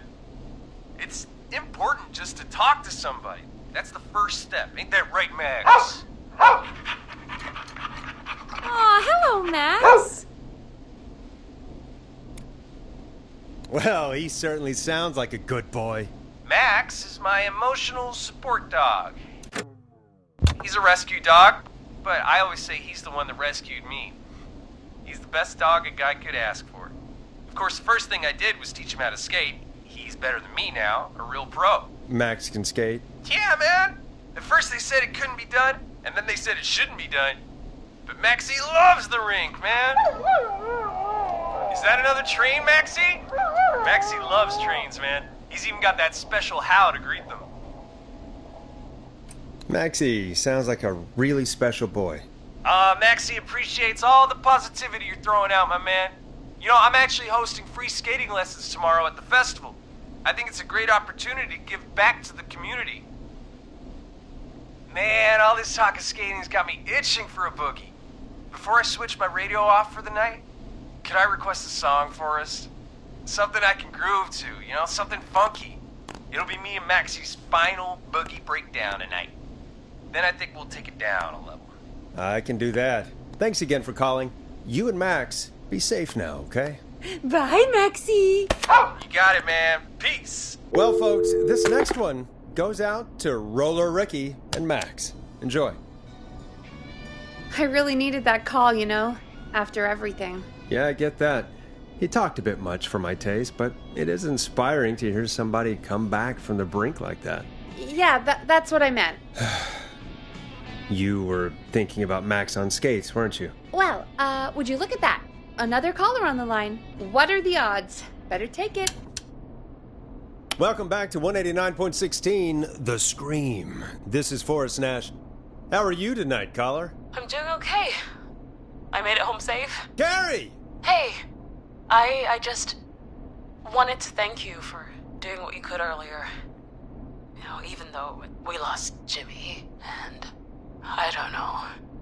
Hey, it's okay. You were so brave earlier. You're safe now. I wanted to ask you why. Why he didn't.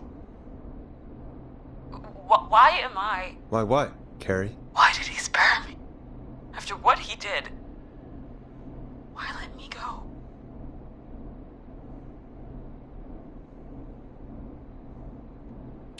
Maybe he only wanted to hurt the pranksters. Maybe. Did he just think everyone was making fun of him? Did he always hate these hazing rituals? I mean, if he did, why wait all these years to... Why do this now? These stupid hazing nights have to stop. Carrie, you did so well tonight. Stay safe and rest. Help is coming to Gallows Creek. We just need to hold on. Thanks, Peggy. Hey, Forrest? Could I request a song? Of course, Carrie. What song? Any song by Blast Processor. And thank you. This next one goes out to Carrie.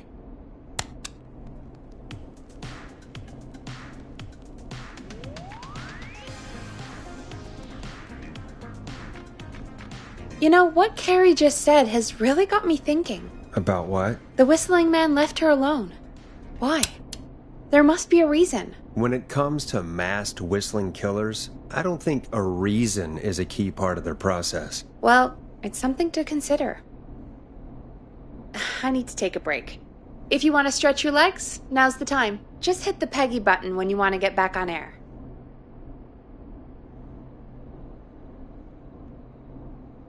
Let's get going, Peggy. Alrighty. We could run another segment, or... Scratch that, Forrest. We have a caller. You're through to 189.16, The Scream. What's your emergency? Hello again, Forrest. Oh, that call with the teens was awful, those poor kids. Still, I'm glad the girl didn't get hurt. Thanks for your concern. Are you in trouble? What's on your mind? I wanted to ask you again to play my song, Forrest. You said you were going to play it, but you didn't. Your name was Dawn, right? What, Peggy? Yes. Oh, well remembered. My name is Dawn, and I wanted to ask you again to play my tune, Forrest. Long Ride Home? You know, the one that Peggy said she threw outside the window?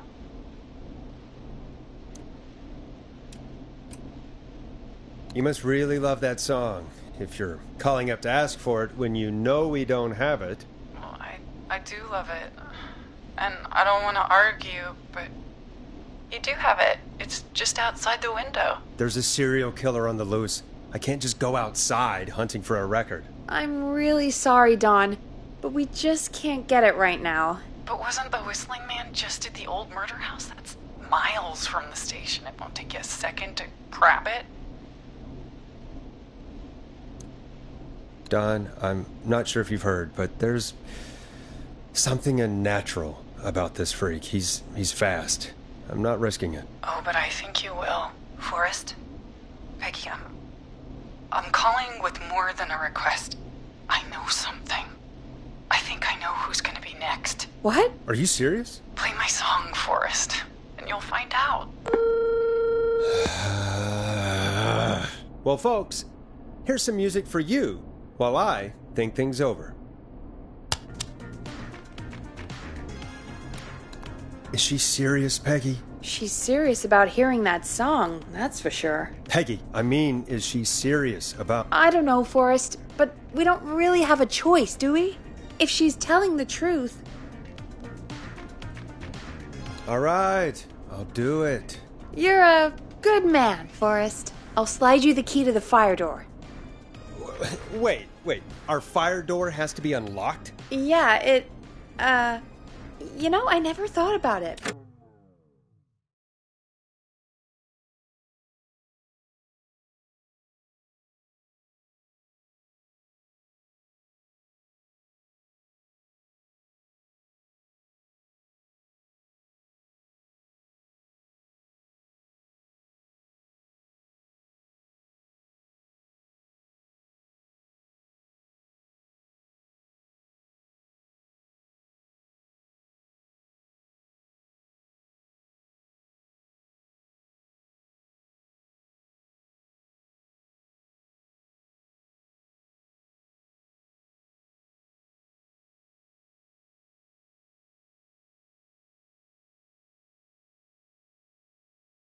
But, yeah, we should talk to Reggie about that later. Anyway, I'll hold the fort down while you're out. Maybe I'll even get a caller. That could be exciting. 189.16, The Scream. With me, Peggy.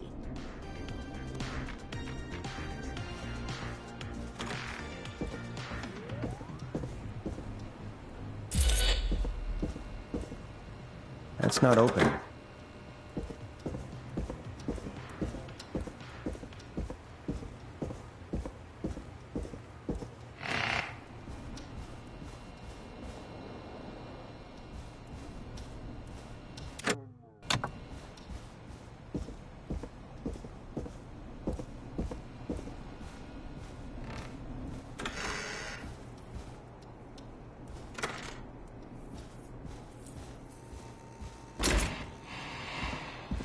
You know, I hope she'll be happy when I'm brutally murdered by the Whistling Man.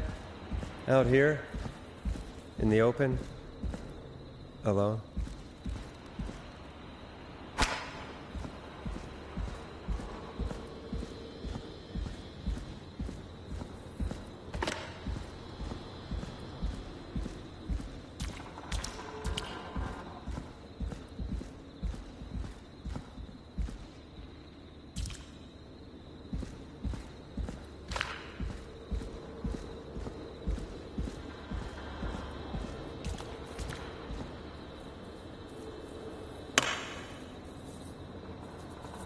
Here it is.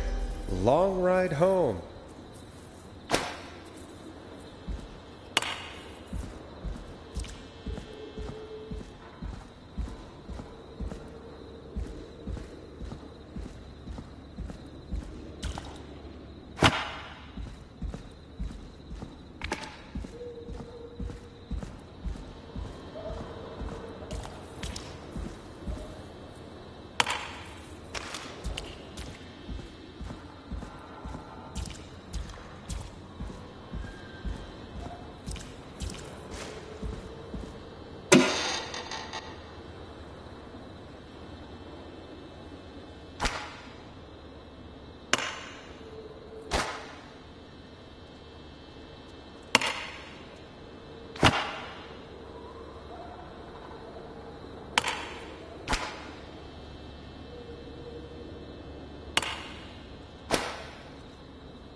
Bingo!